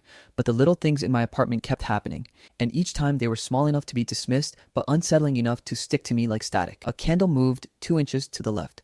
A drawer that wasn't fully closed. My bedroom window slightly cracked open even though I always shut it because I hated the cold. Tiny disruptions I told myself were just forgetfulness, until one night I came home, drained from a 12-hour shift, and found the living room lamp turned on, a lamp I hadn't touched in weeks, casting a soft yellow glow across the room like someone had been waiting there. And I remember standing completely still for a full minute, listening for the smallest sound, convincing myself that maybe I accidentally left it on. Maybe the bulb shorted weirdly. Maybe anything except the terrifying possibility sitting just beneath my skin. Someone had been in my home. Someone who knew how to get in without breaking anything. Someone confident enough to leave traces as if teasing me, daring me to notice. And even then, I didn't call the police because what would I say? A lamp was on.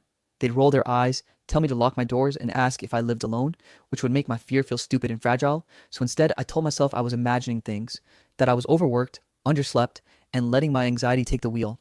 But everything got worse the night I found something on my doorstep, a tiny pink plastic hair clip, shaped like a butterfly, scratched on the edges, cheap, almost toy-like, but familiar in a way that physically punched the breath out of me because it was mine. My childhood clip, the exact one I used to wear when I was maybe 5 years old. Something I'd lost ages ago at my grandparents' house across the country. Something I couldn't possibly have here unless someone had gone into my family's old belongings.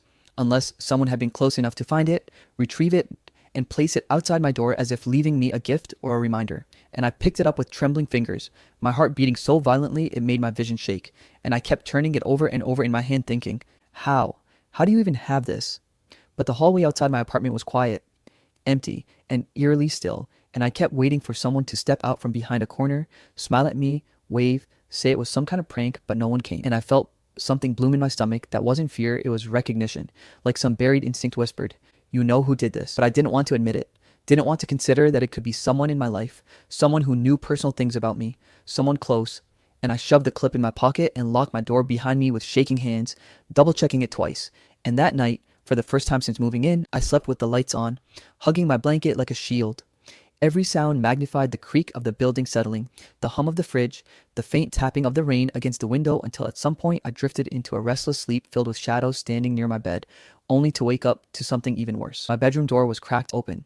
even though I distinctly remember closing it before I went to sleep, and I stared at the narrow line of darkness leading into the hallway, my throat tightening, because opening doors wasn't wind, wasn't forgetfulness, it was someone entering my space while I slept.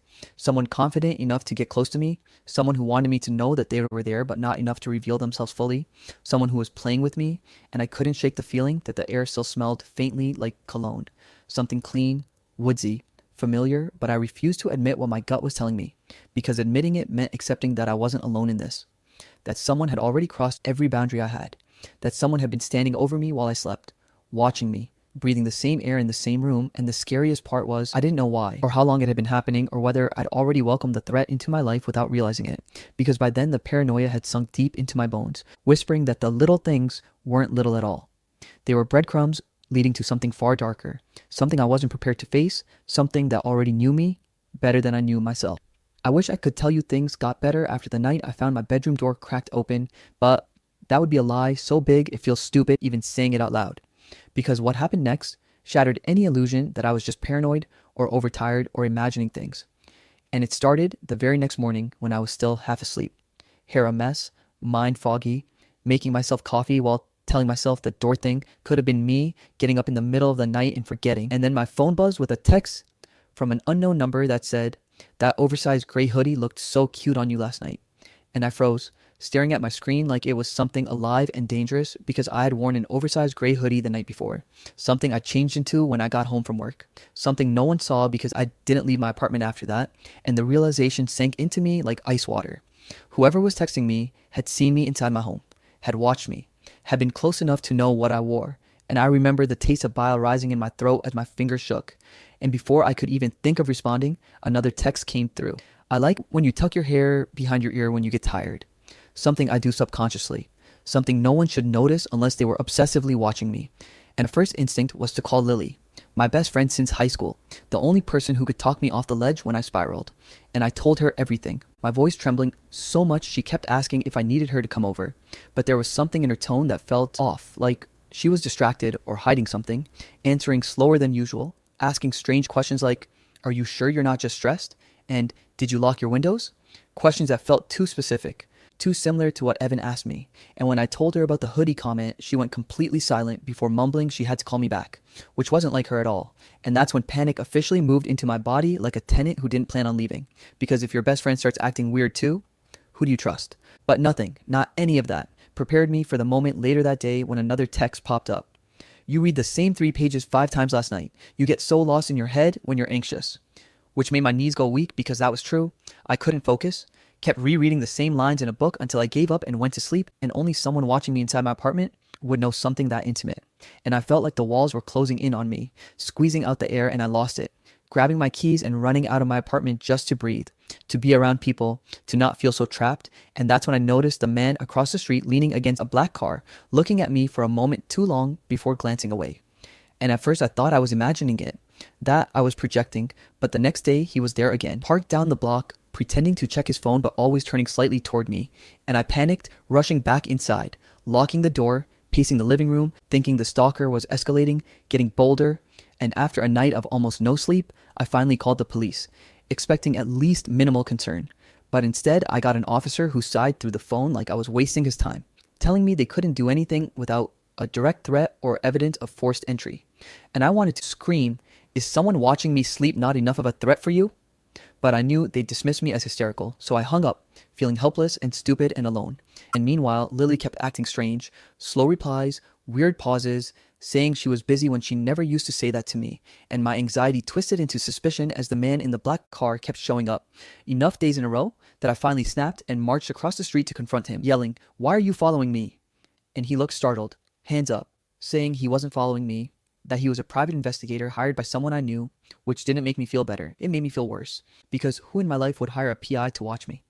And when I demanded a name, he said he couldn't reveal that, which made my legs go shaky, because either someone close to me thought I needed watching, or someone pretending to be close to me wanted to monitor me for reasons I didn't want to consider. And that night I bought security cameras. Good ones, not cheap ones, the kind with motion sensors and night vision, thinking maybe finally I'd have proof. Maybe finally I'd catch whoever was breaking in. But every morning after setting them up, I'd wake up and check the footage only to see that the cameras had turned off at some point during the night. Like someone walked in and disabled them, someone who knew exactly where I placed each one, someone who wasn't afraid of technology or locks or my attempts at protecting myself, and the worst part was the cameras never captured the moment they shut off. They just went black as if someone knew how to jam them before stepping inside. And that's when the real self-doubt started. The kind that eats your brain from the inside because I kept asking myself, did I turn them on? Did I forget? Am I losing it? Because being stalked messes with you in ways you don't expect. You start questioning your memory, your instincts, your sanity, and every time I tried to talk to Lily, she seemed distant, evasive, almost scared. And I couldn't tell if she was hiding something from me or if she was afraid of me, which made no sense, but everything made no sense by then. And the tension in my chest grew into something constant, something heavy, something that made me jump at every sound. And then, one night when I was so exhausted I fell asleep in my clothes, I woke up at 3 a.m. to pee and found a folded piece of paper on my nightstand, right next to my bed, inches from my face, something that hadn't been there when I fell asleep, and my entire body went numb, cold, shaking as I reached for it with trembling fingers, and when I unfolded it, the note inside said, in small, neat handwriting, "You looked so beautiful sleeping last night," and my heart stopped. Not figuratively. I felt my body freeze and my mind disconnect, like I had left myself and was watching from outside, because that note meant someone had been standing over me, watching me, admiring me, close enough to touch me, close enough to smell my shampoo, close enough that if I had opened my eyes, I would have seen them inches away, and I wanted to scream, to run, to call someone, but the world felt muffled, like sound didn't exist. And I sat on my bed, gripping the note, trying not to throw up because the door had been locked. I'm obsessive about checking it. So whoever got in didn't break in. They had a way in, a key, access, knowledge, something I didn't understand. And that was the moment I realized I wasn't dealing with someone random, some stranger off the street. This was someone who knew me, someone who understood me intimately, someone who had been studying me for longer than I could fathom, someone who wanted me to know they were in control. And suddenly, every person in my life felt like a threat. Every conversation felt suspicious. Every slight change in expression felt like a clue. And I remember sitting on the floor, gripping my knees, telling myself, you're not crazy, something's happening to you. Because that was the truth, the terrifying, suffocating truth. Someone knew my secrets, someone watched me breathe, someone listened to my private calls, someone touched my belongings, someone entered my bedroom while I slept.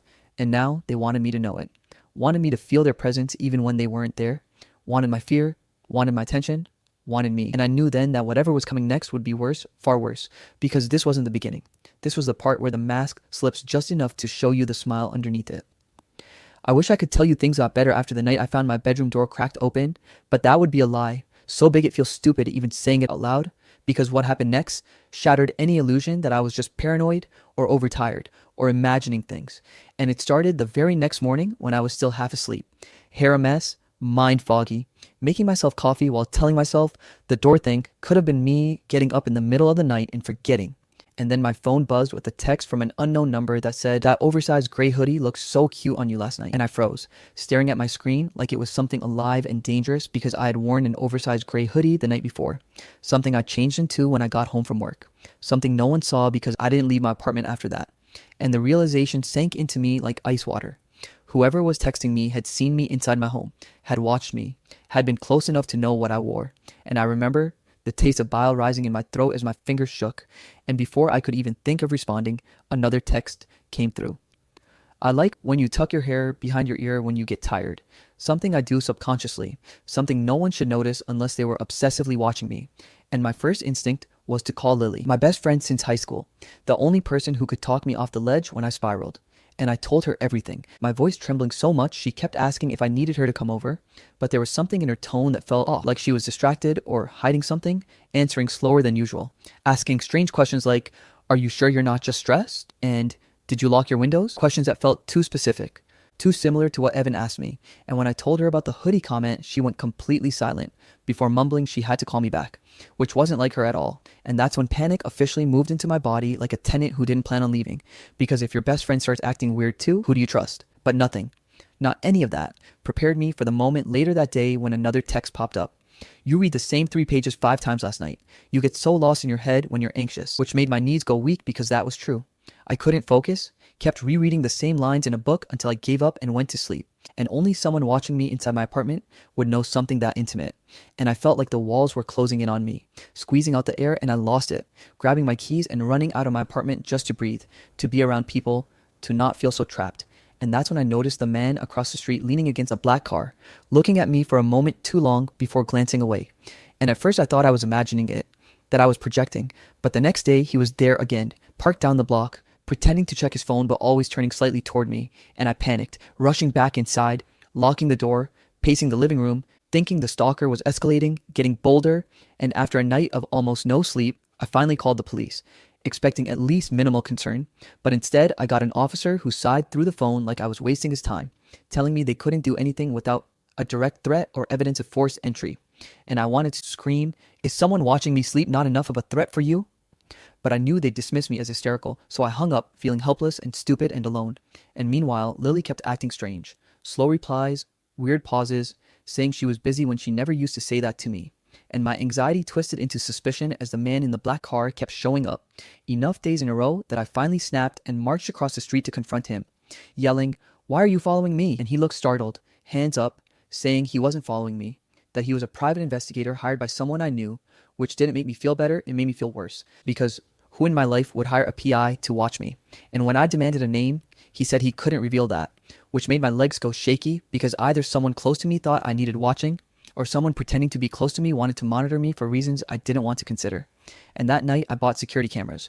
Good ones, not cheap ones, the kind with motion sensors and night vision, thinking maybe finally I'd have proof, maybe finally I'd catch whoever was breaking in. But every morning after setting them up, I'd wake up and check the footage only to see that the cameras had turned off at some point during the night, like someone walked in and disabled them, someone who knew exactly where I placed each one, someone who wasn't afraid of technology or locks or my attempts at protecting myself. And the worst part was the cameras never captured the moment they shut off. They just went black, as if someone knew how to jam them before stepping inside. And that's when the real self-doubt started, the kind that eats your brain from the inside, because I kept asking myself, did I turn them on? Did I forget? Am I losing it?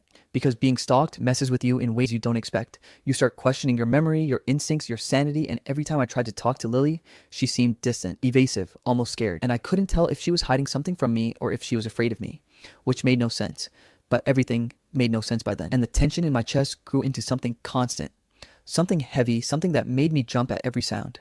And then, one night, when I was so exhausted I fell asleep in my clothes, I woke up at 3 a.m. to pee and found a folded piece of paper on my nightstand, right next to my bed, inches from my face, something that hadn't been there when I fell asleep, and my entire body went numb, cold, shaking as I reached for it with trembling fingers, and when I unfolded it, the note inside said in small, neat handwriting, "You look so beautiful sleeping last night," and my heart stopped. Not figuratively, I mean, I felt my body freeze and my mind disconnect, like I had left myself and was watching from outside, because that note meant someone had been standing over me, watching me, admiring me, close enough to touch me, close enough to smell my shampoo, close enough that if I had opened my eyes, I would have seen them inches away. And I wanted to scream, to run, to call someone, but the world felt muffled, like sound didn't exist, and I sat on my bed, gripping the note, trying not to throw up because the door had been locked. I'm obsessive about checking it, so whoever got in didn't break in. They had a way in, a key, access, knowledge, something I didn't understand. And that was the moment I realized I wasn't dealing with someone random, some stranger off the street. This was someone who knew me, someone who understood me intimately, someone who had been studying me for longer than I could fathom, someone who wanted me to know they were in control. And suddenly, every person in my life felt like a threat. Every conversation felt suspicious. Every slight change in expression felt like a clue. And I remember sitting on the floor, gripping my knees, telling myself, you're not crazy, something's happening to you. Because that was the truth. The terrifying, suffocating truth. Someone knew my secrets. Someone watched me breathe. Someone listened to my private calls. Someone touched my belongings. Someone entered my bedroom while I slept. And now they wanted me to know it. Wanted me to feel their presence even when they weren't there. Wanted my fear. Wanted my attention. Wanted me. And I knew then that whatever was coming next would be worse, far worse. Because this wasn't the beginning. This was the part where the mask slips just enough to show you the smile underneath it. Then what happened next was when it started mutating into something uglier. Something that made me look at every person around me like they were holding a knife behind their back. Because after finding that note on my nightstand, the one telling me I looked beautiful sleeping, I stopped trusting the world in the way normal people take for granted. And suddenly, everyone felt suspicious. The old woman across the hallway who always smiled too wide, the guy who walked his dog past my building at the exact same time every evening, the barista who asked how my day was going with too much interest, even strangers on the street whose eyes lingered a little too long. But the worst part was feeling like I couldn't trust the people I actually knew, the ones who were supposed to make me feel safe, because Evan at work, who used to feel like an awkward, harmless coworker, started acting different. Not in a threatening way, but in a way that felt almost too caring, too invested, showing up at my desk every morning with coffee, asking if I slept okay, offering to walk me to my car even when I left in broad daylight. And while part of me found it comforting, another part of me couldn't ignore how convenient his sudden protectiveness was, how it intensified right when things got worse. And every time I felt watched, his face popped into my mind before I pushed the thought away because it felt unfair. Yet nobody else asked about my safety the way he did, and that alone felt strange enough to keep him on my internal suspect list. Lily wasn't helping either. Her weird, distant behavior continued until she finally admitted something that made my stomach twist. She'd been talking to someone from my past, someone who was concerned about me, but when I pressed her, demanded, begged to tell me who, she got defensive, saying she promised she wouldn't reveal the person's identity, that they reached out to her for reasons she couldn't explain yet. And hearing that made me feel betrayed, like my best friend was choosing someone else's secrets over mine, like she was living in a parallel version of my life where someone else got to know things about me. She kept hidden. Someone who had access to memories, she refused to clarify, and when she saw the anger rising in me, she backpedaled, saying she just didn't want to make me panic more, which felt like the worst possible choice of words, considering panic was the only thing I've been feeling for weeks. Meanwhile, the man in the black car, who claimed to be a private investigator, stopped showing up altogether, which weirdly made me more anxious because at least when he was around, I felt like I could track one suspicious person. But now the world felt full of empty spaces where threats could hide, and I felt myself unraveling slowly every night, waiting for the next note, the next text, the next misplaced object, until finally, something happened that made everything undeniable. One of my cameras actually caught someone entering my apartment. It happened at 2:13 a.m. I know because I saw the timestamp burned into my memory, and for some reason, that night the cameras didn't shut off. Maybe because the intruder didn't realize I'd swapped the positions of the lenses earlier that day. Maybe because they got sloppy or confident or intentionally wanted me to see them. And when I checked the footage in the morning, my entire body turned to stone as I watched a tall figure wearing all black, hood up, face completely covered by some kind of mask that looked like it was made of dark fabric, silently pick my lock in under 15 seconds and slip inside like they had rehearsed it 100 times. And the worst part wasn't even the break-in. It was how comfortable they looked, like they knew exactly where to step, exactly which floorboards to avoid, exactly how to navigate the shadows of my home. And when I took the footage to the police, breathless and shaking and desperate, they shrugged again, saying since no identifiable face was visible and nothing was stolen, there wasn't much they could do, which made me want to scream until my voice broke, because how could they not understand that someone being in my bedroom while I slept was enough to warrant action? But they were unmoved, and I walked out of the station feeling like I'd been pushed even deeper into this nightmare alone. After that, the symbols started appearing, not on my door or windows at first, but around the neighborhood, carved into tree bark, drawn on lampposts, scrawled lightly in chalk on the sidewalk near my apartment building. Strange shapes that looked like a cross between childish doodles and occult markings. Sharp angles, intersecting circles with a small X in the center, always in the same pattern, always in places I'd pass by every day, and they triggered something deep inside me, like a memory I had buried without knowing why, and I found myself staring at them longer than I should, trying to remember why they seemed familiar, but every time I touched the edges of the memory in my mind, it slipped away like something I wasn't supposed to access yet. Then one afternoon, while spiraling down a rabbit hole of paranoia, trying to connect dots that might not exist, I suddenly remembered a summer when I was maybe 7, a summer I rarely thought about, one I convinced myself wasn't important, spent in a small rural town where my parents left me with distant relatives for a few weeks, and the memory flooded back in fragments. A boy around my age named Connor, or maybe it was Cooper or Carter, something with a hard C, someone quiet, pale, always watching, with this clingy obsession that made me uncomfortable even as a child. And I remembered those symbols, or something close to them, carved into the trees behind my relative's house. Symbols he said were ours. Symbols he used to draw in the dirt when he tried to follow me around, telling me we were connected forever after some accident we both witnessed. A traumatic event I barely remembered but knew involved a dead animal, blood, and him whispering things I didn't understand at the time. I hadn't thought about that boy in years, had honestly forgotten he even existed, but now the symbols near my apartment were unlocking pieces of my childhood I didn't want back.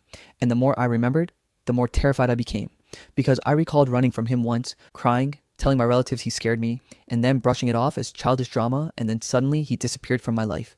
No explanation, no goodbye, nothing, and I never questioned it, never cared enough to ask, but now, with everything happening, with someone breaking in, watching me, leaving me childhood objects, listening to my private calls, it felt impossible not to connect the dots, impossible not to wonder if someone from my past had crawled their way back into my adult life with an obsession that had never died. And the thought made me sick, because if this person had been planning this for years, decades even, then nothing I did could stop them. Nothing I could say would deter them.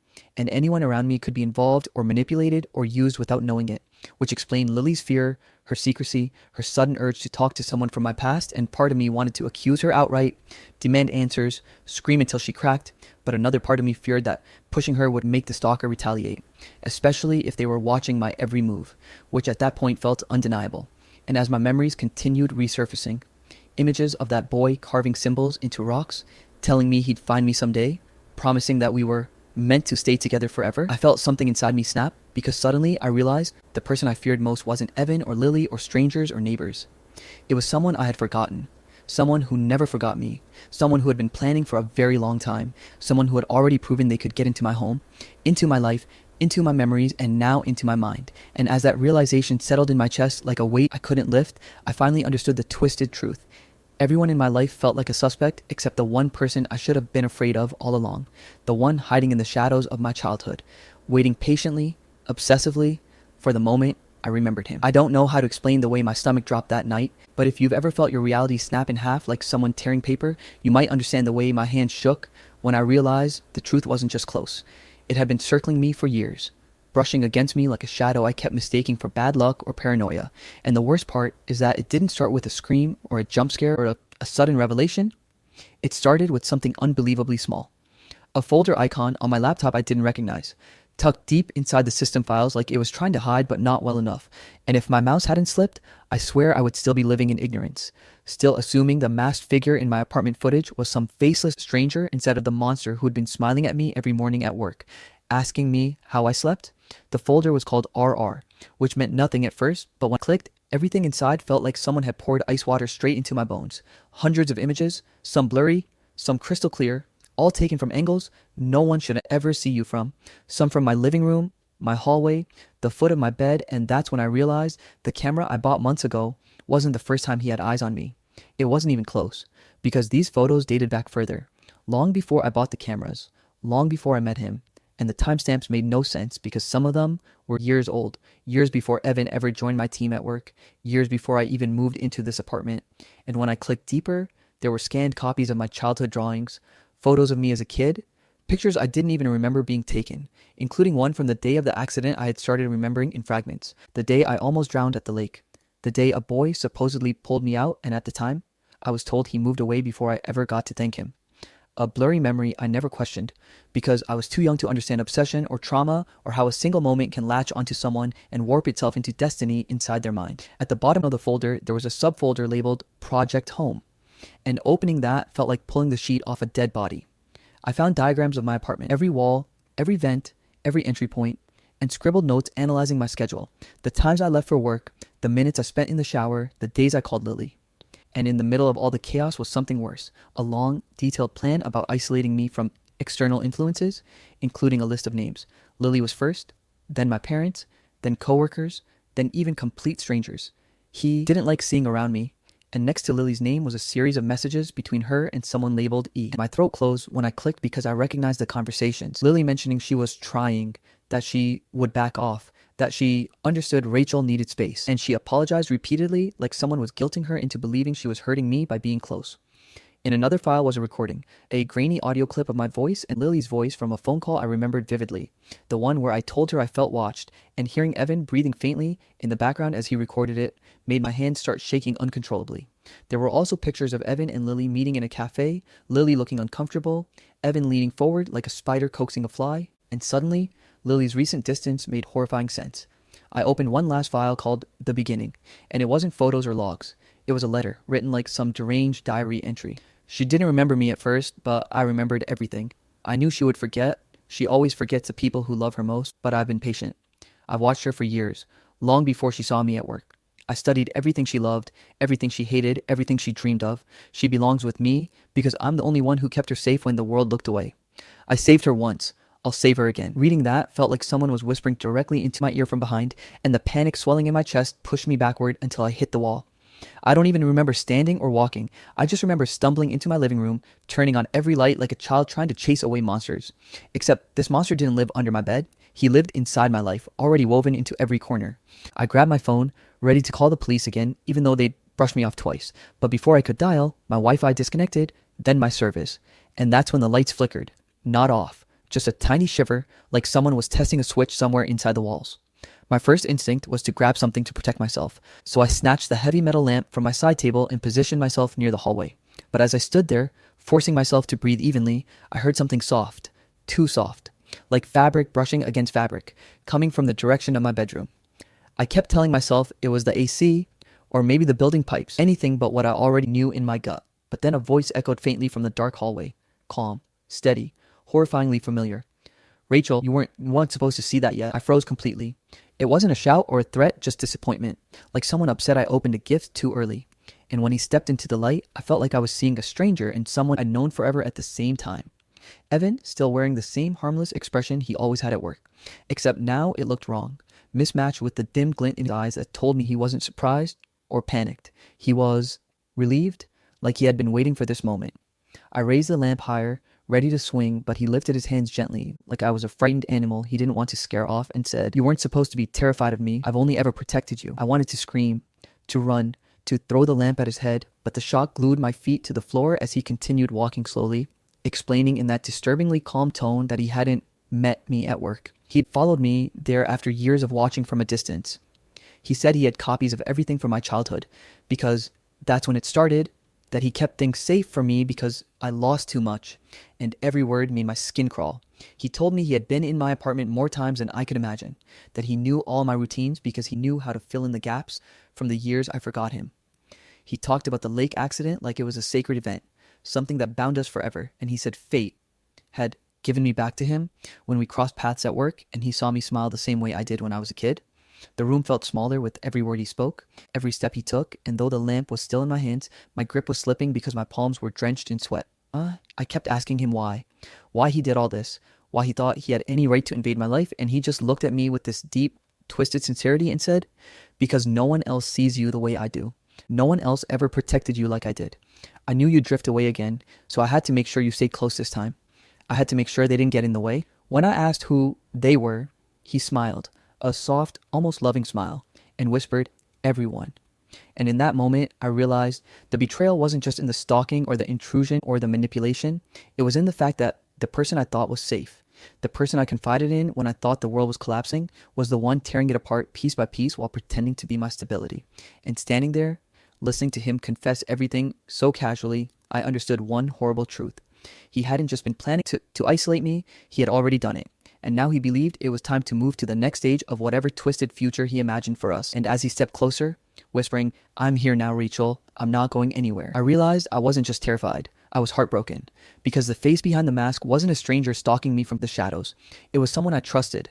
Someone I let into my life. Someone who believed love meant possession and protection meant control. And by the time I finally forced my body to move, gripping the lamp with both hands, I knew this wasn't just about survival anymore. It was about reclaiming my reality from someone who thought he owned it. I don't think I'll ever forget the moment Evan stepped closer, his hand reaching out like he expected me to fall willingly into him, as if every boundary he shattered was just some misunderstanding we could talk through, but something inside me snapped. Not fear exactly, more like a survival instinct I didn't know I had, and before he could finish whispering my name in that quiet, terrifying voice, I swung the lamp with everything I had. The sound it made when it hit his shoulder was sickening, a hollow, metallic crack, followed by a grunt that sounded more annoyed than hurt, and that's when the horrible truth hit me. He wasn't losing control. He was prepared for this. He steadied himself, wiped the corner of his mouth like I had inconvenienced him, and whispered, "I didn't want it to be like this, Rachel," before lunging at me with a speed that didn't match the calmness he'd shown moments earlier. The lamp fell from my hand when he grabbed my wrist, twisting hard enough to make me cry out, and in the struggle we slammed into the wall so hard the frames toppled to the floor, shattering glass beneath our feet. He kept repeating that he wasn't trying to hurt me, that he just wanted me to understand, but his grip tightened every time I tried to pull away, and when he shoved me onto the floor, pinning me down with his knees. I felt the full weight of what he had become, or maybe who he had always been. I clawed at his face, his arms, anything I could reach, and when my nails dug into his cheek, he recoiled just long enough for me to roll out from under him and scramble toward the kitchen, where I kept a small emergency knife taped beneath the cabinet, because deep down I had always feared something like this could happen. He followed, bleeding slightly, smiling as if I was making this a game, and the worst part was his voice, steady, steady, steady, saying, "Rachel, stop running. We're meant to leave tonight. I packed everything. It's already planned." And that was when I remembered the diagram folder labeled Our Future, the one I hadn't opened yet, because his presence in the apartment had made everything too real. I grabbed the knife, but my hands were shaking so badly I dropped it halfway across the tile, and Evan stepped on it, sliding it backwards under the shelf like he was sealing my fate. He reached for me again, but adrenaline pushed me forward, shoving him back with my entire body weight, sending him stumbling into the island counter, buying me just enough time to run for the hallway, not the front door. He had tampered with that lock before. I could feel it. But toward the tiny panel behind the coat rack, the emergency escape I had installed after the first break-in, the one nobody but me knew about because I paid the contractor in cash and told no one. I ripped off the panel, crawled into the narrow service corridor, and slammed the panel shut behind me just as Evan grabbed at my ankle, missing by inches and screaming my name with a desperation that didn't sound romantic or protective anymore, but feral, like he had just lost something he believed belonged to him. I crawled through the darkness, scraping my knees on metal grating and choking on dust, but the corridor led straight to the stairwell, and the second I burst through the exit door, I heard him slamming against the panel from the inside like a wild animal trying to claw its way in. I ran barefoot down 3 flights before bursting into the lobby, where the night guard spun around in confusion, just as Evan shoved his way out of the stairwell above, shouting for me to stay. But the guard stepped between us long enough for me to sprint outside and grab a stranger's phone because mine was still jamming.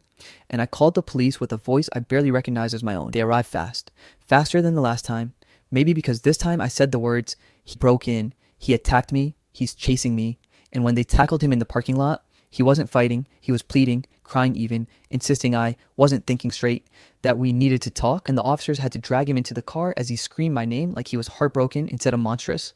I thought the nightmare was over the moment the door slammed shut on him, but real closure doesn't come cleanly, and the detective who later handed me Evan's laptop after they got a warrant warned me that what was on it would be disturbing, but I don't think anything could have prepared me for the level of obsession he had built his life around.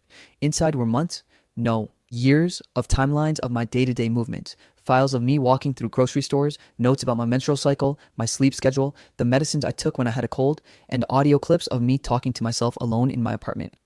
I found maps of routes he planned to take me on after the separation phase, which I eventually realized meant after he dragged me to the remote cabin he scouted out in Colorado, the one he had photographed inside and out, furnished, stocked, and labeled as the safe place. There were checklists titled Preparation, Containment, and Adjustment Period, with horrifyingly mundane tasks like make sure she eats, play soothing music, remind her she is safe with me, and one final line that made my stomach turn so violently I had to physically step away from the screen. Eventually, she will forget the outside world again, just like before. On a separate drive, I found recordings he made while watching me sleep, whispering about how peaceful I looked, how grateful he was that fate gave him a second chance, and in one of the later recordings, he talked about making everything official on the night he confronted me, meaning he fully expected to take me from my apartment that night. The police classified everything as evidence, but they didn't take the memories, the trauma, the disgusting feeling of being watched long after the windows were locked and the doors replaced, and I spent the next weeks in a motel with Lily, who came back crying, apologizing, explaining Evan manipulated her into believing distance would keep me safe. And even though I forgave her eventually, the trust between us never fully healed. Therapy helped, alarms helped, moving states helped, but nothing washed away the feeling that Evan's eyes were still somewhere behind me, watching even though he was locked away. And that's why I'm writing this now, anonymously on Reddit, because I need someone, anyone, to understand what it feels like when the danger isn't a stranger lurking in the shadows, but someone you let into your life willingly, someone you joked with at work, someone whose smile made you feel safe until the day you realized that smile was a mask. I survived, but survival doesn't mean the story ends. It just means you keep living with the knowledge that the warmest, kindest face in your life could have been calculating your every move. So if you're reading this, let my story be a warning. The worst horrors aren't supernatural. They aren't creatures in the woods, and they aren't random. They're the people who think their love gives them ownership, who believe your life is theirs to shape, and who smile the brightest while curl up planning how to break you. I'm Rachel, I'm 23, I'm alive, but I will never ever be the same. The end. I accidentally bought a storage unit and found something that should have stayed hidden. I never planned on getting involved in anybody's past, let alone stumbling into one that was stitched together with missing person posters, whispered rumors, and things that should have rotted in the dark instead of ending up in my hands. But life has a way of swinging the doors wide open on the stuff you aren't supposed to see. And for me, it all started on a boring Saturday when I, 27 years old, a mechanic working in a small Oregon town, walked into a local storage auction because I heard this couple at the gas station bragging about flipping abandoned units for quick cash. And I guess something in my brain just latched onto the idea that if these two, who looked like they argued over who forgot to buy toilet paper, could make money doing it, then maybe I could too. I wasn't expecting anything grand. I figured I'd maybe end up with a box of holiday decorations or used tools I didn't need, but the way they talked pumped me up enough that I drove straight to the old industrial lot on the edge of town, where the storage units were squeezed together like ribs in a metal skeleton. The auctioneer was this older guy named Frank, who smelled like he lived off burnt coffee and cigarettes, and he barely looked up from his clipboard when he told me to grab a bidder number. People around me seemed like they did this for a living. Tough-looking dudes with gloves hanging from their pockets, women who came with measuring tapes and tote bags, the couple from the gas station who nodded at me like we were now part of some elite club of trash-collecting fortune hunters. And I felt like an outsider, but the thrill was kind of fun. The first few units were nothing special. Old mattresses stained with things I didn't want to identify, plastic bins filled with kids' toys, rusted patio furniture, cardboard boxes collapsing under moisture. People bid, won, moved on. I stood there, clueless, trying to mimic their confidence, and then Frank rolled open Unit 12B. A puff of dust floated into the air, dancing in the sunlight like something dramatic was about to happen, but the unit honestly looked so boring that everyone around me just crossed their arms or walked away. It wasn't trashed, it wasn't full, it wasn't interesting. Just a couple pieces of old furniture, some boxes, a busted lamp, and a heavy old dresser with a leg missing. The couple from earlier barely looked at it before shaking their heads and whispering about no resale value, which I pretended to agree with even though I had no idea what counted as valuable in this weird world of trash treasure hunting. But something about the emptiness, the simplicity, the solitude of it made me feel like maybe this was a good starter unit. It felt manageable, it felt safe, and maybe that's exactly why it was the opposite. Frank asked for bids, nobody raised a hand, nobody even blinked. I felt awkward, like the kid in class who volunteers because no one else will. So I raised my bidder card and said, 20? Frank shrugged, slammed the deal closed, and just like that, I owned 12B. The couple gave me a thumbs up like I'd just done something smart, but judging by their smirks, I think they were just glad someone else took the crappy one. I waited for the auction to end before unlocking my newly purchased piece of mystery, pushing the garage-style door all the way up and stepping inside. The air smelled like old paper and dust, a mix that reminded me of my grandmother's attic. And I actually felt kind of nostalgic as I started going through the items. Most of it was junk, mismatched kitchen plates wrapped in outdated newspapers, a wooden chair missing its seat, a blender without a cord, a stack of yearbooks from schools I'd never heard of, all belonging to random names that meant nothing to me.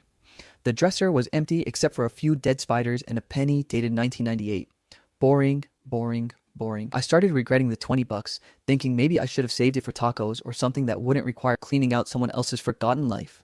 But then, while dragging a wooden nightstand away from the back wall, I heard this metallic scrape. Not the nightstand.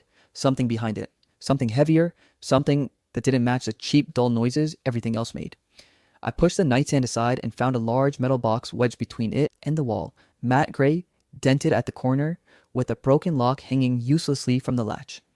This wasn't decorative, it wasn't storage furniture, it wasn't the kind of thing people use for jewelry or important papers. It looked industrial, government-ish, like something that belonged in a basement somewhere under a flickering light, and as soon as I touched it, I swear the temperature around me felt colder, like the air stopped moving. It was heavy, heavier than anything its size should have been, and when I dragged it out into the light, dust poured off it in thick clouds. The broken lock made me think someone tried to pry it open before, but gave up or didn't have the right tools. The lid creaked when I lifted it, like it was resisting me, and then I saw what was inside. At first it looked like random junk. Old envelopes tied with twine, black cassette tapes with handwritten dates instead of labels, a thick stack of paper clipped together, a Polaroid camera, and what looked like sketches folded into quarters. But when I picked up the envelopes and saw the name written in neat cursive, Emily Carter, my stomach dropped. I knew that name, not personally, but because everyone in my town had heard it at least once. Emily Carter, the girl who went missing in 2011, 14 years ago. No body, no clues, no closure, just a missing girl who vanished into thin air. And here I was, holding letters addressed to her. I opened one, my fingers shaking slightly, and the writing inside was strange. Not romantic, not friendly, not angry. More like someone describing her, watching her, detailing where she went, who she met. what she wore on specific days, noted times she left home, routes she walked alone, things she said to people, things she probably didn't know anyone overheard. It wasn't affectionate. It wasn't hateful. It was observational, like the writer saw her as an object of study. The second letter was worse, mentioning how she looked scared today, and how he had gotten closer to her.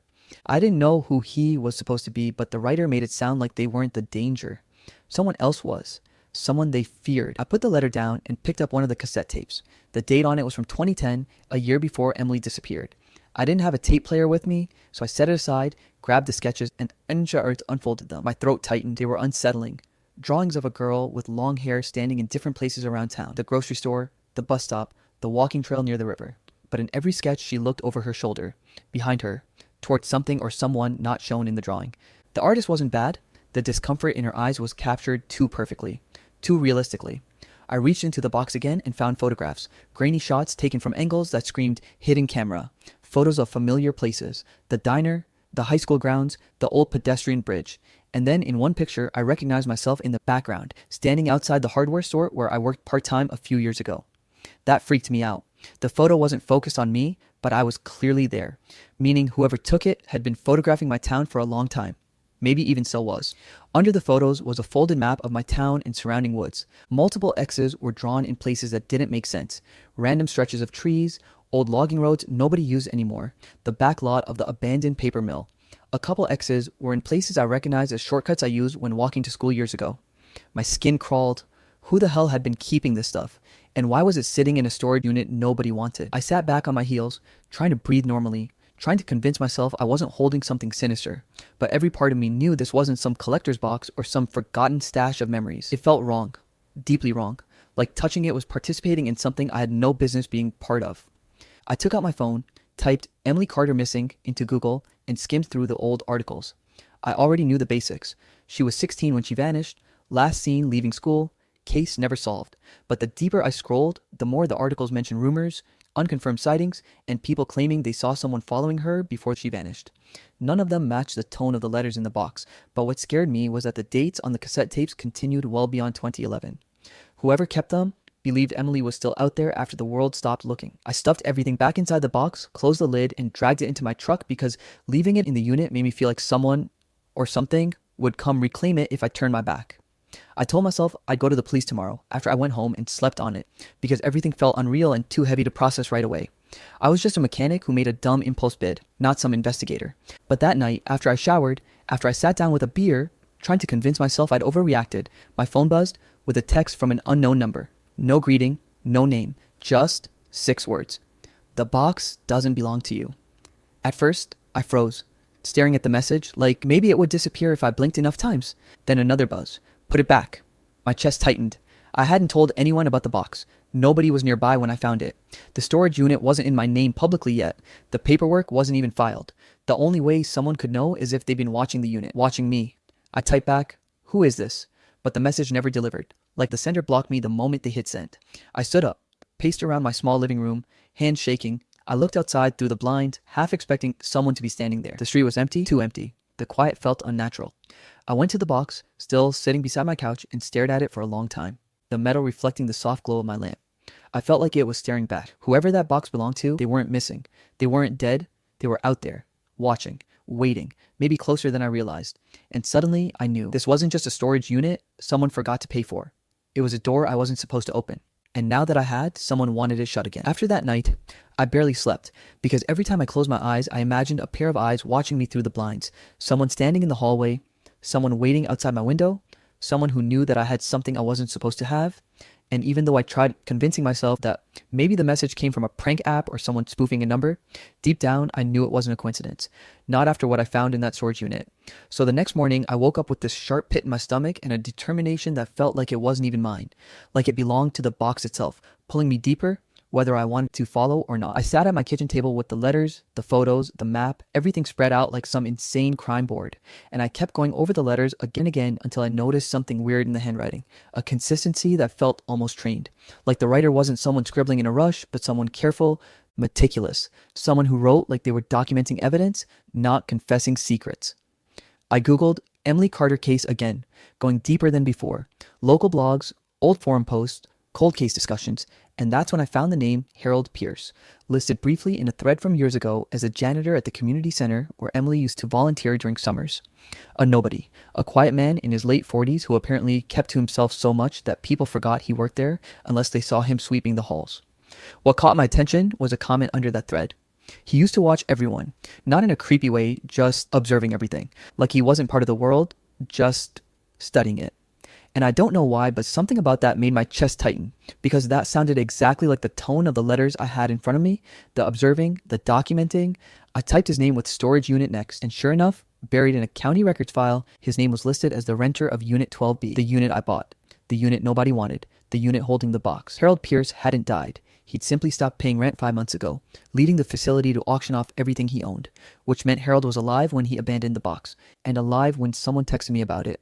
I kept thinking about the letters describing Emily being watched and the paranoia dripping from them, and for a few minutes I thought Harold was the threat. The stalker, the guy who couldn't let go of a missing girl and kept following her in his mind. But the more I read, the more it seemed like Harold wasn't claiming to watch her because he was obsessed. He was documenting someone else watching her, someone he was afraid of, someone he hinted at but never named. I lifted the box again, trying to shake off the dread, because instinct told me there was something I missed, something hidden. The lock was broken, the interior was shallow, too shallow for a box this heavy. So I turned it over, pressed my fingers along the seams, and that's when I felt a tiny click under the metal lining, a hidden compartment. I wedged a screwdriver under the lip and pried it open. Inside were 3 things: a small flash drive, a folded paper containing a list of names, and a torn scrap that made my skin crawl. On it, in messy handwriting, completely different from the neat letters above, were the words, "Find me before he does." The list of names was strange, random townspeople, most of whom I recognized, a former teacher, a park ranger, one of the librarians, an EMT, a guy who used to run the ice cream stand downtown, and then, at the very bottom, Harold's own name. It wasn't an address book, it wasn't a hit list, it felt like a list of people he suspected or feared. I plugged the flash drive into my laptop, half convinced it would give me a virus or something worse.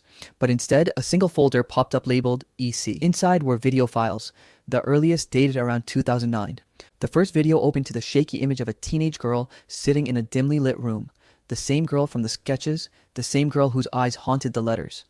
Emily Carter. She looked scared, glancing over her shoulder every few seconds like she expected someone to burst through the door.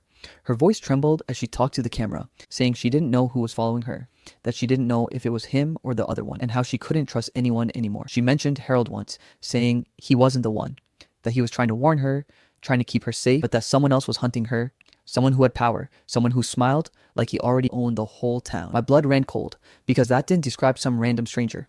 It described someone people respected, someone with influence. Emily said in another video that she had to leave home and hide because he would never stop looking as long as she stayed.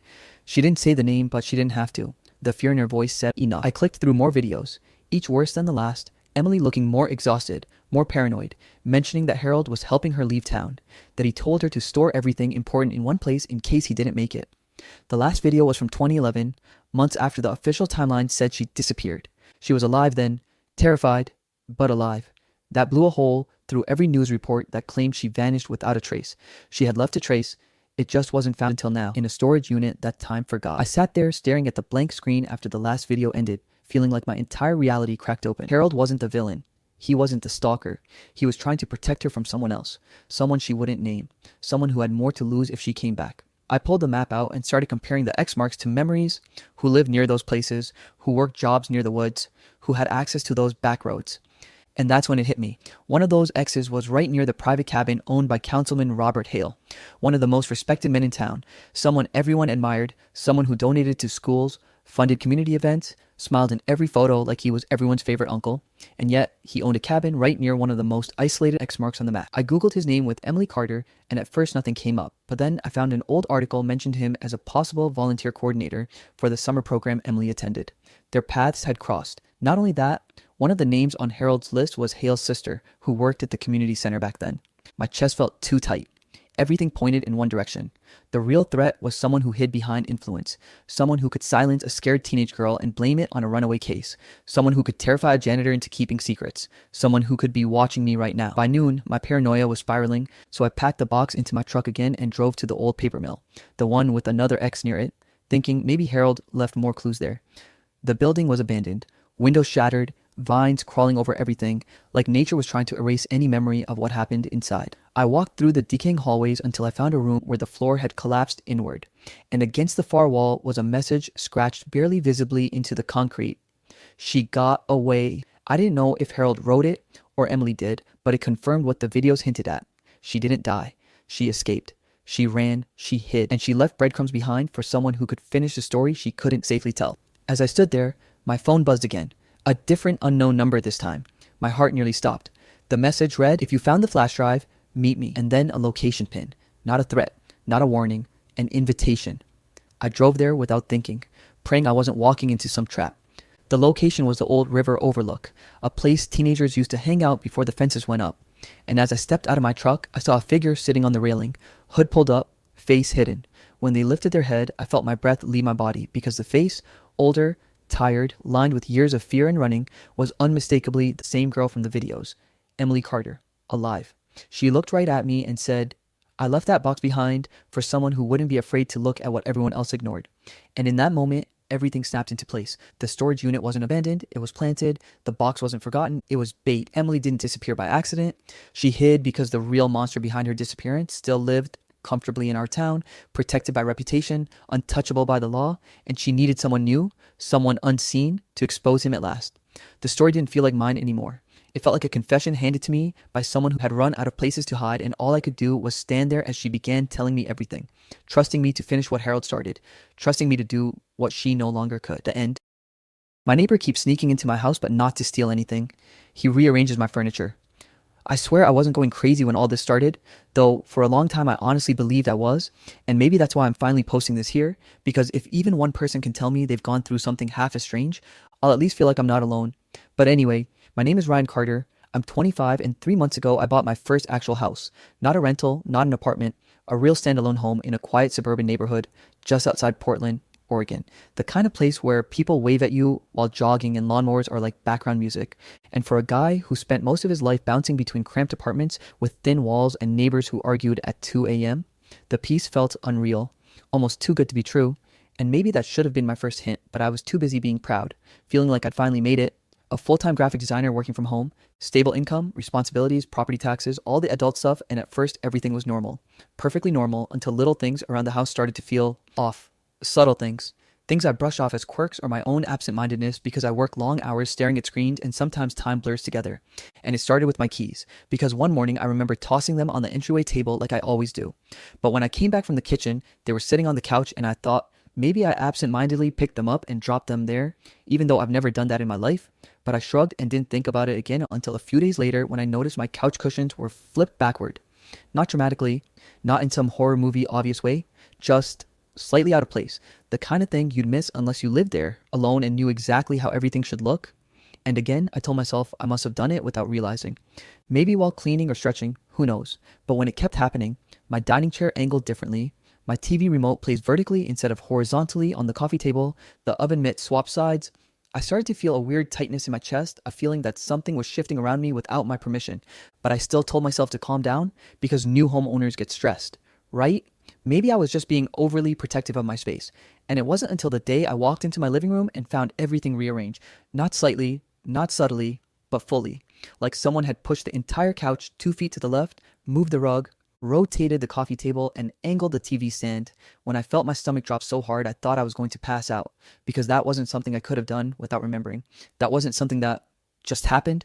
That was deliberate, intentional, and terrifyingly precise. And the worst part was there was no sign of forced entry. No broken windows, no open doors, nothing missing, nothing stolen, just rearranged, like someone wanted things a certain way. And the first person I thought of was my neighbor, Evan Miller, a quiet guy in his 40s who lives next door in a house that looks like it's never had a speck of dust since 1999. And I didn't want to suspect him because he seemed polite, soft-spoken, a little awkward, but harmless. The kind of guy who always nodded when we passed each other but never held eye contact too long. Yet something about the way he always seemed to be near his front window when I came or went started to feel eerie. Like he was paying close attention to my schedule. And once I got that idea in my head, I couldn't shake it. So I started doing tests, stupid little tests like placing a coin on its edge near the doorframe or setting a small piece of paper under a table leg. Things only I would notice if moved. And the next morning I woke up and every single one of them was moved. But not in random ways. Moved neatly, almost respectfully. Like someone was tidying up after me rather than messing with me. And I remember standing in the middle of my living room, heart thudding, sleep deprived, whispering to myself, what the hell is happening? Because it felt like the walls were closer than they had been the day before, and for the first time since living alone, I actually felt watched inside my own house, like the air itself was paying attention to me, and I started doing checks every night, locking every door twice, checking window latches, even pushing chairs against doors, just to hear if someone moved them, but every morning, something new would be off. A book rotated on my shelf, a plant pot shifted an inch, the drawer I never used suddenly perfectly organized, things so tiny anyone else would laugh at me, but when you live alone, those tiny things feel massive. And after 2 weeks of this, I decided to confront Evan, because who else could it be? And even though the idea of accusing a neighbor made my skin crawl, I couldn't keep living like that. So one afternoon, I caught him outside watering his lawn, and I said, as casually as I could, "Hey Evan, weird question. Have you noticed anyone strange around the neighborhood?" And the look he gave me was so blank, so disconnected, like he was trying to process the question at a slower speed than normal. And he replied, "Strange? No. Should there be?" And something about the way he asked that sent a chill down my spine. But he didn't act suspicious, didn't fidget or avoid eye contact. He just looked tired, like a man who hadn't slept properly in years. And I felt stupid pressing the issue, so I didn't. But that night, I set up my biggest test yet. Tiny pencil marks on the floor near the couch, just small enough that only I'd notice if they moved. And when I woke the next morning, I went straight to the living room and froze, because not only were the pencil marks gone, completely wiped away, but in their place, centered on the coffee table, was the pencil I used, sharpened to a perfect point, and placed horizontally as if someone had measured its exact alignment. And that's when I realized whoever was inside my house wasn't just rearranging things, they were correcting things, fixing things, adjusting my living space like I was the one getting it wrong, and the thought of someone silently entering my home at night with enough confidence to erase my tests and leave the tools behind made my skin feel too tight. Like it didn't fit me anymore, and that entire day I worked with my back tense, jumping at every sound, glancing at windows every few minutes, feeling like eyes were always just out of sight, and at some point I noticed shadows passing behind my blinds when no one should have been outside. But when I checked, nothing was there, and I started thinking maybe I really was losing it. Maybe work stress was messing with me. Maybe I had some undiagnosed sleep disorder, and I almost convinced myself of that until the night I woke up at 3:17 a.m.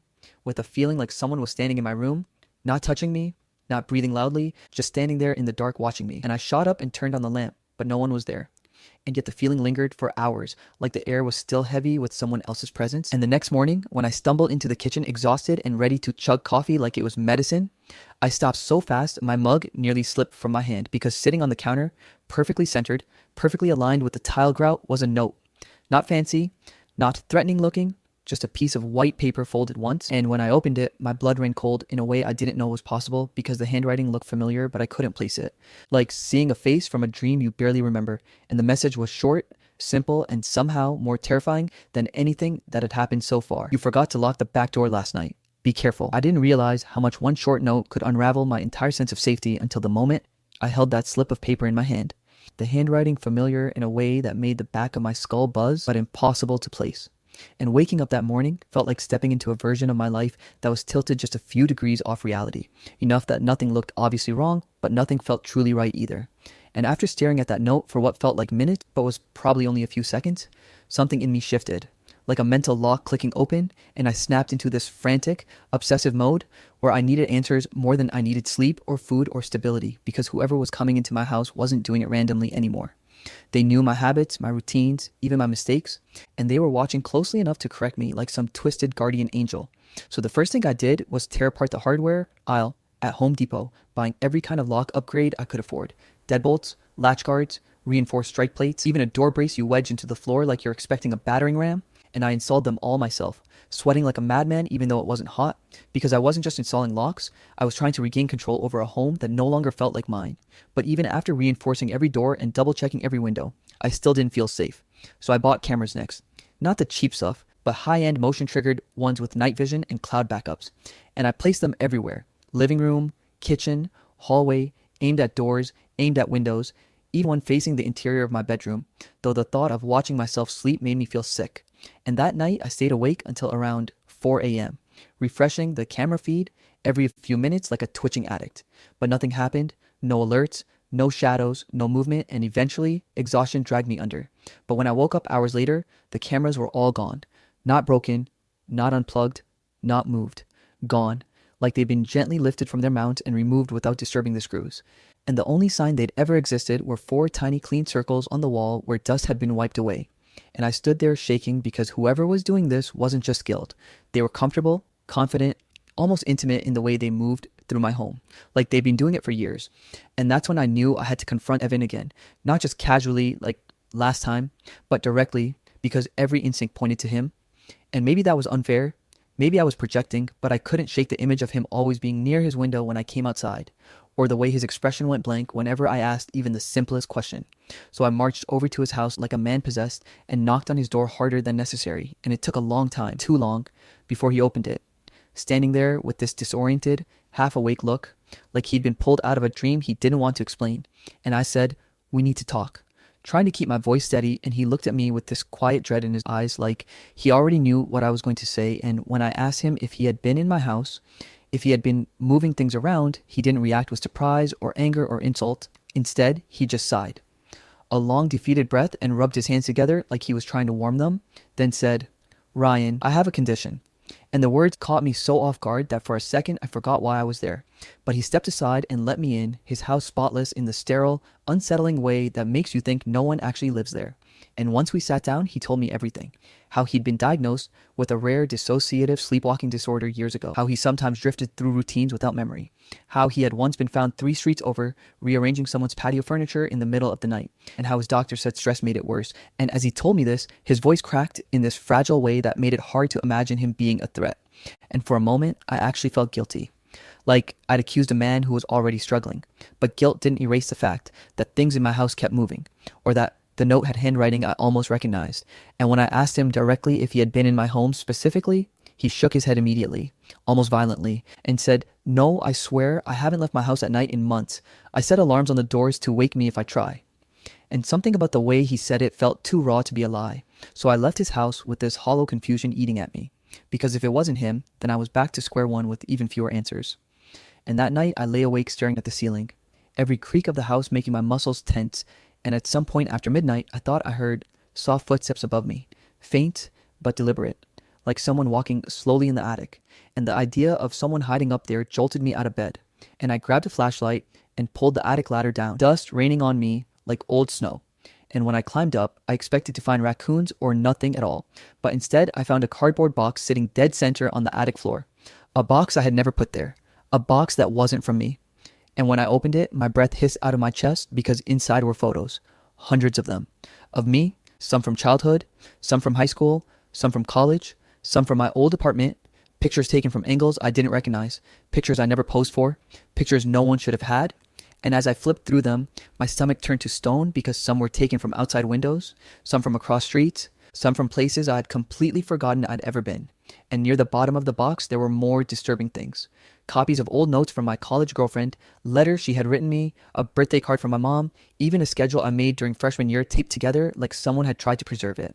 And the more I looked, the clearer it became that the intruder wasn't some random spy or burglar. They were someone who had been following me for a very, very long time. Someone who knew my life intimately. Someone who collected pieces of me like souvenirs.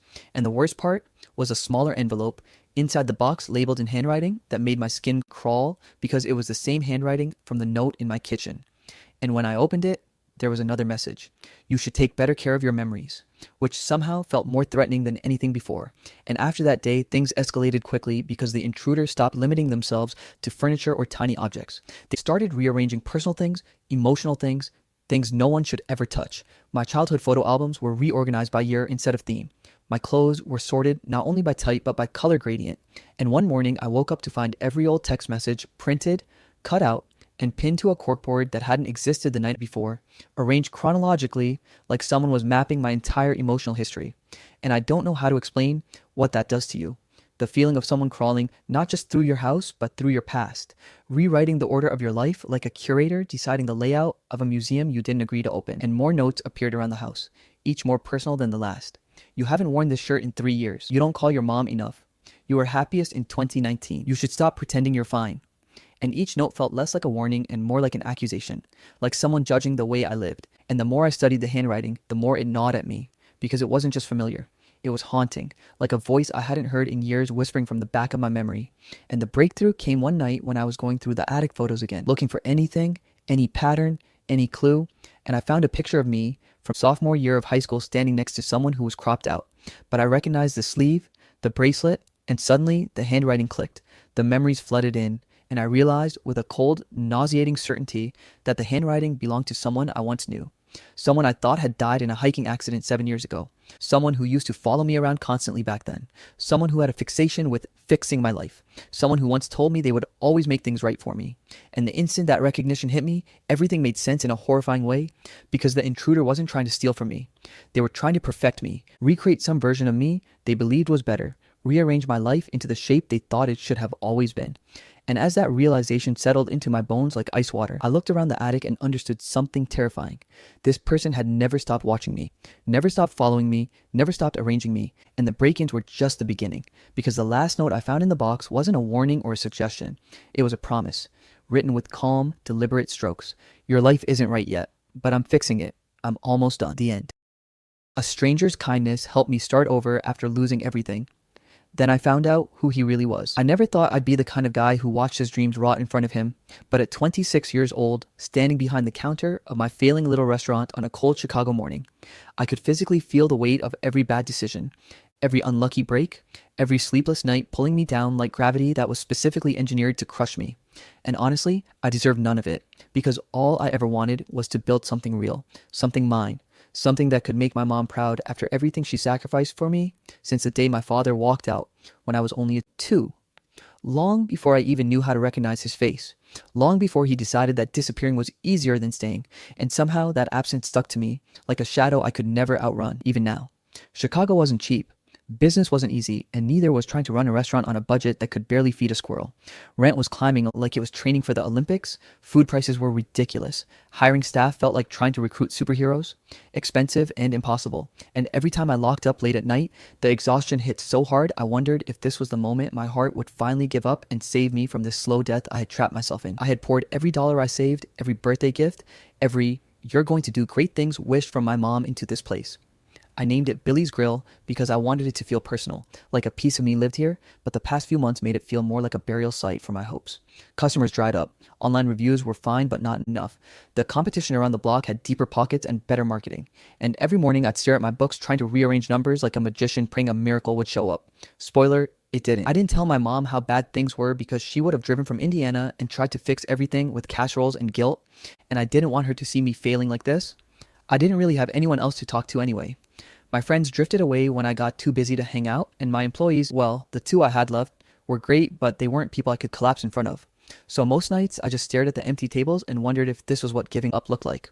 I swear there were days when the silence inside the restaurant felt so loud I thought it might crack me open. Then, one random Tuesday afternoon, when the wind outside was screaming through the street like it had a personal vendetta against Chicago, the doorbell chimed and in walked this older guy. Quiet, slow-paced, neatly dressed, but not in a flashy way. Just put together. He had kind eyes, the kind you don't see often in the city, and he gave me this small nod like he understood something about me without knowing me. I remember thinking he looked familiar, not in a, "oh, I know this guy" way, but in a, "this person reminds me of something from my past" kind of way, though I shook that off quickly because nostalgia wasn't going to pay my rent. He took a seat in the corner booth, the one people usually avoided because it was by the drafty window, and he ordered the simplest thing on the menu, a grilled cheese and tomato soup. The kind of lunch someone chooses when they're not trying to impress anyone.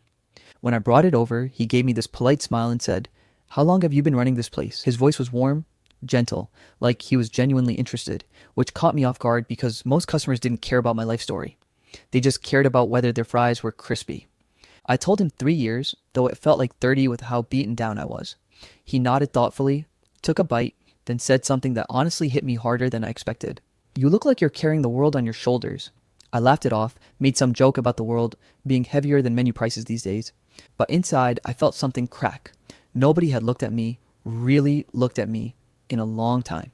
He came back the next day and the next, and pretty soon he became this quiet, steady presence I didn't realize I needed. He always sat in the same booth, always asked how the day was going, always tipped way more than necessary, and always made me feel like maybe someone out there gave a damn if I survived. After a week or two, he started noticing things around the restaurant, like when a table wobbled, or when the napkin dispenser was empty, or when the sauce station needed cleaning. And before I could fix anything, he'd already taken care of it, moving around softly but efficiently, like he had spent years in the service industry, or maybe just had a habit of helping wherever he went. At first, I told him he didn't need to do that, but he just waved me off and say, I like keeping busy. One afternoon, when the lunch rush was more like a lunch drizzle, he stood by the counter and asked if I'd ever thought about changing the menu layout. I braced myself, thinking he was about to criticize my cooking, but instead, he gently explained how grouping certain items together could make things feel easier for customers. He was right. I tried it. Sales actually went up the next week. He noticed regulars before I did. He remembered their orders better than I could. People started asking, "Is that your new manager?" And I'd laugh and say, "Nah, he just refuses to stop helping." One day, after he'd spent a solid 15 minutes chatting with the family about our new specials, he walked back to me with this soft grin. I joked, "You're acting like my free manager." And he smiled, this small, nostalgic, almost bittersweet smile, and said, "Maybe I should be." I didn't think much of it at the time because I assumed he was retired, lonely, or just one of those old guys who enjoyed staying busy instead of sitting at home with daytime TV. But something about the way he said it felt heavier than the words themselves. And slowly, impossibly, my business started stabilizing. Not booming, not thriving, but no longer bleeding out. A day came when I realized I wasn't checking my bank balance every hour like I was waiting for a death sentence. I could breathe a little. And even though I didn't understand why he cared so much, I didn't question it. I just let it happen because for the first time in months, maybe years, I didn't feel alone. It was late one evening when I was closing up, wiping down the counter with a rag that had seen better days, when he stood beside me and asked gently, "Billy, may I talk to you?" Something in his voice made me pause. It wasn't casual. It wasn't small talk. It was something serious, something he had been holding on to. I nodded. He put his hands in his pockets, took a breath like he was steadying himself, and said, "Billy, if you'll let me, I'd like to help you run this place. I don't want anything in return. Just let me be useful." And I stared at him. This old man who had walked into my life like a quiet miracle at the exact moment I needed one most, and I didn't understand it. Not yet, not even close. But something in me trusted him anyway. Like this stranger wasn't really a stranger at all. Just someone I hadn't figured out the truth about yet. Saying yes to Bob felt like one of those decisions you make before your brain has time to analyze whether it's brilliant or stupid. But the truth is that when he looked at me with those calm, steady eyes and offered to help run my restaurant for free, something in my chest just loosened, like I finally had someone willing to stand in the storm with me. So I nodded, shook his hand, and from that moment on, everything in my life slowly but undeniably shifted. The next morning, he showed up before I even had the lights fully on, holding 2 coffees and wearing that same comfortable sweater he always wore, telling me, "Managers show up early," like he'd been preparing for this role longer than I knew. And just like that, Bob became part of the routine, part of the restaurant, part of my days without either of us having to officially define anything. At first, I expected him to get bored after a week or two, maybe wander off to the next hobby, but instead he settled into the space like he belonged there, moving around the kitchen and dining area with this quiet confidence that made it feel like he'd been doing this all his life. He helped me adjust pricing without scaring customers away, reorganize the supply closet like he had a degree in Tetris, taught me how to stretch ingredients without compromising flavor, and even corrected my grill temperature technique by saying, "Travel teaches you a lot of things if you pay attention." And I realized he'd lived way more life than he ever talked about. Customers adored him instantly. It was ridiculous, really. People who barely glanced at me were suddenly asking for the nice older gentleman, calling him sir with genuine respect, laughing at his soft jokes, and even leaving reviews that said things like, "Billy's Grill has the friendliest staff, especially the older manager." I'd read those comments late at night when the exhaustion made everything blurry, and instead of feeling jealous, I felt weirdly proud, like we were some unlikely team that the universe had glued together. I didn't realize I was leaning on him emotionally until the day I nearly burned a tray of chicken because I'd been too lost in thought about bills and debt collectors, and he stepped beside me, turned off the grill, and quietly said, "You don't have to carry everything alone," in a tone that made something inside me want to shatter and rebuild all at once. One night, after closing, when only the hum of the refrigerator filled the room, I found myself talking to him about my dad, the real one, the man who vanished like a ghost when I was 2, leaving my mom to raise me with nothing but resilience and cheap coffee to keep her going. I told Bob how sometimes I wondered what was wrong with me, what made my father look at baby me and think, "Nah, I'm out." I admitted I always felt like I was trying to fill some invisible quota to make my mom proud because she deserved everything I could never give her. And I told him how running this restaurant became this obsession to prove I wasn't a failure, that I could build something real after growing up without anything stable. As I talked, I watched him from the corner of my eye, and the strangest thing happened.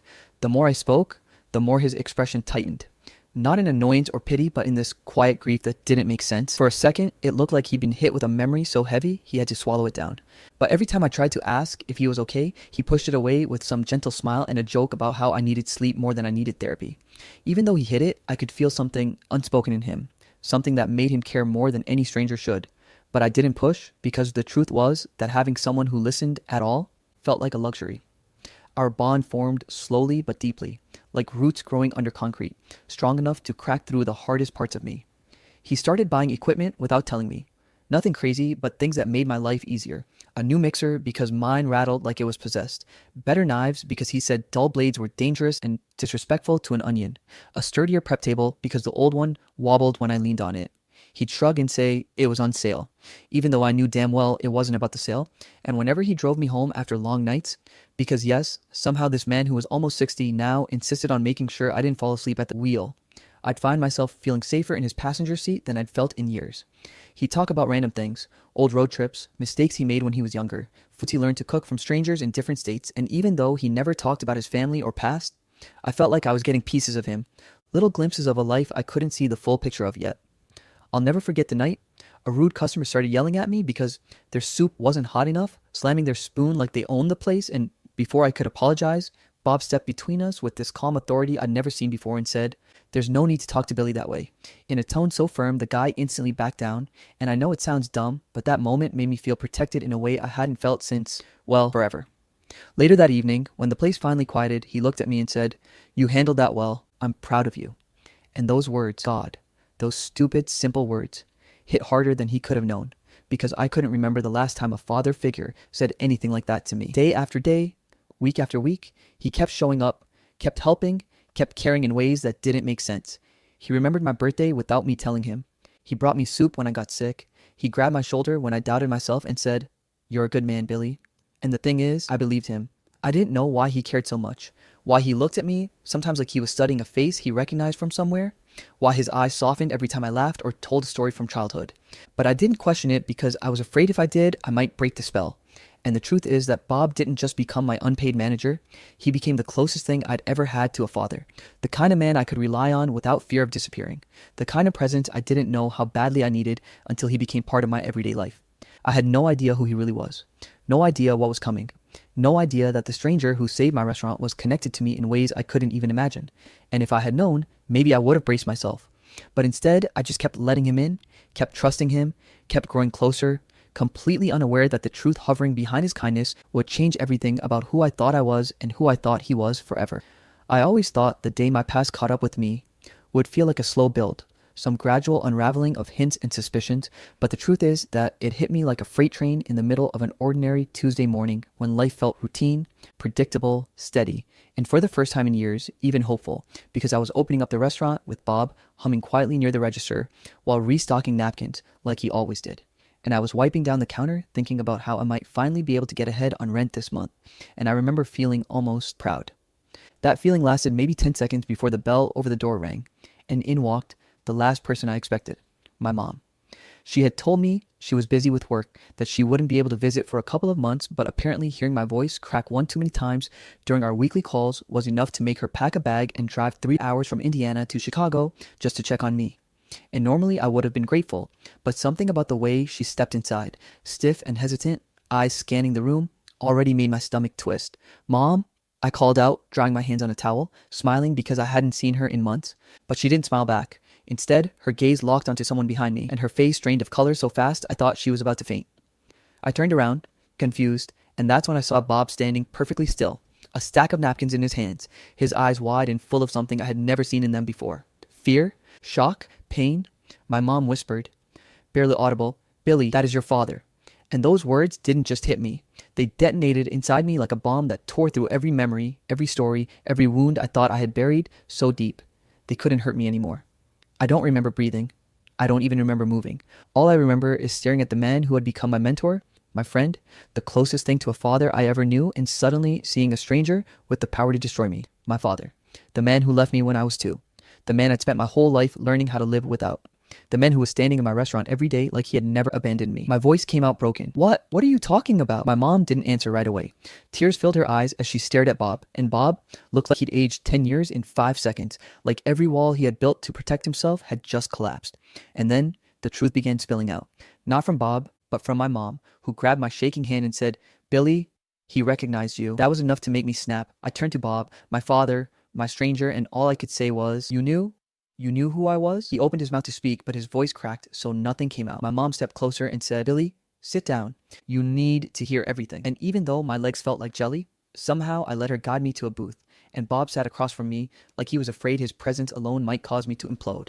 And maybe it would have, because I was shaking so violently I had to grip the edge of the table just to keep myself grounded. My mom took a breath, wiped her tears, and told me everything she had kept from me for reasons I didn't understand yet. She told me Bob wasn't always gentle, quiet, put together Bob who folded napkins and told silly jokes to customers. When I was born, he was young, scared, drinking heavily, barely working, spiraling so fast she was terrified he would either hurt himself or disappear permanently. And she didn't want to raise a child in a home where she couldn't trust the man she loved. She told me he left not because he didn't love me, but because he believed, deeply, tragically, that he was too toxic, too destructive, too broken to be a father, and that the only way to protect me was to walk away so I wouldn't grow up watching him ruin himself. She told me he spent years battling addiction alone, hitting rock bottom more than once, until he finally cleaned up, steady and sober for good. But by then, she and I had moved to a different town with no forwarding address. She said he spent almost 20 years searching in quiet ways, through mutual friends, through old connections, even driving through towns hoping to see a familiar face.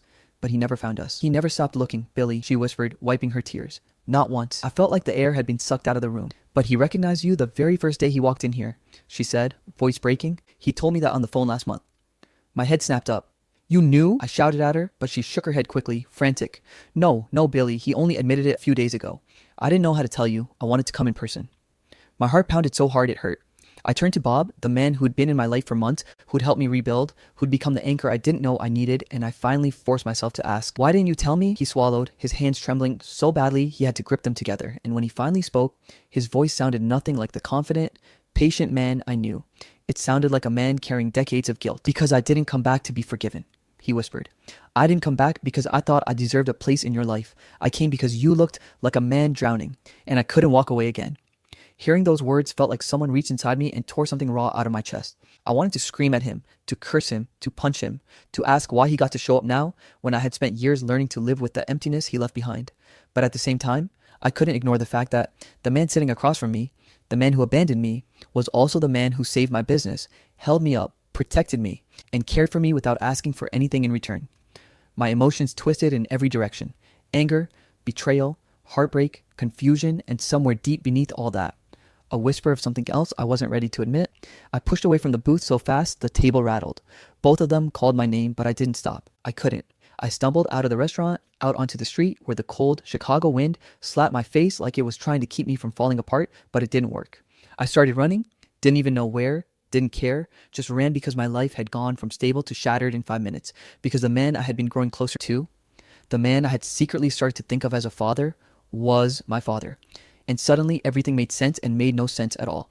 I ran until my lungs burned, until my legs gave out, until I felt like a child again, lost, abandoned, and furious at the world. And the worst part was that despite every reason I had to hate him, a small part of me couldn't forget the kindness that brought him into my life in the first place.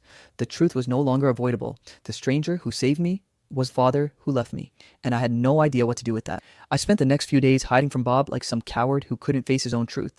And yeah, I know that sounds dramatic, but when your entire life flips upside down because the man you thought was a kind stranger turns out to be your father, the father who vanished when you were 2 years old, your brain does this weird thing where it shuts down but keeps replaying every memory you shared with him in slow motion, like some messed up emotional movie.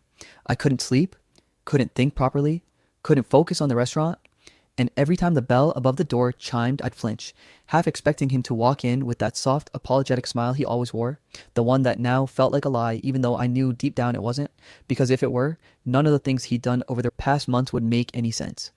My mom stayed in the city with me for a few days because she didn't trust me to eat or function, and every night she'd sit with me at the tiny kitchen table in my apartment, the same one Bob had driven me home to countless times, and she'd quietly tell me things I'd spent my entire life not knowing. How Bob used to sit on the floor next to my crib because he was afraid he'd fall asleep drunk and drop me if he carried me. How he'd panic when he couldn't calm my crying and convince himself I hated him. How he'd go out at night and swear to strangers in bars that he wasn't meant to be a father because he didn't want to disappoint the only innocent thing he'd ever touched. How he'd vanished for days and come back ashamed, and how my mother, tired and terrified, eventually made the impossible choice to leave while he was at work because she wanted me safe and thought he would hurt me. Not physically, she clarified, but emotionally, by accident, by his own chaos. And hearing all that made something twist inside me. Something painful but also weirdly soft because it was the first time I saw my father not as the man who abandoned me, but as the broken, terrified kid he had been, trying to raise a kid of his own with absolutely no idea how to be a man. Still, pain is stubborn, anger is louder, and every time I thought about Bob recognizing me the first day he saw me in the restaurant, recognizing my eyes, my face, the way I wiped sweat off my forehead, like he apparently used to, I'd feel this wave of betrayal crash over me. He knew who I was and he stayed silent. He watched me struggle and didn't tell me he was my father, and yet he helped me so selflessly it made me sick with confusion. How do you hate someone who never stopped loving you, even when you didn't know they existed? One morning, after 3 days of avoiding him, my mom said something that shattered whatever wall I was trying to build. Billy, parents can fail their children, but sometimes they come back because the love never left. People change, your father changed. And I don't know why, but something cracked inside me. Like she took a hammer to a frozen lake in my chest, because the truth was obvious. Bob didn't help me out of guilt. He didn't hover around me like some ghost from the past trying to fix an old sin. He stayed because he loved me, because he couldn't walk away again, because he saw me drowning and thought maybe this time he could do something right. I didn't tell her, but that night I cried harder than I had since I was a kid. On the fourth morning, before the restaurant opened, I finally texted him. Lakefront, that was it. One word. He replied instantly, I'll be there. I walked the whole way because I needed the cold air to calm the storm in my head, and when I finally saw him standing near the water, hands in his pockets, shoulders slightly hunched like he expected me to scream at him, I swear, it felt like the universe paused, giving me one last chance to run. But I didn't. I stood in front of him, hard hammering, and he didn't say anything at first. He just looked at me with this raw, terrified, hopeful expression, like a man waiting for the verdict of a lifetime. Finally, he said softly, Billy, I'll disappear again if you want me to. I mean that. I'll walk away right now and never bother you again. I just needed to know you were alive. If you tell me to go, I'll go. And hearing that, hearing the sincerity in it, the heartbreak, the acceptance, did something to me I wasn't expecting. It made me angry. Not angry at him, but angry at the idea of losing him again. Because despite the lies, despite the missing years, despite the pain, he was the first person in a long time who made me feel less alone. So I shook my head and my voice broke when I said, not again, not this time. And it was like the wind itself stopped for a second. Bob's eyes filled instantly, and we sat on a bench near the water and talked for hours, and I mean hours, about everything. The years he missed, the life I lived without him, his recovery, his regrets, the nights he spent driving through different towns hoping to spot me, the letters he wrote and never sent, the years he spent trying to convince himself I was okay, even though he woke up every morning wondering if I hated him. I told him about the pressure I felt trying to succeed so my mom could be proud, how lonely the restaurant had made me, how he had become the closest thing I ever had to a father without me even knowing it was literal.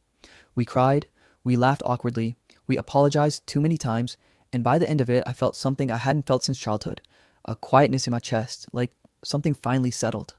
Over the next weeks, we didn't force anything. He showed up to the restaurant again, tentative at first, but slowly falling back into his rhythms, cleaning tables, talking to customers, showing me new recipes, balancing the books with a kind of quiet diligence that made me wonder how my life ever worked without him.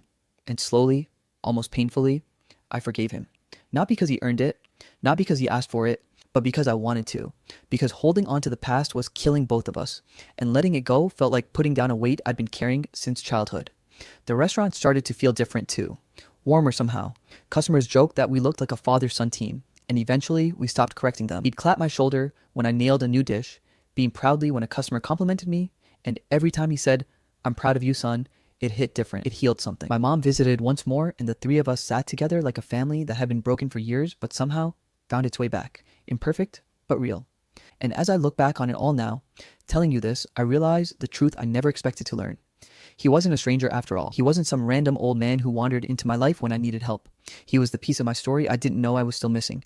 The unfinished chapter I'd spent my whole life pretending didn't exist. And now we're finally starting over. Together. The end. My fiance tried to test my loyalty, so I decided to test her instead. I never thought I'd be the kind of guy who ended up telling strangers on the internet about the moment his entire relationship quietly cracked open. But here I am, Roman Carter, 26, software analyst from Seattle, sitting in my apartment at 1:17 a.m., replaying the exact chain of moments that made me realize the woman I loved, my fiancée, Avery Collins, had been testing me like I was some kind of lab rat she needed to observe before deciding whether I deserved to stay in the cage with her or be released back into the wild. And the craziest part is that it didn't start with something dramatic, something obvious, something explosive. It started with a slow shift in her energy, the kind that creeps in so quietly you don't know if it's real or you're just imagining it. Like when she used to greet me at the door with that small tired smile she tried to hide after a long nursing shift. But suddenly the smiles became calculated, stiff, hesitant, as if she was trying to figure something out behind my eyes every time she looked at me. And at first, I chalked it up to wedding stress, work stress, family stress, the usual. But the more the days passed, the more I felt like I was being watched, not just by her, but by everyone around her, especially her friend group. And let me tell you, Avery's friends have always been friendly to me, but not overly interested. Until suddenly, they were. Lila, the bold, loud one of the group, started inviting me out to group hangouts that somehow never included Avery, like the trivia night at that bar in Capitol Hill where she kept insisting I sit next to her so she could hear me better, or the random Saturday brunch where she said Avery told her I needed to get out more, which already didn't sound like Avery because she knows I'm a homebody who prefers coding personal projects over bottomless mimosas with a bunch of people I barely know. But every time I asked Avery why she wasn't coming with us, she'd always say, "Oh, I'm tired," or "I have errands," or "You should go, babe, it'll be fun." And man, I wish I noticed how forced her encouragement sounded back then, because it would have saved me months of confusing bullshit. Then came the shift in conversations. Avery going through my phone accidentally, asking oddly specific questions like, "Do any women at your job flirt with you?" Or, "If someone tried something on you, would you tell me immediately?"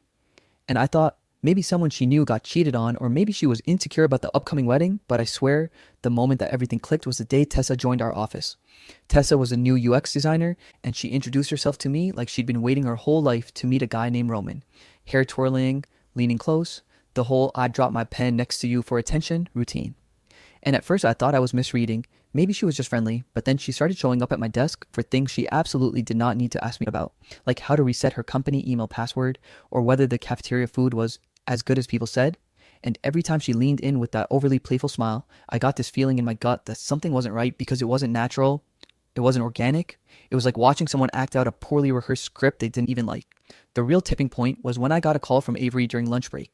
Not unusual at first because she sometimes liked to check in, but this time her voice was stiff and cold as she asked, "Who's the girl in the yellow sweater you were laughing with?" And I swear I froze right there at the cafeteria table, because not only had she never talked to me like that before, but the only person I talked to wearing yellow that day was Tessa. And there was absolutely nothing flirty happening. Just a normal conversation about onboarding paperwork. So when I asked Avery how she even knew about that, she said she got screenshots from someone who cares about our relationship. And I remember my stomach dropping in this weird slow motion way because something about her tone told me she knew exactly who sent them. That night, she interrogated me over the tiniest things. Why did you smile? Why did you lean forward? Why did she touch your arm? And no matter how calmly I explained nothing inappropriate happened, she seemed more interested in my reaction than my answers, like she was collecting data for some twisted loyalty experiment. After 2 weeks of this madness, more screenshots, more questions, more hypothetical scenarios she asked me to answer, I finally pieced it all together during a conversation with Lila, who slipped up when she said, "At least he's passing so far." And the second she realized what she said, her whole face froze like she knew she'd just exposed the entire operation. That's when the horrible truth punched me in the chest. Avery had coordinated all of this. Her friends watching me, Tessa flirting with me, the screenshots, the setups, the distance, the accusations, all of it, just to see if I would ever cheat.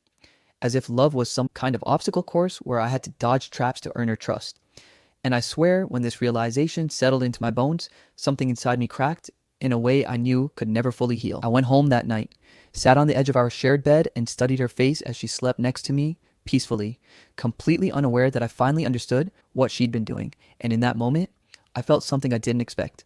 Not anger, not heartbreak, but clarity. The kind that makes you realize you can love someone deeply but still walk away if they break the part of you that believed in them.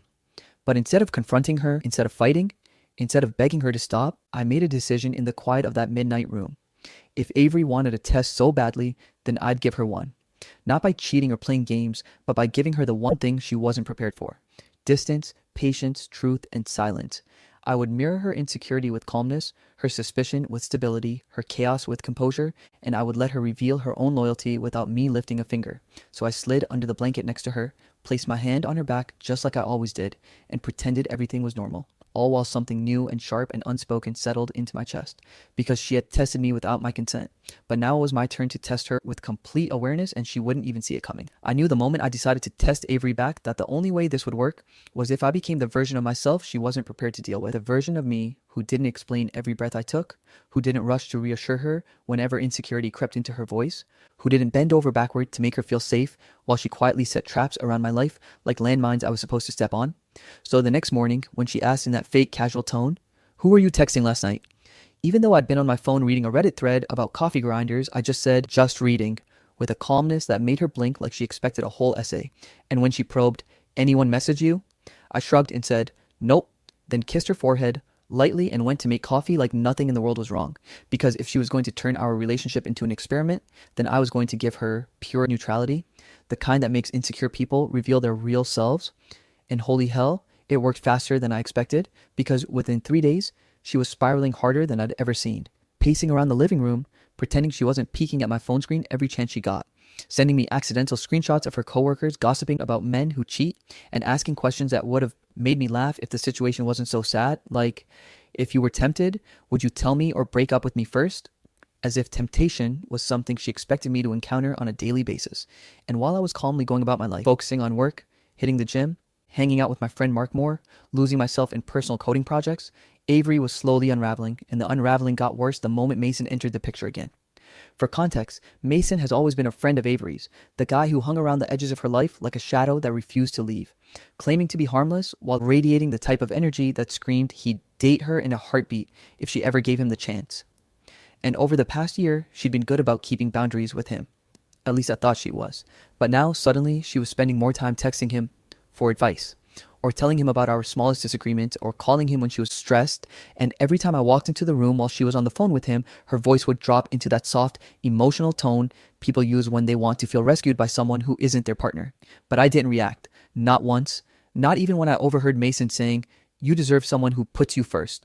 Or when Avery texted him, "He's just being distant lately and I don't know why." Even though she damn well knew why, because she started a game and I was simply refusing to play it her way. Instead, I watched quietly, documenting everything in my head, because this wasn't about revenge. It was about seeing who she truly was when she thought she was the only one evaluating loyalty. And sure enough, once she realized her initial traps weren't getting the reaction she wanted, she escalated. First with her sister, but let me tell you, that attempt was almost laughable. Her sister, Leah, invited me for coffee to talk about wedding plans. And within 10 minutes, she was doing the whole shoulder-touching, giggling, smiling too hard routine that made me want to physically cringe. And when I didn't respond at all, not even a glance, she got awkward and bailed. And later that night, Avery casually asked, "Did Leah say anything weird?" She said, "You were quiet." And I just smiled and said, "We talked about the venue," watching her face drop because she clearly expected a different story. Then came the next phase, the emergencies. Avery staged a breakdown one night, crying in the bathroom about losing her job, and when I calmly hugged her and asked, "Did you talk to HR? What did they say?" She snapped a little too quickly with, "I don't know, I haven't checked," which didn't make sense, so I said, "Let's call them together tomorrow." And she immediately said no, which told me everything I needed to know, that this wasn't real, that she was creating scenarios to see how I'd react to crisis, because in her mind, men cheat when their partners are vulnerable, and she wanted to know if I'd stay. Then came the fake car trouble, where she claimed she was stranded downtown but was actually parked outside Mason's place. She didn't know I saw her location pop up on the Find My we shared, and I didn't call her out. I simply drove there, helped her jump her car like she wanted, and drove home in silence while she kept sneaking glances at me like she wanted to see if I'd question it. When I didn't, she got visibly unsettled, because silence was the one response she couldn't manipulate. But the biggest twist in the circus came the day Tessa approached me at work. Not in the flirty, forced way she used to, but with an apologetic, almost guilty expression, like she'd been carrying the weight of something she didn't want to be part of anymore. She pulled me aside and said, "I need to tell you something." And when I nodded, she told me everything. How Avery asked her to flirt with me, how Avery coordinated with Lila to keep an eye on me, how Avery told Tessa, "I just need to know that if he ever had the chance to cheat, he wouldn't." And I swear hearing that out loud didn't make me angry. It just made something inside me turn cold and numb, like a switch flipped, and whatever warmth I had left for Avery dimmed a little more. Still, I didn't confront her. I simply added it to the pile of evidence I was collecting, because this test wasn't about finding reasons to leave. It was about seeing if she'd give me reasons to stay. And every day she was failing a little more. Then came the final spiral. Avery started sending her friends to DM me on Instagram, pretending to be concerned or trying to flirt subtly to see if I'd respond. And I didn't play their game. I didn't even delete the messages. I just archived them and kept going about my life, letting Avery think her traps were invisible. And then came the night everything with Mason finally crossed a line. Avery and I had a small argument. Nothing serious, just her accusing me of being emotionally distant, and me replying with, "I'm giving you space like you asked," which somehow triggered her into storming out of the apartment, claiming she needed air. I let her go, because at this point, space was the best tool I had, and while she was gone, I got a text. Not from her, not from Mason, but from my friend's girlfriend, who worked at a cafe near Green Lake. She wrote, "Roman, I don't want to get involved, but I just saw Avery in a parked car with some guy. They were arguing and then he kissed her. She didn't push him away right away. Thought you should know. And as I read that message, I felt this strange mixture of pain and clarity wash over me. Pain because the woman I loved let another man kiss her. Clarity because I finally had my answer. I didn't storm out to confront her, didn't blow up her phone, didn't even cry. I just sat there on the couch staring at the wall, realizing Avery had spent months building traps to test me while walking straight into one of her own making. She came home an hour later, puffy-eyed, claiming she just needed a walk, and I hugged her, kissed her forehead, and told her, "We'll be okay." And the relief that washed over her face was almost pathetic because she truly thought she fooled me.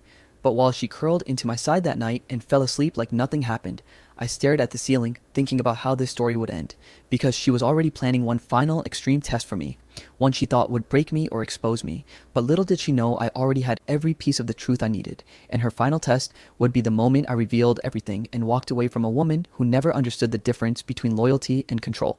I woke up the morning of the confrontation with a strange kind of calm, the kind that settles in after weeks of pretending, monitoring, collecting, and slowly watching the person you love unravel into someone you barely recognize. And as I brushed my teeth that morning, staring at my own tired reflection, I realized I wasn't angry anymore. I was done. And that's a different kind of quiet, the kind that comes after you've accepted that nothing you do will fix what someone else broke inside themselves. And I packed the last of my things, my clothes, my laptop, the photo of my mom I kept on my nightstand, and loaded them into my car before Avery even woke up, leaving behind only the engagement ring in its box on the dresser because it felt symbolic, like this was the final moment before the mask came off for everyone involved. And then I left for the cafe where I had asked everyone to meet. Not just Avery, but the entire cast of this bizarre psychological drama she orchestrated. Her friends Lila and Bryn, her sister Kaylee, Mason, and even Tessa. Because if Avery wanted to turn my life into an experiment, then today would be the final report, the full results. And I sat at the big wooden table in the private room, waiting one by one for them to walk in with confused faces and varying degrees of guilt written across their expressions, until Avery finally arrived, looking anxious, hair messy like she'd barely slept, eyes darting between all the people she never expected to see in the same room, and she whispered, "Roman, what is this?" But I didn't answer. I just calmly opened the folder in front of me, the one filled with screenshots, printouts, messages, timestamps, and written summaries of every trap she had set, every test she had engineered, every emotional maze she pushed me through while calling it love. And when everyone was seated, I finally spoke, keeping my voice steady even as my heart hammered, because I knew once I started talking, there was no going back, and I said, "I want the truth in one room, all of it. No more whispers, no more setups, no more tests." Avery immediately shook her head, her eyes already welling up as if she could cry her way out of what was coming. But I didn't let her interrupt. Instead, I placed the first sheet on the table, Lila's group outing messages where Avery told her to flirt with me, just to see if he's tempted, and Lila instantly panicked, her face flushing red as she stammered. Avery said it was harmless. She said she just wanted peace of mind. But Avery snapped, "You said you didn't mind helping," which only made Lila slap her palm on the table and shout, "I helped because you told me Roman was pulling away and you were scared he'd cheat like your ex." And Avery flinched like the word cheat had physically hit her. But I kept going, pulling out the screenshots of Bryn's fake emergency messages designed to see if I would drop everything for her. Which I did, every time, patiently, kindly, thinking it was real. And Bryn whispered, "I'm sorry," because she was the only one who looked genuinely remorseful as she admitted Avery convinced her by saying, "If he really loves me, he'll help you too." Then came the messages with her sister Kaylee, where Avery literally instructed her own sibling to pretend to be going through a breakup so she could cry to me, lean on me, and act vulnerable enough to see if Roman did anything inappropriate. And Kaylee, who normally adored me like a brother, looked sick to her stomach as she said, "I didn't think you'd actually be put in that position, Roman. I didn't think she meant it like that." But Avery yelled, "I didn't mean it like that," which only made everyone look at her with disbelief. Then I pulled out the part that hit her hardest. Tessa, sitting stiffly across the table, avoiding Avery's gaze as she confessed what I already knew. Avery asked her to flirt with me, push boundaries, make comments, create tension, and Avery covered her face in her hands and whispered, "I just wanted to be sure," but I kept going because we weren't even at the worst part yet. And then I addressed the one person in the room who refused to meet my eyes. Mason, the man who had been just a friend, the one Avery always told me not to worry about, the one who had been in love with her for years, and I turned to him and said, "Tell them what happened in the car." And he shifted uncomfortably, jaw clenched, and muttered, "We were talking after you two fought." She was crying. I kissed her, but he conveniently left out her part. So I added, "And she didn't pull away," turning to Avery, who had gone pale, shaking her head but unable to form a denial because she knew I had the source who saw it. The timestamps, the location data, everything. And Avery finally broke, sobbing uncontrollably, gasping for air like the truth was crushing her chest, and she cried, "I only did all this because I love you." And something inside me just snapped.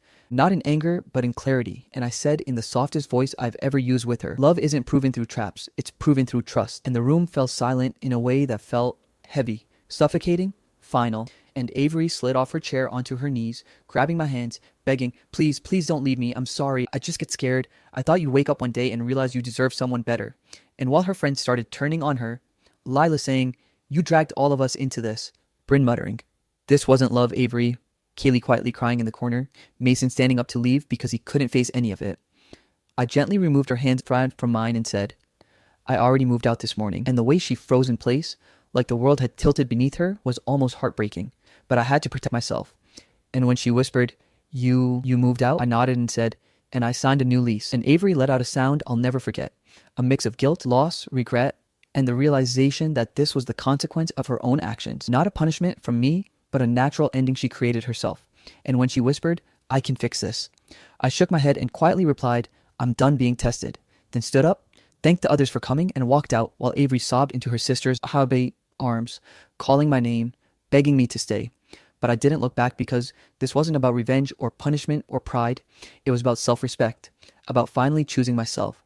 And as I stepped outside into the cold afternoon air, I felt something I hadn't felt in months. Freedom, a clean slate, the chance to rebuild my life without constantly proving myself to someone determined to believe the worst. And walking to my car, I realized something important. Loyalty isn't a test you pass. It's a foundation you build together. And if one person keeps shaking the ground just to see if the other will fall, eventually the entire structure collapses, and that's exactly what happened with Avery. But instead of sifting through the rubble, I drove toward my new apartment. A place with empty rooms but open possibilities. A place where I could breathe again, think clearly again, be myself again. And as I carried the last box inside later that evening, I finally felt the chapter of that chaos close for good. Because the truth was simple. Avery tested my loyalty over and over, but in the end she failed the test of trust, and I wasn't going to spend my life proving myself to someone who never believed in me to begin with. The end.